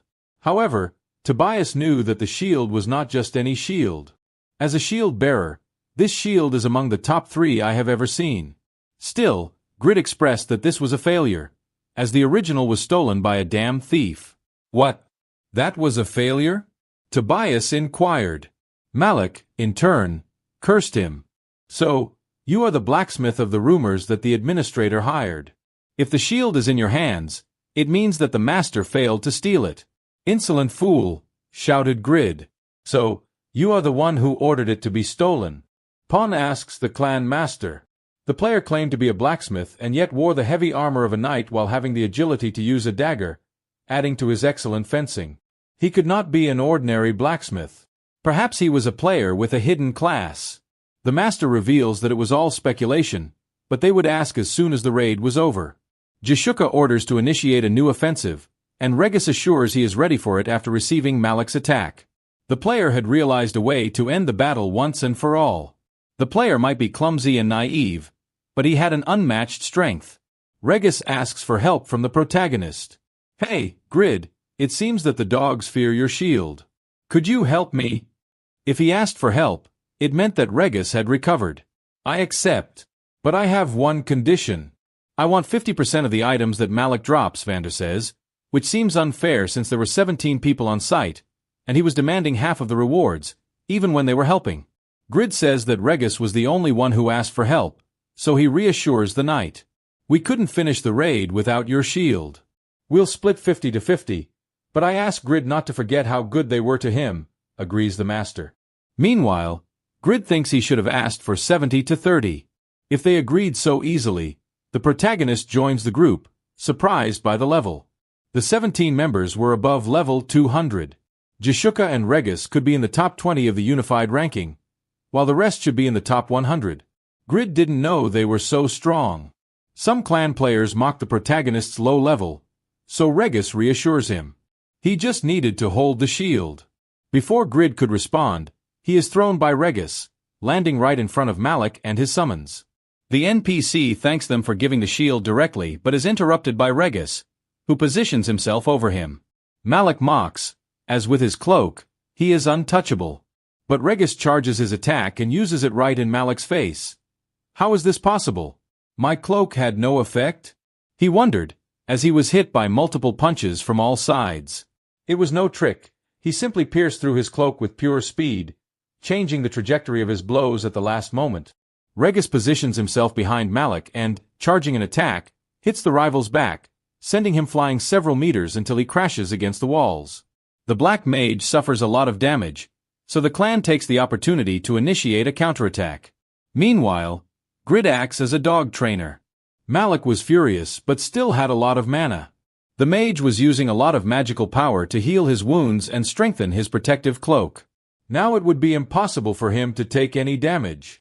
However, his speech is interrupted by an arrow from Jishuka. Regis explains that Malik was hit when he was unexpectedly attacked and had to use 3 layers to block Pawn's spear. Everyone should attack at the same time because if they all attacked at once, he wouldn't be able to defend against some unexpected arrows. Grid asks how Regis's status is, who replies that everything is fine. Malik was impressed, wondering how much more magical power they could withstand. Then the sorcerer uses the divine punishment skill, creating a black cloud that launches constant attacks, causing a lot of damage to everyone. The weaker ones cannot resist, and the windows notify the deaths of the members. Malik was already celebrating his imminent victory. Jishuka charges her most powerful attack and fires, using 100% of her mana. The Phoenix arrow hits the opponent, causing a great explosion. Even Grid is surprised by the power of the attack. It was a devastating attack, but Malik resisted and could heal himself. Damn, Is there nothing that can be done to defeat this monster? Jishuka wondered. Vander and Tobias were the only ones who could move and advance against the enemy before he fully recovered. They attacked the mage, but it is useless against his cloak. Grid asks about the combat situation. He was fine, thanks to his shield. Regis explains that a Malik attack almost wiped out all the clan members, while Pon thinks they weren't enough to defeat him. Grid questions whether they were really such a powerful clan when he realizes something. They had several group buffs. The protagonist was so busy that he didn't notice these advantages, so he swaps the shield for the sword and goes on the attack. The knights try to subdue the mage, but it is useless. They had failed in this raid. Before Malik finishes his sentence, Grid appears in the air and pierces him with his sword. At that moment, the passive of his gauntlets is activated, doubling the damage of the attack and splitting Malik in half. How did it end like this? Grid activates the Pagma's fencing and uses the assassinate attack, which hits Malik and defeats him. Malik's raid was completed. After defeating Yatin's servant, several windows appear notifying Grid's success. He had defeated the sixth servant, Malik. The clan members were so surprised that they couldn't close their mouths. Then, other windows appear notifying that he obtained 3,000 reputation points, gained the wrath of the Yatin Church, but increased his affinity with the rest of the churches on the continent. He also gained 1.5 million experience points, with which he leveled up. As rewards, the group leader obtained 382 gold, 8 blessed weapon runes, 10 armor runes, and 3 high-level runes, in addition to Malik's drops, his cloak, mask, and black orb. Jishuka didn't know what was happening. A level 95 player had just defeated Malik. Who was this player? Grid turns around furiously. Was the group set up so that the leader received the rewards? Were they planning to deceive him? The clan master thought Grid was a box of surprises, but reassures him. We keep our promise. The other clan members quickly approach the protagonist, congratulating him and asking how he did it. Even Layla praises him, but she wouldn't be fooled. Are you trying to trick me into running away with my items, aren't you? Jishuka agrees. Even with her personality, they needed to win over the blacksmith with combat skills. Here, the story shows us the characteristics of the items. All were of unique classification. The cloak increases intelligence by 200 points and has a smell of blood that attracts monsters.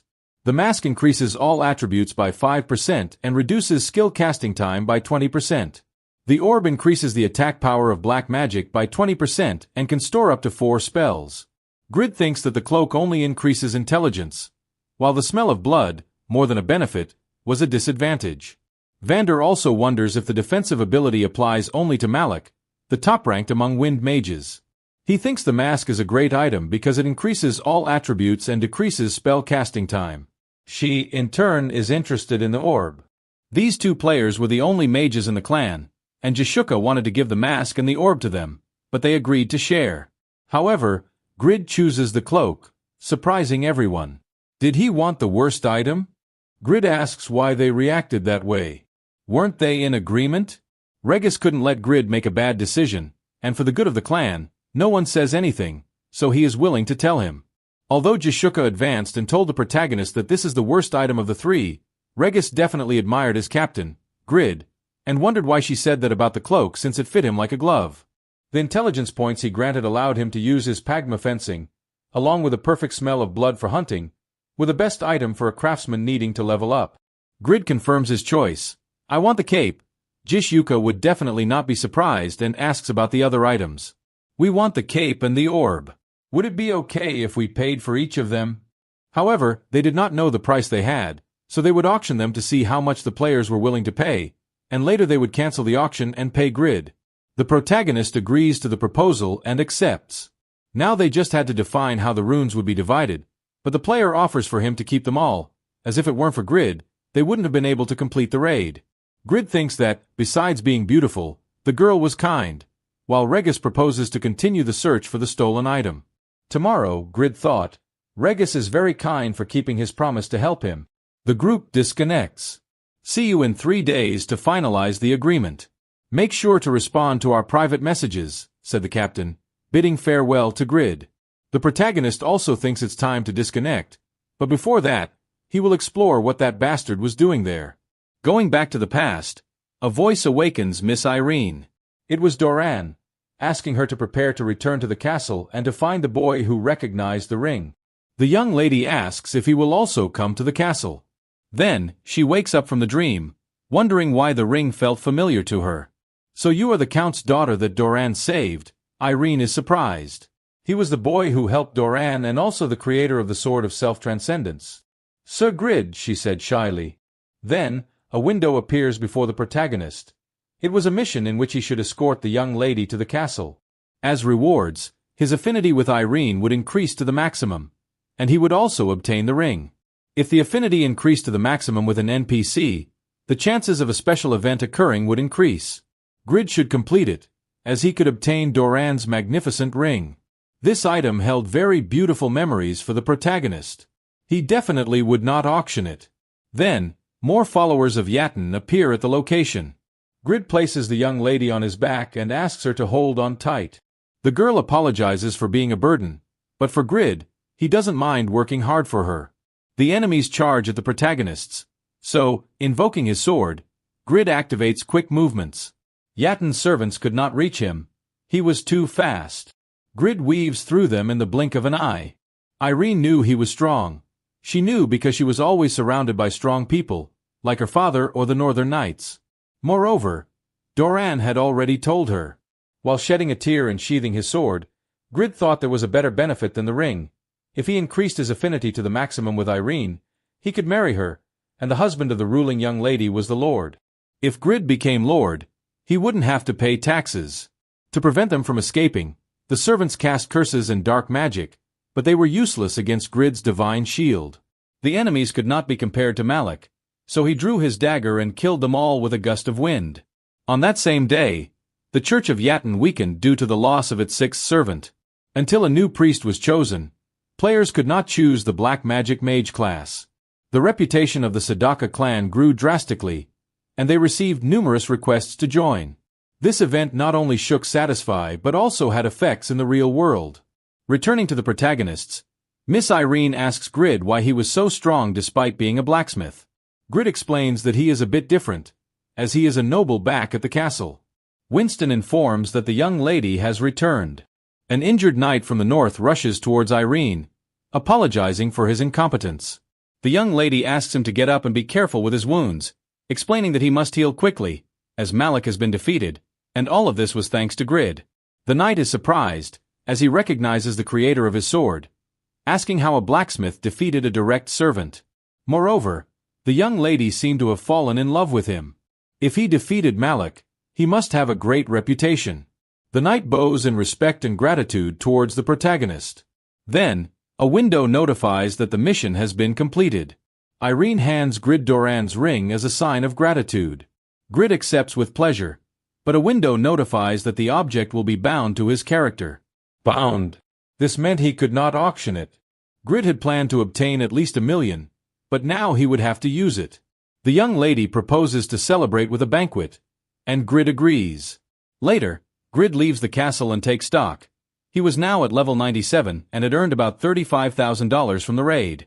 After this small victory, Grid disconnects from the game. Guys, if you don't want to miss the next releases, subscribe to the channel and leave a like. This is very important to us, along with the comments, which generate engagement for the channel. I look forward to seeing you in the next Nerd Recap. The next day, he meets his sister at a luxury restaurant. Grid's sister suggests going to a cheaper place to eat, as it costs at least $200 per person there, but Grid encourages her to eat whatever she wants since he won $35,000 yesterday. Later, they would take their parents to an even better place. The sister expresses that one does not earn $35,000 every day and they still have to pay off their debt. Grid replies that she is very mature for a first-year college student and that he should feed her well. He stands up and demands to let him be a good brother at least once. This shout catches the attention of someone who just entered the restaurant. It was Yura, who recognizes our protagonist, saying he is that player from the Yatten Church, and she never expected to see him in real life. However, the waitress thanks Yura for accepting the restaurant's invitation to visit, at which point Yura apologizes. I just remembered I already had plans, I'm sorry. Yura had not found anything about that player, not even his true identity, despite having spent months searching, but now she had found him in this place. Yura was impressed with him, as Grid was the only one to leave her with a feeling of defeat. even though she was the fifth strongest player. Now she finally had a lead. On her phone, she requests a complete investigation into the guy eating at the restaurant where she is. Back to Grid and his sister, she was eating several dishes, and he had a satisfied look on his face for being able to provide her with a delicious meal. Then an unknown number calls him, which erased all his happiness. Fearing the call, he hears a female voice. It was Ah Hyung, Grid's first love. The protagonist recognized her voice because it was special to him. Grid asks why she was calling, as his sister did not know who it was. On the phone, the girl explains that she was looking at their graduation album and remembered Grid. At that moment, she asks him if he would like to have coffee later. This is Grid's opportunity, so he asks his sister to eat faster. The protagonist thinks he should confess to her now that he has money. That same night, at a night bar, Ah Hyung expresses that the protagonist seems well. Grid thinks his heart will explode just being with her. This time, he would make sure to express what he felt. The girl notices that the protagonist has changed, and Grid explains that he got a good job, paid off all his debts, and even spent $1,000 on the suit he was wearing. How would the girl react if he confessed at this moment? Ion tells him that she always knew he was a hard worker and loved that part of him. These words move the protagonist greatly, and clenching his fists, he makes a decision. I like you, I've always liked you, he confesses for a long time. The shy protagonist reveals that he always wanted to say this. The girl looks at him for a moment and starts to laugh. Why do you have such a serious expression? She asks the protagonist. But that's how you are, and I like that. She asks loudly if he was joking and if she would give him some time to think. Grid, completely moved by his companion's reaction, agrees. The girl gets up to fix her makeup in the bathroom. Grid thinks he must be dreaming, and while she is not looking, he takes the opportunity to go to the bathroom as well. Asking the waiter, he happily heads to the restroom when he hears a familiar voice coming from the girl's bathroom. It's so embarrassing. It's exactly how the guys say. He doesn't know how to dress. I don't know where he borrowed so much money, but I'm good at pretending, and the worst part is that he confessed to me. Just have the money from our bet ready to give me at the next meeting. Grid heard the girl he once loved mocking his feelings without remorse. Ah Hyung realizes she can't wait until the next meeting to tell everyone, while Grid listens, unable to do anything. Later, on a bus, Grid was returning home while reflecting. Even now, having money and expensive clothes, was he still like the tip of a cigarette, a worthless human being? Thought the protagonist as he shed tears for the first time that night. Later, Grid connects to Satisfy, and at Can's blacksmith shop, the elder wonders why he looks so depressed. The protagonist couldn't lift his head. He still remembered the girl's mockery he loved. However, a message interrupts his thoughts. I request that you join our clan. I promise to offer you the best environment to work. Grid felt a little better hearing that someone needed him. Today's chapter continues at Can's blacksmith shop with Jishuka and the Sadaka clan. The clan captain tells the protagonist that they need him and promises to offer the best environment for creation. Grid did not expect the whole clan to come see him at the blacksmith shop, and since they had seen his items and sword skills, they probably already suspected he was a hidden class. Grid expresses that he can continue making money working alone, but Jishuka replies that it would be more beneficial if he worked with them, as he would gain fame that surpasses the money he would earn. Grid explains that his workplace is Can's blacksmith shop and that he is not willing to move, so he asks if they would still agree. However, the captain responds without hesitation, I have already prepared to move the clan's base here. There is no problem, she replied without a hint of doubt, clarifying that he was more important. Grid thinks this is very favorable, so he accepts the clan's invitation. He was willing to show his success to his former schoolmates. Then, a window notifies that Grid has joined the Sadak clan, which is level 5, has over 600,000 reputation points, consists of 18 members, and has no alliances, affiliations, or territories. Grid understands that not having alliances is fine, but he did not like the idea of not having territories and being hostile towards so many other clans. Grid asks about the issue of territories, as a clan should have them, but Jishuka is clear. We received some offers, it's just that we rejected all of them. Then the protagonist regrets having joined, as it is not easy to acquire territories, and clan guilds die for not having any. How are you going to make me rich? He asked discontentedly. Jishuka, in turn, replies that when the nobles offered territories to the clan, they were looking for the rumored blacksmith, and therefore it was impossible to defend a base while searching throughout the continent. In other words, for the clan, It was more important to recruit the protagonist and prioritize that over the desire to acquire territories. Grid was moved. Was he that important? Grid expresses that he understood they were trying to recruit a hidden class before other clans, but the captain corrects him. That's not true. The paladin reveals to Grid that in Satisfy there are very few blacksmiths who can make high-level equipment, not even advanced blacksmiths, and even NPCs are only available in cities, said Tobias. Jashukar explains that they were not looking to recruit a hidden class but rather the blacksmith who made the epic arrows. She states that the clan was curious about his hidden class, but if it was a secret, they would not ask. Then, Elder can bring some drinks for them to have while they talk. Tobias apologizes to the Elder for bothering him at his workplace, and Grid understands that they may seem tough, but by the way they treated Elder they could be trusted. Grid stands up and approaches the captain. You are not like the people I know. The latter did not understand what Grid was referring to. Grid replies that he came to the right place, while thinking that these people do value him for who he is. Then, the eyes of the members open wide. They finally had a great blacksmith among their ranks. Everyone was very curious about Grid, and the protagonist asks if they will provide him with the materials and production methods, and angrily reveals that even if they gave him the materials, he would not work for free for the clan. They would have to pay for the final product. Regis, calm, replies that a blacksmith is the core of a clan's growth, so he would finance him without problems, understanding that they would not exploit him. He asks who he would start with, and the clan members fight among themselves to be the first to obtain a weapon forged by the protagonist. Tobias reasons with the other members that the first to obtain a weapon should be the master, but he would definitely go after the master. This idea does not please Pon and Vander, so they start fighting again over Grid's weapons. Grid thinks that, except for Regis, the rest of the clan had a huge desire for the equipment. He then points to Tobias and two other members. These guys get excited and start lighting up their eyes. In this, Grid says they will be the last, as in the past they were stupid and rude to him. And even though they apologized to him and it was still not enough. Then, the clan captain requests Grid to make Pon's spear first. Jashukar explains that Pon is one of the few distributors of pure physical damage, so his attack power is very important in raids. However, the weapon that the player currently possesses is of low level and cannot fully exploit his ability. Pon approaches the protagonist and, showing him the method of producing the weapon, asks if he will be able to learn. This is a method for an advanced level 4 master blacksmith. Grid acquires it without any problem and expresses that he will be able to do it. This surprises Jashukar and the Lancer, as it would mean that the player had advanced blacksmithing, at least at level 4. This was surprising since the number 1 player in the blacksmithing rankings was still at an intermediate level of blacksmithing. Even among the hidden classes, Grid was a monster.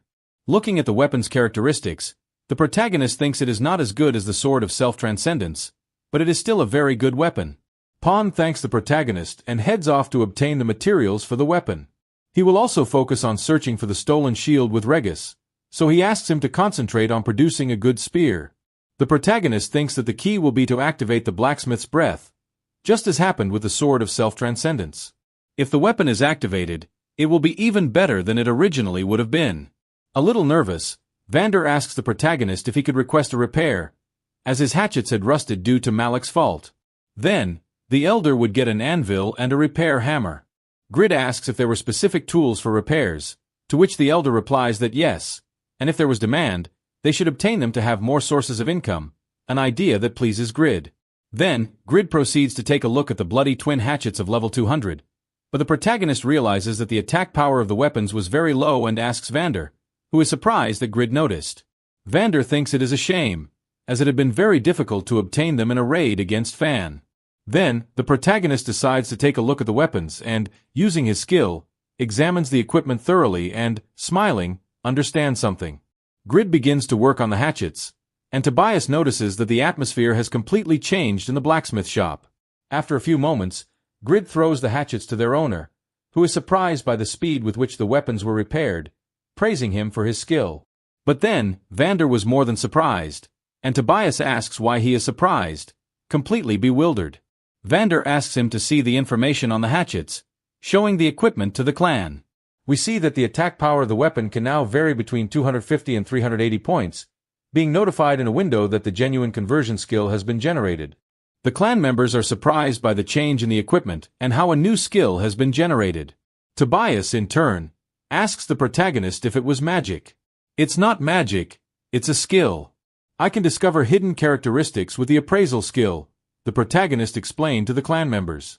Grid explains that the hatchet has a hidden button that allows changing the attack power to defeat enemies, and until now it had been set to the lowest attack power.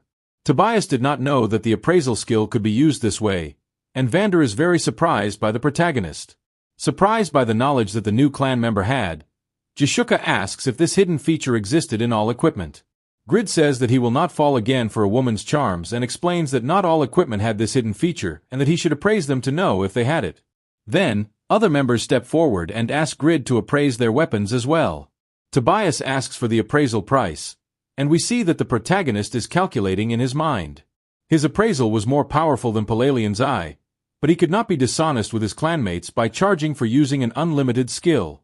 So, he addresses the clan and expresses that, since they joined the clan, he would give a special discount and charge only 30 gold for each appraisal, and if there was a hidden feature, he would charge an extra 300 gold. According to his calculations, it would be thousands of dollars just for taking a look. But Tobias and his guys would be the last again. Elsewhere in Satisfy, Pawn asks in a market for griffin tendons. The street shops did not have them, and at the auctions, it was very expensive to obtain. Regis asks if he is sure about investing so much in material, considering the low probability of production. Pawn knew that even an advanced blacksmith had only a 10% chance of creating epic items, excluding the fee he would have to pay Grid. He could only buy materials for 3 attempts. Regis laments not having money to lend to his companion, to which Pawn asks him to stop giving money to everyone. Then, Regis notices something. They were players from the Giant Clan. What were they doing in Winston? Regis heard that recently the captain of the Giant Clan was appointed lord of a city called Pedro. Pawn proposes to ignore them to get his material and leave. Because in the past, in a game called LTS, the Sadaka clan was far superior to them, but currently in Satisfy, the Giant Clan was one of the best clans, so it would be best to avoid a confrontation. Then, Regis points out that the only griffin tendons available at auction belong to the Giant Clan. Later, returning to Can's blacksmith shop, the clan was very excited. Upon arrival, Pawn asks Vander the reason for the excitement. The latter rushes towards the player to show the new feature of his weapons, asking if he felt jealous. Surprised, Pawn asks what he did to improve them so much, to which Vander reveals that Grid discovered a hidden feature of the weapon, so all the members were reviewing their weapons with the blacksmith. And out of 300 clan weapons, 3 had hidden features. Upon hearing the news, Pawn quickly requests that his weapon be reviewed as well. Although his spear did not have any hidden features, Grid celebrates having earned 10,000 gold in a single afternoon, in addition to having improved his understanding of hundreds of objects by appraising them. Grid explains that he will now start working and asks the clan members if they are going to hunt. Tobias notices that it is already getting dark. Regis, in turn, says goodbye, wishing the protagonist good luck in producing the spear, while Vander asks him not to overexert himself on Pawn's spear, infuriating the lancer. The protagonist takes the moment to think that they might be a bit noisy, but he could trust them. Later, in the forge, Grid thinks that the descendant of Pagma allows using any type of equipment, grants immunity to status changes, and has great skills, such as the blacksmith's rage. A blacksmith does not die so easily, or Pagma's fencing. In conclusion, the descendant of Pagma could perfectly be a combat class. However, the place where this class is truly explored is the blacksmith shop, where Grid can shine brighter than the sun. The protagonist melts the mithril at 18-20 degrees. Increasing and controlling the temperature of the furnace is a skill that only advanced blacksmiths of level 3 or higher could use. Grid expresses that the color of the mithril is perfect, even more beautiful than the Ahyung, although Grid regrets his words, as he was going crazy. Then, Grid takes his epic hammer, using it to increase the chances of obtaining higher ratings. Even if he improved the hammer in the future, he could get better chances, but until then, Grid would only put all his effort into Pawn's weapon, because this would be the first weapon he would present to the clan.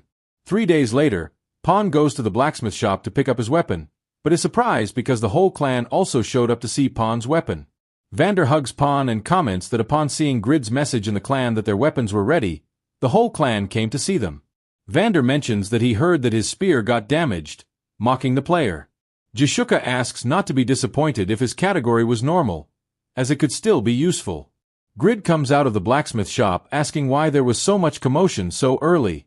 A tired protagonist appears carrying the 3 spears he was able to forge for Pan and asks why the whole clan showed up, even when he mentioned that he had failed.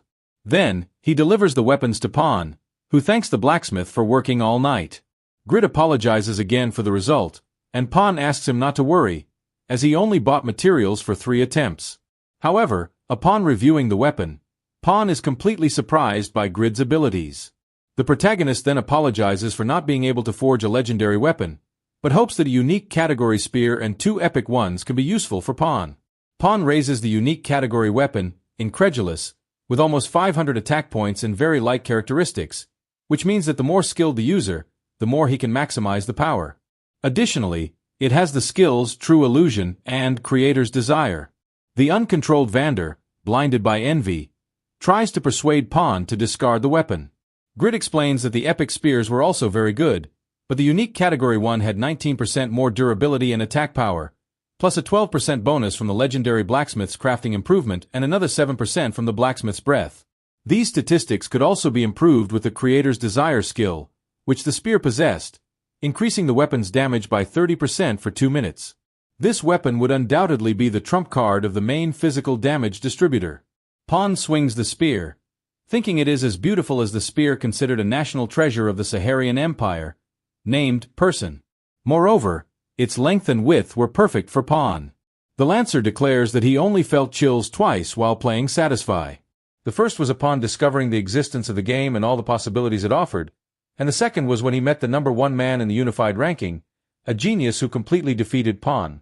After that, Pan ventured into the Fire Dragon's territory to seek a craftsman capable of forging a unique rank equipment, and although they considered it impossible, he had before his eyes a blacksmith capable of doing it in 3 attempts. He had been able to break down a wall that hindered Pan's development and was the cause of the 3rd chill he felt in this game. Pan bows before Grid and thanks him for his work, feeling very honored to be part of the same clan as him. Jishuka instinctively rushes towards the protagonist, hugging him tightly. "You are the best, Grid. You really are an amazing person," she praised the protagonist's skills. To mock Vander, she said that now that she had 2 epic spears, she could use them at the same time and be a 2-spear lancer. Then, Faker positioned himself behind him. "It's a good idea, although only if you can use them properly," he said, challenging the lancer. Pan launches an attack, thanking him for being his practice partner. He was excited to test them. Faker steps back to avoid being hit and counterattacks, praising the lancer's skills. "You are very good at using 2 spears, have you practiced?" he asked Pan, but of course, it was thanks to his basic skill that he adapted very quickly. However, no matter how good his skill was, Faker exposes that his speed was superior to Pan's spears. Then, the player assures that it would not be for long and increases the speed of his strikes, impacting several of them on Faker. Pan's attacks became faster and faster due to the spear's passive, which increased the attack speed of his continuous strikes, reaching the speed of an assassin. "It's almost like using traps," Faker said, giving up. Maybe with these weapons, Pan could reach number 1 in Satisfy. But then, Vander interrupts the practice with a sneak attack. An inhabitant of Winston asks the elder if this was still his blacksmith shop, as it had recently become more lively.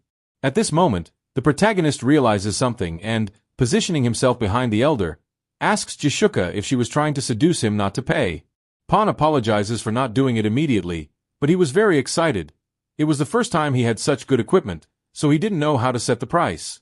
Then he asks Grid if 800,000 gold seemed good to him, which would be equivalent to almost $800,000 in real money. Grid thinks that for the Sword of Self-Transcendence he charged 220,000 gold and mocks because Pan would pay 4 times more for a unique rank weapon that is inferior to the legendary ranking of the sword, labeling Pan as the second prey of his deceptions, thinking that Regis is number 1 in ease of being deceived. For this reason, Grid decides to gift the player with the 2 epic spears, as he was in a good mood and thought about paying 150,000 gold for each one. However, Grid was very generous. Jishuka was fascinated by Grid, an unpredictable player until the end. Meanwhile, we see some players observing the scene from afar. They are members of the Giant Clan, who understand why the players from the Sadaka clan come so often to that blacksmith. They plan to notify the clan master as soon as possible, as the Giant Clan intends to steal the unknown artisan from Sadaka. Meanwhile, in another place in Satisfy, Regis clears the path of monsters with the clear goal of finding Grid's shield on the other side of a call, asking the player if there has been any progress in the search for the shield. Both users head to the last place where Grid's shield was seen, but they find no trace of it. Regis then asks about the Gale spear that Grid forged, as it was much talked about in the clan. Pawn explains that it is the best weapon he has ever wielded and he didn't even want to tarnish it by using it against normal monsters. The conversation is interrupted by the clan master, who demands that they stop talking to focus on the search for the shield. She explains that they must find it at all costs to gain Grid's trust. Meanwhile, the main group would take care of the raids that were postponed to locate the protagonist. The clan is not made up of many players, so they have to divide tasks efficiently. Vander notices that Jashuka has returned to being the strict leader she always was, and Tobias imagines it is because of the giant clan. They were behind us in LTS, but as we moved to Satisfy, the situation reversed, said the paladin, deducing that Jashuka wanted to close the level gap as quickly as possible. The leader demands that they find a shield by the end of the day, but the players hang up the call, infuriating the clan master. Vander takes the opportunity to ask them to forge a weapon for him first, so that the clan can grow quickly. Jashuka explains that the second request should be for that player. Back at the blacksmith, the man introduces us to Ibelin, level 212, a member of the Sadaka Guild and third in the swordsman ranking, at 16 years old. He thinks that the protagonist has very good concentration. Overwhelmed by curiosity, he observes how the rumored blacksmith works, intending not to disturb him, but a scream of anger from Grid startles the young player. The protagonist laments how complicated the shape of the sword is, observing the production method. Grid complains about the strange edge of the sword, explaining that the more the metal is melted, the harder it becomes, but producing this type of sword is very complex, so it is rare to find them with epic ranking. Most blacksmiths give up halfway through the process. He understands that preserving the shape of the sword is the priority, but he does not want to make something with normal or rare ranking, thought Grid. If all his stats are added up, the protagonist had almost 1,500 points of dexterity, a second-level blacksmith like Ken has about 600 points of dexterity, and the elder was considered the best blacksmith in the north, with Grid having much more dexterity than him. Therefore, he decides that instead of melting the metal into that shape, he will forge the blades of the sword with his own hands. Meanwhile, in an underground dungeon southeast of Pedro's castle, a window notifies the defeat of the male vampire, who promises revenge as he disappears. As rewards, the vampire drops the vampire necklace, a strength elixir, and an agility elixir. The user who defeated him asks that if he returns, he brings more elixirs. This is the great swordsman Chris, leader of the giant clan, who takes the elixirs to permanently increase his strength and agility. Chris announces his victory, while the clan members congratulate him for defeating him. My strength will be that of the giant clan, and the executives will soon have the vampire set. Then, a clan member reveals to the leader that the Sadaka clan has obtained the rumored artisan. Why don't we interrupt him and take the artisan? He asked. He explains that the giant guild has 530 players, while Sadaka has 17 members. Aren't you being too careless? He asks the clan master, but he starts to laugh. You are the executive who joined when we moved to Satisfy, right? He reveals that the giant clan fled from Sadaka in LTS and had to move to Satisfy.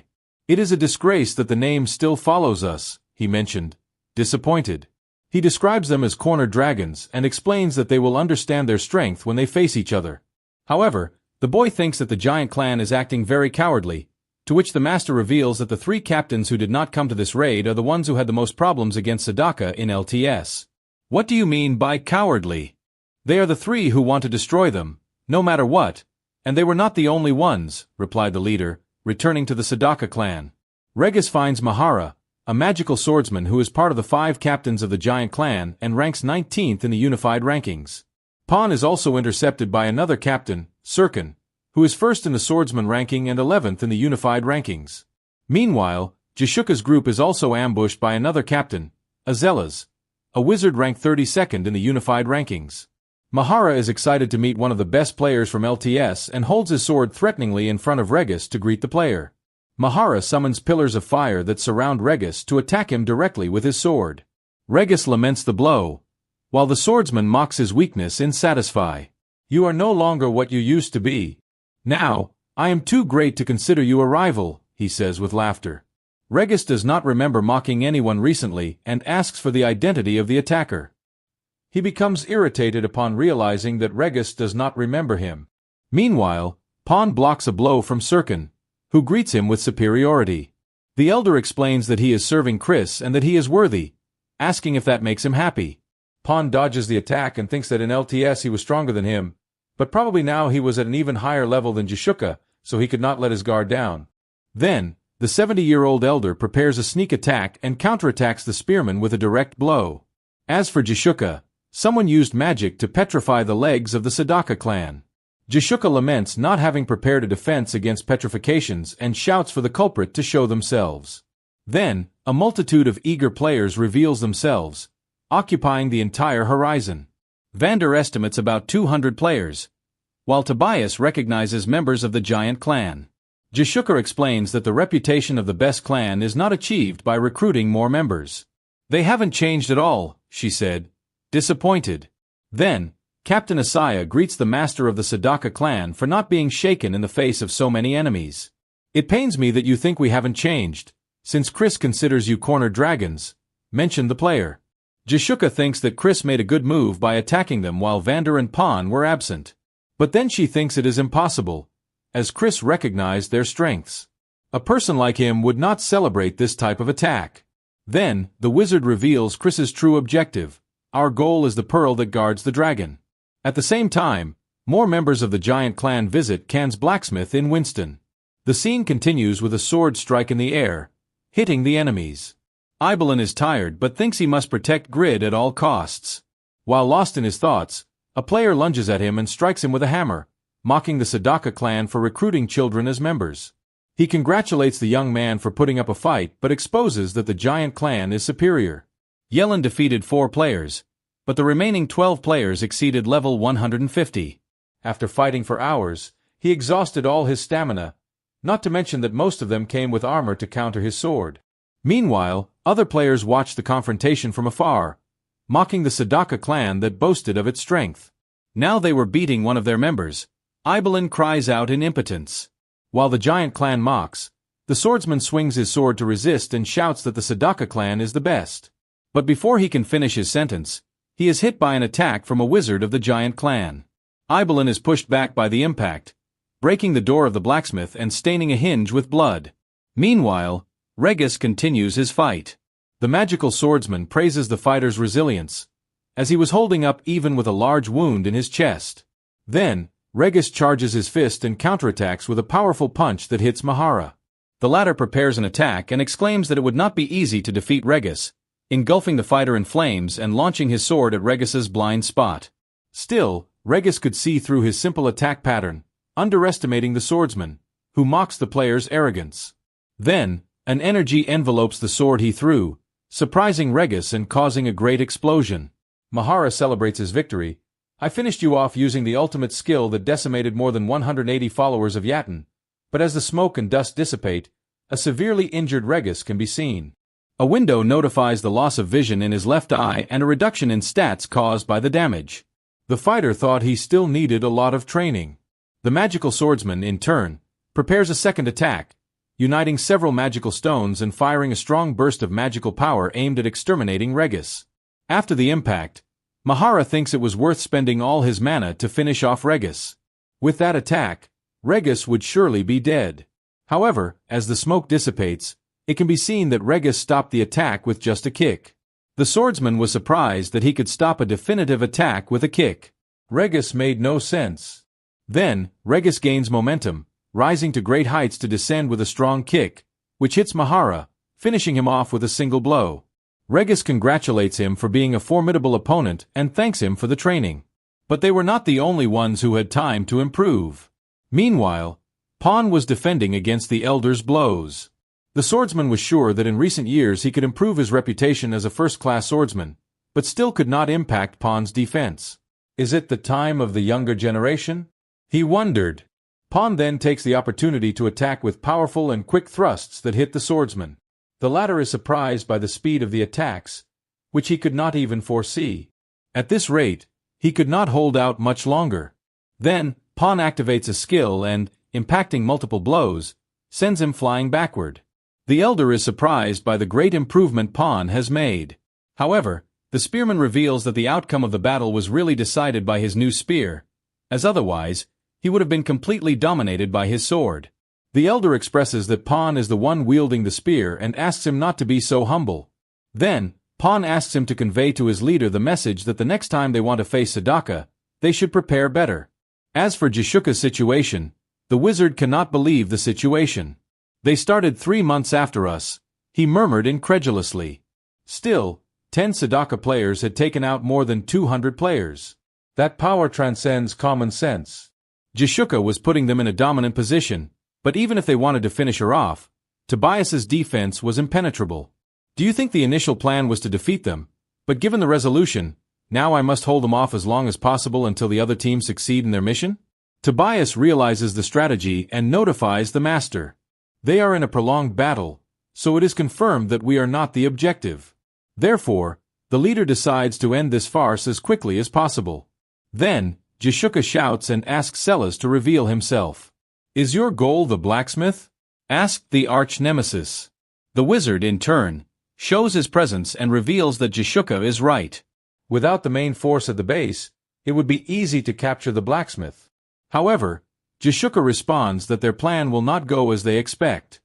Back at the blacksmith, we see that the door hinge soaked in the blood of the young Ibelin falls onto the blade that Grid was hammering. The members of the giant enter, asking Grid if he is the blacksmith they are looking for.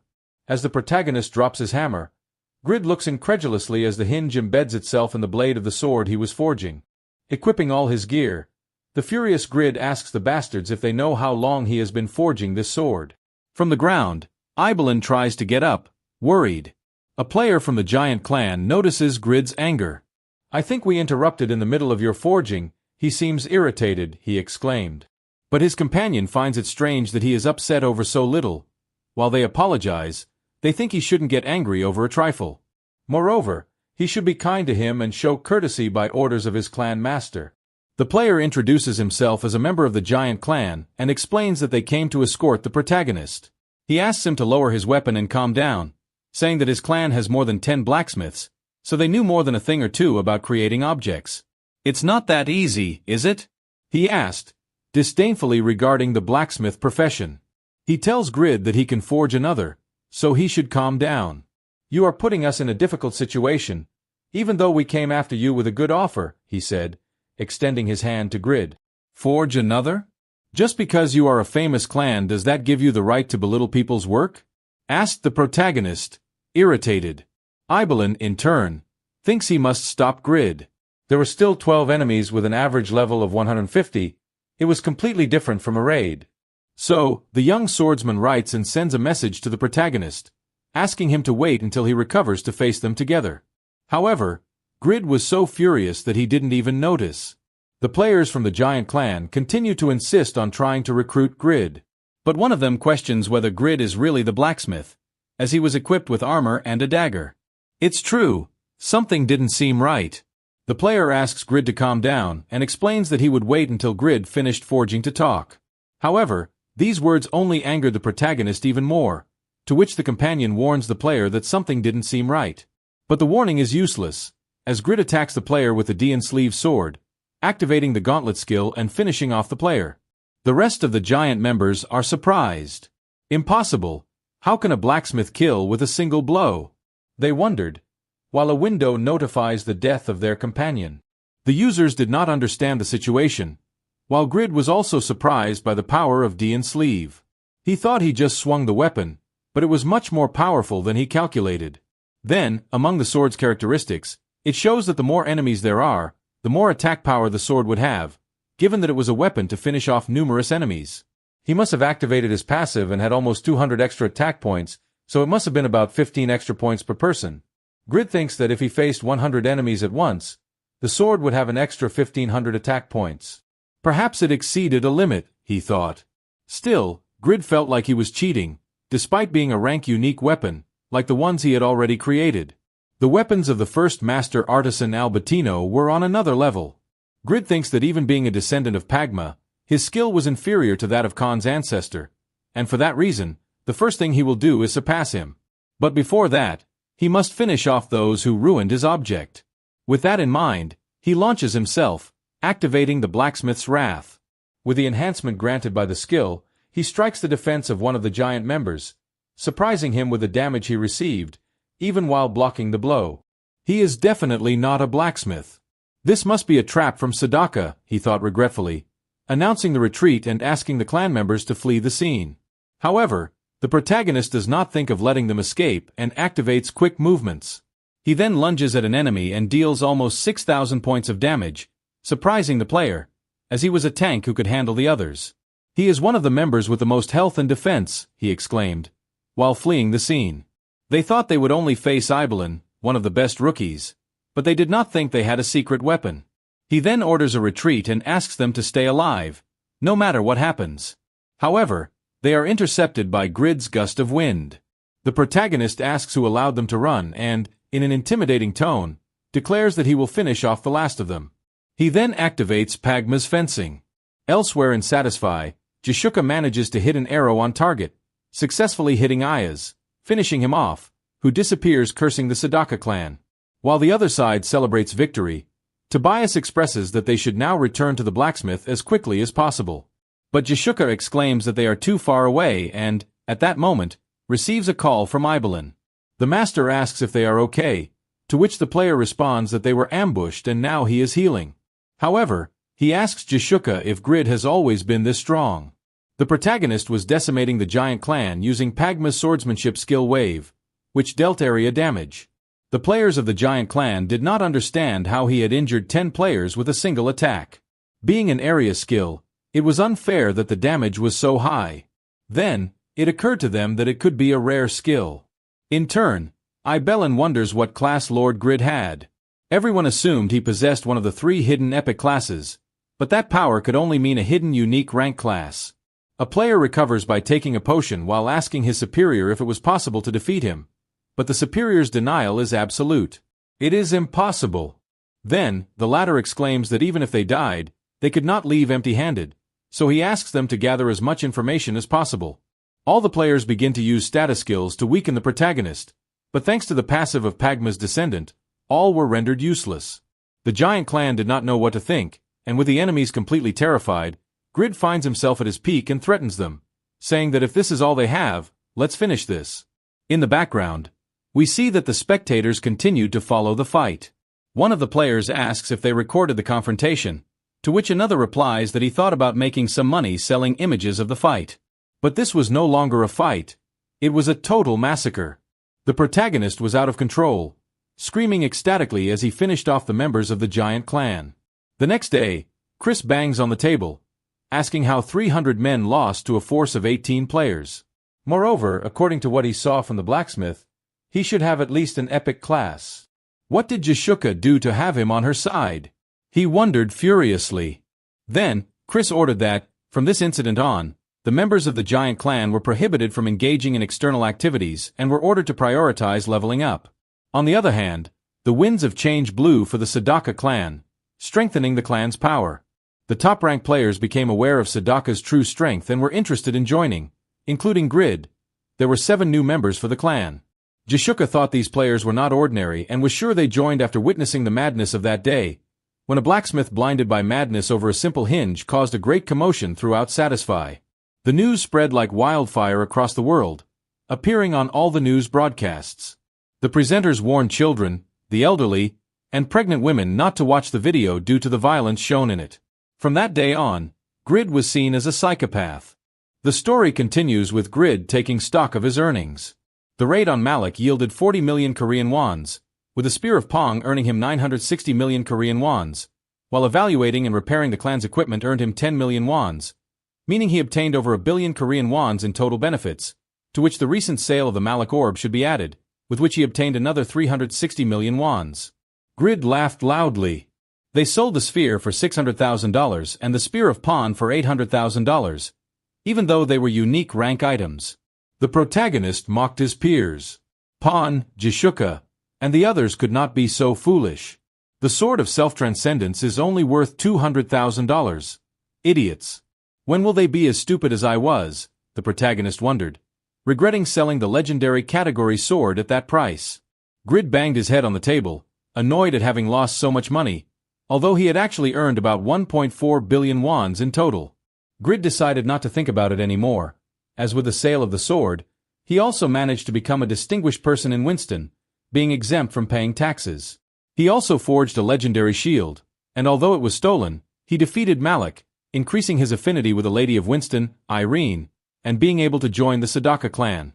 Overall, his situation became very favorable, and he had no time to worry about the past. He still had to finish Ibelin's item. This type of sword is the hardest item to have among the objects Grid forged.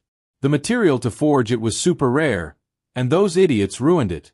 The protagonist's thoughts are interrupted by Ibelin, who enters the forge excited, as he had finally managed to obtain the materials to forge another sword. Grid had not heard from the rookie for 2 days, but was happy that he had managed to get them. In turn, Ibelin comments that it cost him a lot to obtain them, but he was able to get enough materials for another sword. Grid reviews the materials and promises to have it ready by the next day. From now on, he would try to catch up with the blacksmith Albertino. Ibelin, in turn, praises Grid's combat skills that occurred a few days ago. He earned the respect of the young man. Grid blushes, thinking that Ibelin had good eyes. Grid gained fame from this incident and was now known as the psychopath or the butcher. The protagonist thinks it was due to the horrible appearance of the helmet he wore, so when he had time, he would forge a more elegant one. Grid thinks that if he smiled, he would look good, but Ibelin asks if he is unwell, as he has a very bad face, a comment that irritates the protagonist. Therefore, he kicks the player out of the forge to work in peace. Grid's goal was to obtain at least the epic category. He dreams of paying off his father's $700,000 debt, and after that, he would buy an $800,000 car. His life depended on the items he forged. He was willing to change his image for the media of Satisfy and Ah Hyung, and he would start with Ibelin's sword, which we see ultimately turned out to be of rare grade, which was not even worth buying the tires for his dream car. Grid was screwed, thinking that maybe he could make some money from Regis. Although he remembered that he was still looking for his shield, he then looked at the failed piece of sword. In fact, he still had some material, and although it had mixed with the bloodied steel, if he melted it down, he could try to forge another one. Although it was made with low-quality materials, he would sell it at a high price. The next day, in the forge, Jishuka tries to console the young player, but Ibelin explains that he is not disappointed, as even though it is of rare grade, Grid's productions are of excellent quality. This conversation awakens the sleepy Grid, who asks if they have seen the swords. The rookie thanks the blacksmith for his work, and Grid comments that not everything always turns out well, but he managed to forge another sword that Ibelin had not seen. Grid mentions that he made it with the leftovers from the piece that the giant clan ruined, but he managed to forge something extraordinary. Incredulous, Jishuka and Ibelin observe the legendary sword that Grid forged, the Agony of Thorn, with over 400 attack points and unique abilities. Ibelin could not believe it was real, and Grid explains that this is his first creation, born with emotions, as it contained Ibelin's blood and was hostile towards him, who neglected and abandoned it. It was level 210, and if someone other than Ibelin wielded it, there was a 100% chance of being cursed. Grid thinks it was interesting, plus it permanently increased all his stats by 25 points and earned him 1,000 reputation points for forging a legendary item. The clan master could not close her mouth after hearing that the only limit was that of the few master craftsmen in history. Legendary items could only be obtained in raids, as the system made it impossible to create them. Therefore, Grid must be special. Jishuka steps forward and directly asks Grid if there is only one way to forge legendary items. Focusing on the protagonist, she asks if he has a legendary class. Grid is surprised by the question. He expected to hide this until the end. But why did he look so sexy? If he looked for one more second, Grid would give everything he had, so diverting his gaze, the protagonist affirms that he does have it. Then, Jishuka throws herself at the protagonist, hugging him and praising him for being the best. Grid, in turn, tries to concentrate. The incident that happened recently could not happen again, but he felt very good. Then, Ibelin interrupts the scene and thanks the protagonist for the sword, deciding to buy it immediately for $1 million. But Grid refuses, asking for $3 million, an amount that seems excessive to the rookie. He comments that its characteristics are incredible, but due to the weapon's passive, only he could use it. Ibelin makes a counteroffer, and Grid asks him to return it, expressing that he saw on his face how he was trying to stab him in the back, betraying his gratitude. Ibelin asks if he will be okay because of the curse, and the protagonist uses his sword skill, surprising Ibelin. We see that the notifications indicate that the sword tries to curse the protagonist, but it is useless due to Pagma's passive. Grid then explains that if he does not buy it, he will use it himself. Surprised, Ibelin wonders what class Grid would have. "I'm being generous. I'll sell it for $2.5 million as a discount for clan members," offers the protagonist, tired of being an idiot. With the sale of the Sword of Self-Transcendence, later in real life, we see that Grid asks his parents to pay off their debts with that money and that with what is left, he can fix the store. He thanks his parents for the effort they have made for so long, and the mother asks where he got so much money. The father, in turn, explains that the role of parents is to take care of the family and apologizes to his son. Grid thinks that his father is not considering all the things he has done as the pillar of the family in recent years and murmurs that the position of father is exhausting. "We have to support each other. That's what a family does," he says, happy to be able to help his family. His sister is next to him and asks him to spend wisely, but Grid comments that life does not work that way. In the garage, Grid presents his new $800,000 car to his parents. The mother scolds him for buying unnecessary things without thinking, but Grid feels it is good, as they were scoldings with a special maternal energy. If you also felt that energy in your mother's slippers, subscribe to the channel. We continue the story at Shinsei School. Grid's sister leaves classes with her friend Yerim. The boys at school watch, infatuated, the duo of girls and praise them for their beauty, besides being pretty and looking like celebrities. The girls are in the top 5 in national grades. Yerim finds it funny that there is such a long line of boys, while Siege feels uncomfortable. Yerim hugs her friend and, greeting the boys, encourages Siege to do the same, but she asks her not to, as the situation worsens when they pay attention. Then, Yerim asks her to introduce her brother, as Siege was hiding him from her. Furious, she exclaims that when it comes to her, she would not let him get close to her brother. At that moment, Grid makes his appearance, greeting his sister. Yerim is surprised and asks if they are really siblings, or maybe her friend was adopted, but Siege confirms that Grid is indeed her older brother. Grid cordially introduces himself to his sister's friend, but asks her to step back so as not to contaminate her with his ugliness. "Well, let's talk on the way," said the protagonist, opening the car with the key. Siege's friend is surprised to see that her friend's brother has the latest model of such an expensive car. Getting into the car, she asks the boys to hurry, being more respectful to Grid this time. Siege asks the protagonist if something happened, to which Grid replies that he needed his sister's help to advise him on how to look good at the reunion of former classmates the next day. The next day, we see Grid going to the reunion in his new car. The location was very far from the city, so they might be trying to annoy him, but that did not worry the protagonist, as this time he was well dressed and accompanied by his new car. The confident Grid felt different. Then, Grid notices a girl asking for a ride. Her car broke down. The protagonist wonders if he should help, even without time to help others. Grid cannot leave her there, and upon observing the beautiful silhouette of the girl, he asks if she needs help. Upon seeing the young lady's car up close, Grid also realizes that that model is 4 times more expensive than his and is only sold to certain people. Grid wonders how such a young girl could have such a car. Then, the identity of the girl is revealed, who asks if he could give her a ride. Grid is speechless, shocked to realize it was Yura, the only female user in the top 10 of the Unified Satisfy ranking, the third on the list of the most influential people in the world, and considered the most beautiful woman on the planet. Overwhelmed by her beauty, Grid could not believe he was in front of Yura. It could not be a coincidence. Then, he remembered that he had made some negative comments on a blog. Maybe she had come back to take revenge, thought the protagonist, frightened. Yura interprets Grid's silence as a yes and gets into the car. While the protagonist is relieved that she did not recognize him with his new look, Yura comments that it is a pleasure to meet Grid in person. The protagonist apologizes, saying she is confusing him with someone else, and starts to drive. Yura asks him to just take her to her original destination.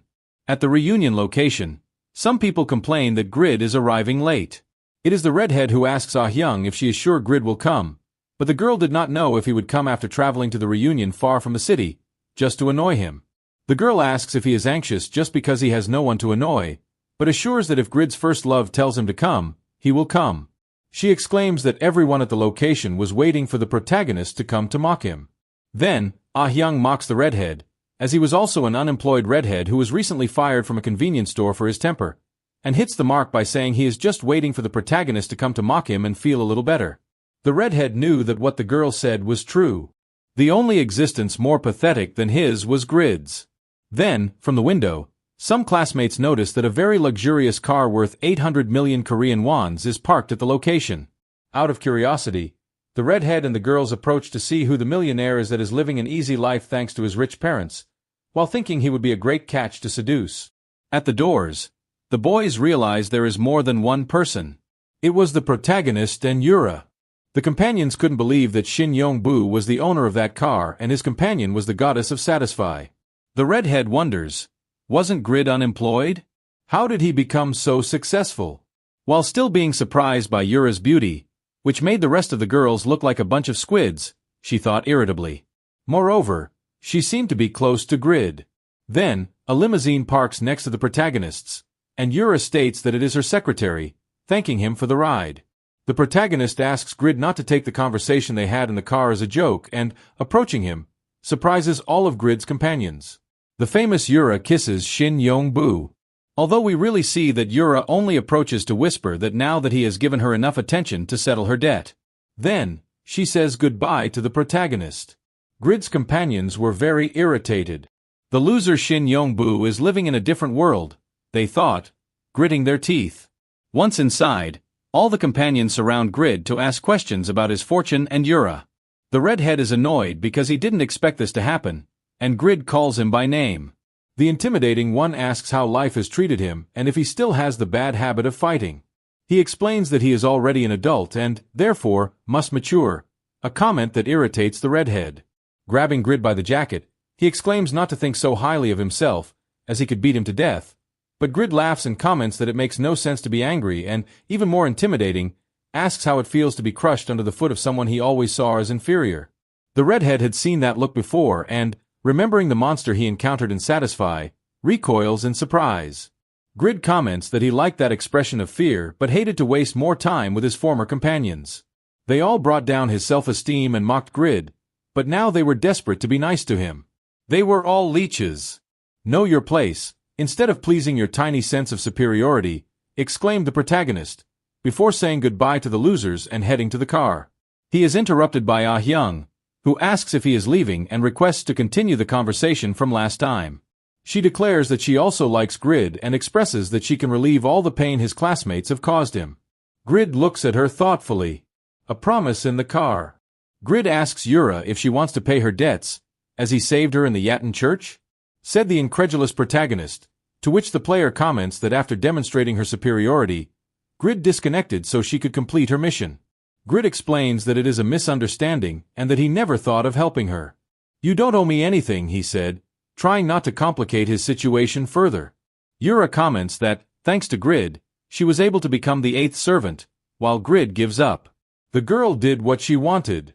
She comments that she heard that recently the protagonist joined the Sadak Guild and they defeated Malik, so the conflict would be inevitable now that they became enemies of the Yatin Church, but she promises that she will never kill Grid in battle, just hit him until he can no longer fight. Something startled, the protagonist thought that the girl had investigated him well. But they and the church could fight in peace since he was only interested in making more money. Yura explains that now she would help him settle his debt. She heard that the protagonist was humiliated by his classmates at the meeting he was going to.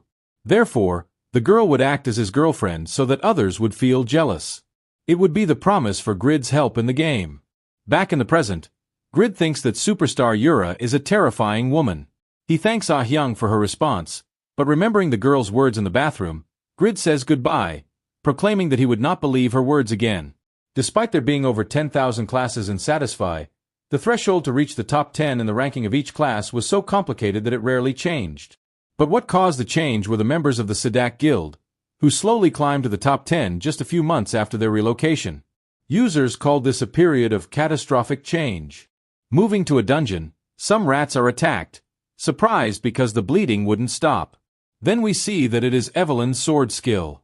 The player gains improvements in damage and movement speed from a skill of her sword and finishes off the monster with a single blow. With this, the player levels up and thinks it is amazing. These monsters were 30 levels higher than me, but I was able to defeat them so easily, he said, thinking that now that he had the sword, he could level up much faster.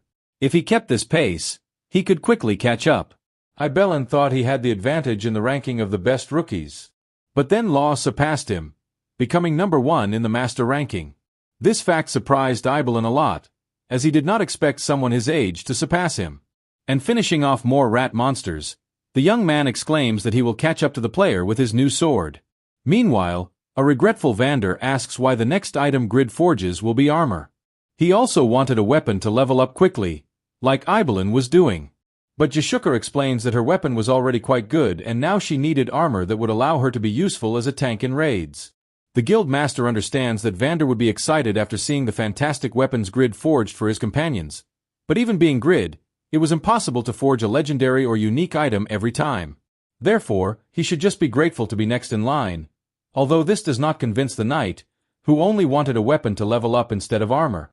Then, Jashuka responds angrily, "Of course you have a lot to say for being bald," asking if he has already delivered the production method to Grid, to which Vander responds affirmatively. Then, Jashuka asks him to hurry to get the materials since Grid would not be in the forge, as he was also working to level up. Moving to a dungeon, we see that users are fascinated as they are defeating golems very easily, characterized by their high defense against physical attacks. The players thought it was a rookie upon observing his equipment, but it was that person. Then, we find out that the person is Grid, known by users as the Butcher, who frantically takes down the golems. The players cannot believe what they are seeing. Grid destroys golems easily, while a group of 11 players couldn't even defeat one of them. Moreover, he is doing this with a pickaxe. While a window notifies Grid of the materials he obtained, he thinks that using a pickaxe with 100% understanding would be the best option to finish off the golems, since, except for the core of magical stones from the golems, the rest of their bodies was made of minerals. Grid heard that this labyrinth was created by a wizard to hide a great treasure and was being very useful for leveling up quickly while obtaining minerals. Then we see that other players copy Grid's strategy, realizing the great damage that the picks caused to the golems. However, the damage from the golems remained very high, finishing off the player with a single attack. Then, the users see Grid mining without caring about the player who died right next to him. He was definitely a psychopath. After a while of farming, Grid managed to level up a bit and gather many minerals. Then, the protagonist receives a message from Jashuka explaining that they were a bit delayed with the raid, but they managed to obtain all the materials, so the protagonist decides it is time to return. However, Grid was so obsessed with hunting golems that he got lost in the labyrinth. Not even the players who were watching him before were there. Then, Grid thinks that the best option is to contact someone from the guild to help him, instead of wandering aimlessly through the labyrinth. When the floor collapses, causing the protagonist to fall, a window notifies that the magical traps set by the great wizard Braham have been activated. Then the protagonist takes a lot of damage from the traps. Thus, Doran's ring activates, and in the end, he manages to survive thanks to his passive of a blacksmith that does not die so easily. While taking a potion, Grid wonders where the hell he was, since any other person would have died, and he managed to survive thanks to the ring and his skill that activated at the same time. His thoughts are interrupted by a window notifying that the guardian of the labyrinth has awakened.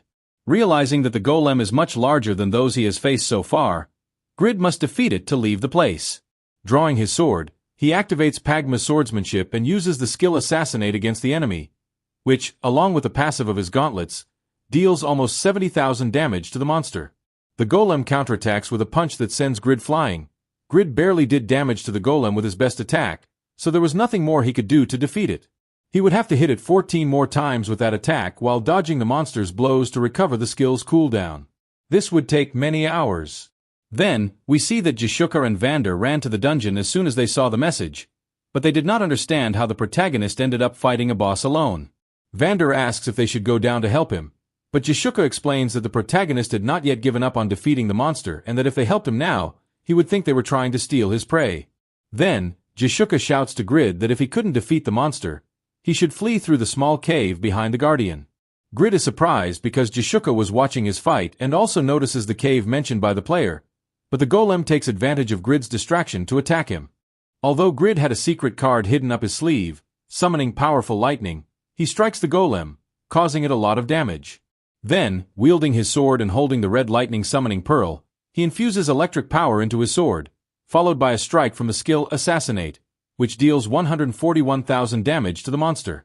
Grid had dealt more than double the previous damage, and observing his sword, he wondered if by imbuing the lightning element, it temporarily became a magical sword. Vander and Jashuka couldn't believe that Grid could also use magic, and while Grid delivered a deep strike with the sword, His companions thought it was as if he were using traps. The protagonist, in turn, realizes that the golem is like a bar of metal, and changing weapons, we see that Grid uses his forging hammer, with which he strikes the golem's arm, turning it into a unique and compact piece. Grid is excited and charges at the enemy, shouting, "You are nothing more than a mineral," while striking his body as if he were forging it. After a while, we see that Grid struck the golem so much that the guardian's joints became stiff, and he could not move. Wielding a D in sleeve, Grid activates the blacksmith's rage and comments that he had never used the skill before, but now, with Malek's mantle, he had enough mana to use it. Activating Pagma's swordsmanship, he uses the skill Transcend. Grid swings the weapon and, positioning himself correctly, leans his body. Determined, the protagonist launches the skill Transcend and Pagma's swordsmanship, which costs 1800 mana points, doubles the attack power, and converts ranged attacks. The cut is for the Guardian of the Labyrinth and impacts him as it combines with the lightning from the red orb. The blow shatters the golem's hard defense. Grid takes advantage of the situation to test the rest of the dances of Pagma's swordsmanship and activates the skill Entwine, with which he strikes with 500% of his attack power at a target. The protagonist impacts multiple successive blows, one after the other, dealing a lot of damage to the enemy. Grid was surprised with himself, as the first time he used Entwine, he could only land 6 consecutive strikes, but now he could use it 10 times in a row. Meanwhile, the golem crumbled under the blows that Grid continued to deliver, while Jashuka was surprised. She couldn't believe that the protagonist had the advantage, exceeding the boss in attack power, resistance, and all other aspects. She murmured incredulously. He also surpassed him in luck, as the Guardian of the Labyrinth is a boss monster without skills. Jashuka was sure that the skills he showed in the raid against Malek and in the incident with the giant of the clan were just the tip of the iceberg. The protagonist decides it is time to end the fight and, activating Pagma's swordsmanship, uses the skill Assassinate, which completely impacts the monster, destroying it instantly. If you also want Grid to pierce you with his great and erect sword, just subscribe to the channel. If you have already done so, we can continue with the story. After defeating the boss monster, a window notifies the protagonist of his victory, and as rewards, Grid obtains 180 gold coins and 43 million experience points, with which he levels up to level 114. Grid was very happy to have managed to complete a raid alone. But what made him even happier was that by doing it alone, all the rewards were for him. Another window notifies that Grid obtained 90 luxury iron minerals, also obtaining 3 luxury magical stones, 45 orichalcum, and 33 black iron, and lastly, a key to Braham's treasure chest, rewards that disappoint the protagonist, who expected more. No one else could have survived the trap, and after an intense fight, he had only received some pieces of metal. However, the protagonist's thoughts are interrupted by a large rock falling right next to him. Then, Grid realizes that the cave is collapsing, and Jashuka shouts for him to escape through the cave he saw a few moments ago. Grid spots the cave and runs at full speed towards it. Already in another part of the cave, we see that the protagonist managed to save himself, but he was very tired. Grid thought that the game was trying to finish him off when he ends up seeing some treasure chests. He remembered that in his inventory he had a key for Braham's treasure and felt a wonderful sensation flooding his being. Seeing the 3 chests on the table, he asks which one he will open. Most would think that the most elegant and beautiful one would be a trap, but it is reverse psychology that makes you choose wrong if you think too much, murmured the protagonist determined. Placing the key, Grid could definitely feel that there was something valuable inside the chest. Upon using the key, it disappears, and the chest begins to open. Grid could feel the reward he deserved after hard work to get there, but inside the chest, there was only an egg. Holding the egg, Grid was very furious. It must be a prank, he regretted risking his life for an egg. Grid was depressed while remembering the other chests. He should have thought a little more about my decision, he regretted now, since he no longer had the key.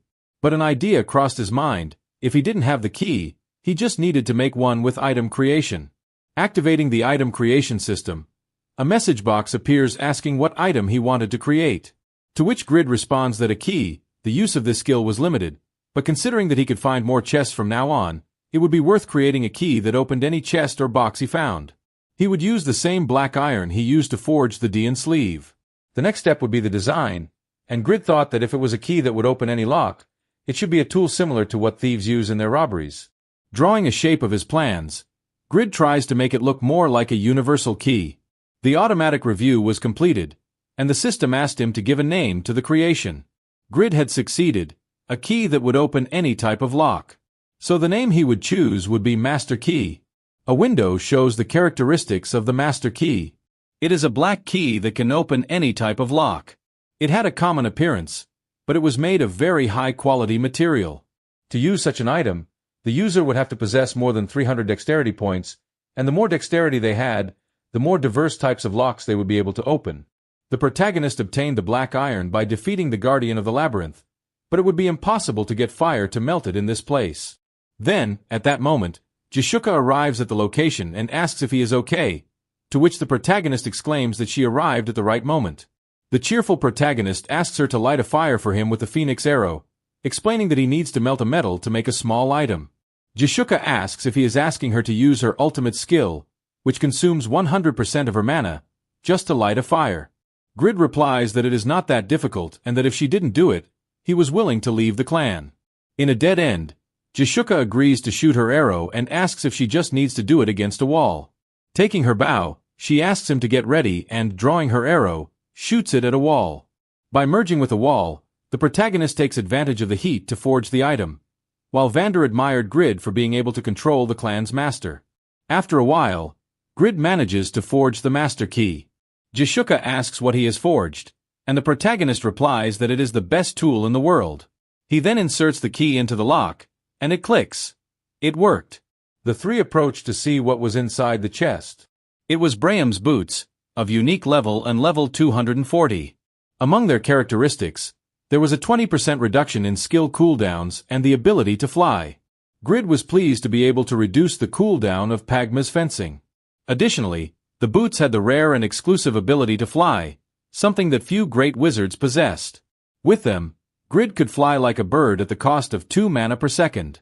Jishuka was surprised. It was a magic that could only be acquired after reaching level 200 and obtaining the second promotion. Vander was enchanted with the boots and their high defense, asking Grid to sell them to him for a high price. However, the protagonist decides to keep the boots for himself, as he was no longer desperate for money. They then decide to open the last chest, hoping for something as good as the boots. This was the beginning of a luxurious life. However, something hits Grid when the chest opens. What was that? Grid wondered, bewildered. Something seems to come out of the chest. Having fallen from the blow, Grid lies dazed, showing no signs of life. His companion screamed his name in fear upon seeing the player like that on the ground. Jishuka shoots an arrow at what came out of the chest, but the projectile passes through the gaseous body. Vander promises to avenge his companion's death, but Grid stands up, confirming that he is alive. Jishuka asks if it didn't go through his chest, and Grid also felt the blow, but the egg blocked the attack. Grid is surprised by the egg's resistance, which moved on its own and was very fast, in addition to having a very high durability to block such an attack. Grid wonders what species that egg belongs to. When the object begins to crack, it opens, releasing a glow that illuminates the room. From it emerges a golden fluid. Grid wonders if it was some kind of liquid metal like mercury, and a voice terrifies the protagonist. "Do you challenge me after 300 years? What a repugnant mineral," it confesses, addressing the golden metal. Jishuka realizes that the pressure exerted by the ghost is as intense as Malak's. The ghost's face is revealed, and he addresses Grid, mentioning the Pabranum that protected him, asking if he is a descendant of Pagma. Grid did not expect the ghost to know his lineage. Perhaps it was a special mission for the protagonist's companions. They thought they might discover more about the protagonist's hidden class. Grid introduces himself as a descendant of Pagma and asks for the identity of the stranger, who introduces himself as the great wizard Braham. He confirms that he is the creator of the labyrinth and explains that he made it to find Pagma's descendant. He reveals that he created 27 labyrinths like this one throughout the continent, and yet Grid arrived late.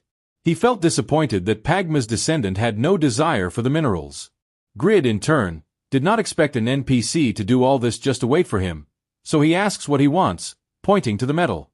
The wizard names it Pabranum, a metal capable of moving by its own will. It is the most perfect metal created with Pagma's abilities and Braham's magic.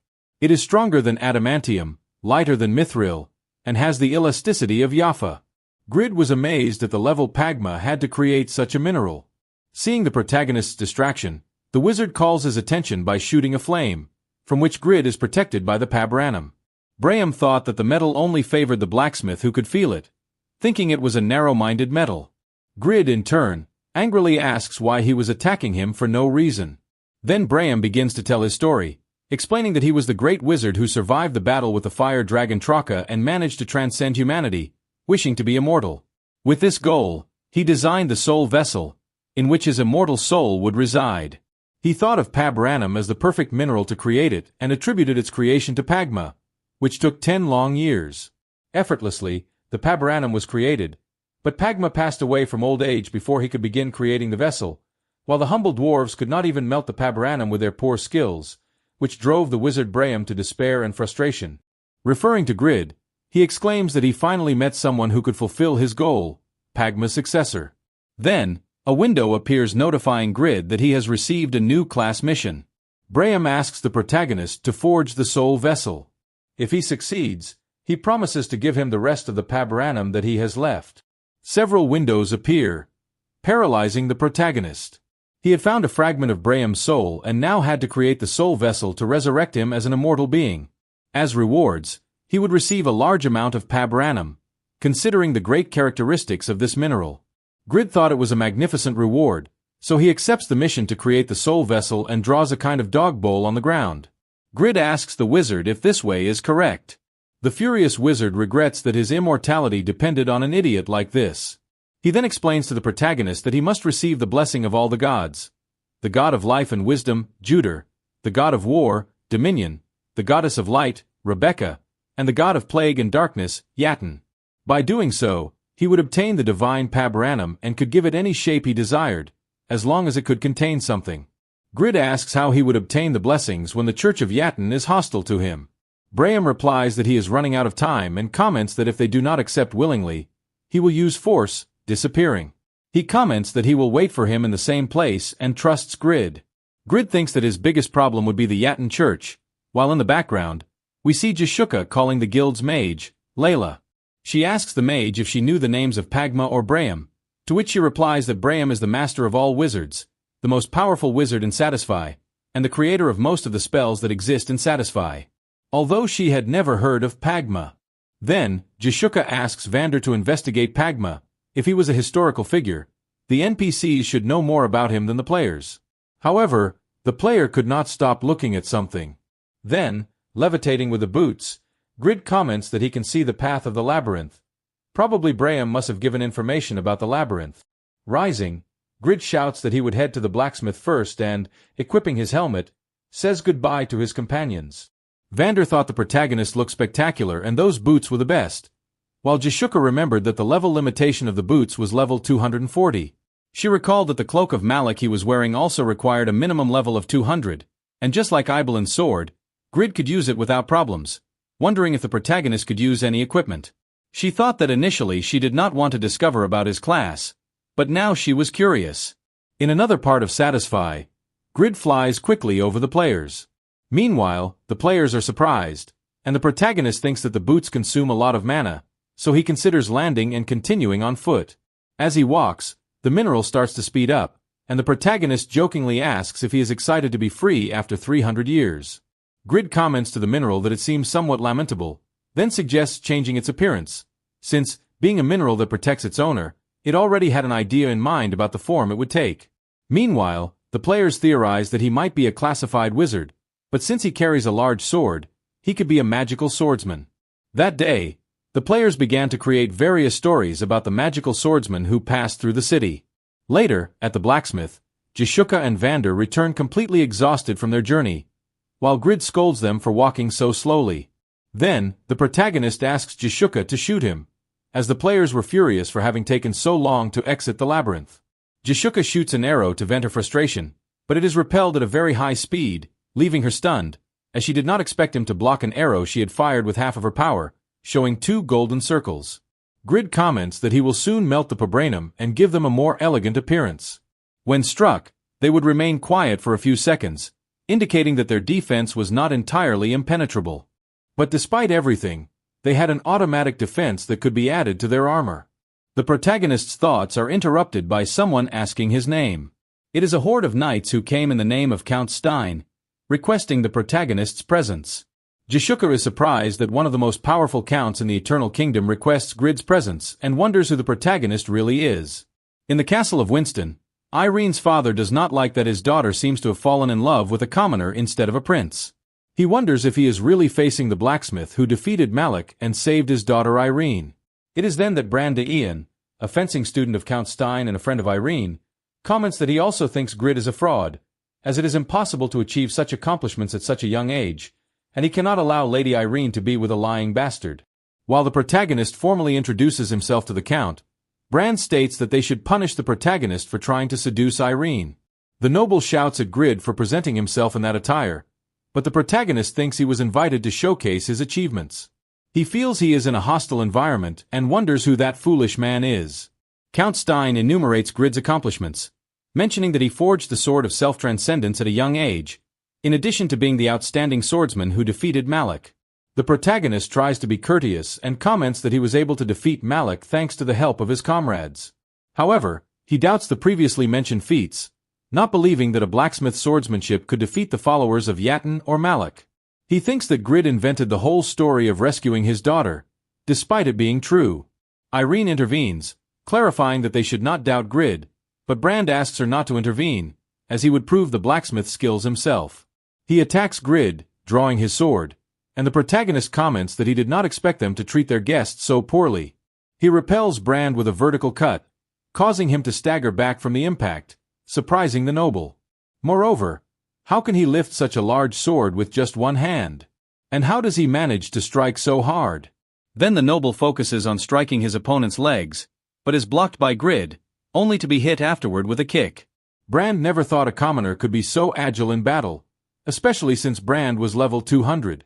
But Grid had statistics far superior to his level, along with unique weapons and battle experience that made him much more powerful than the noble. Then Bran begins to use and summon various skills, revealing that he is a magical swordsman. He states that he is a great magician and the only son of the supreme magician, Count Osur. Upon hearing these words, Grid recalls the betrayal he suffered from Count Osur at the beginning of the story. Bran takes advantage of the distraction to attack with the skill Fury of the Storm, which produces a strong wind that restricts its target, as well as reducing their movement and limiting their actions. Bran mentions that now that he has heard his father's name, it would be too late. Thanks to Pagma's passive ability, these restrictive skills were useless. He should have killed him earlier, murmurs the protagonist. Then the protagonist swears revenge for what happened and uses the skill Pagma's swordsmanship enlace, causing numerous cuts on his opponent. Stein recognizes these movements instantly and ends up shouting a word, Pagma. Bran falls back from all those strikes, unable to believe he is losing badly, much less understanding why his skill was not working on our protagonist. Why is Grid's swordsmanship so incredible and fast? Bran wondered. The protagonist introduces himself again to the Count and asks if that was a sufficient test. The Count reproaches himself for not realizing from the beginning that there is only one person in all of Satisfy who is both the best blacksmith and the strongest swordsman, and asks the successor of Pagma to marry his daughter. Finally, our protagonist is starting to get lucky. Leave your comments on what you think will happen. Will we have a mini Grid in the future? If you don't want to miss the upcoming releases, subscribe to the channel and leave a like.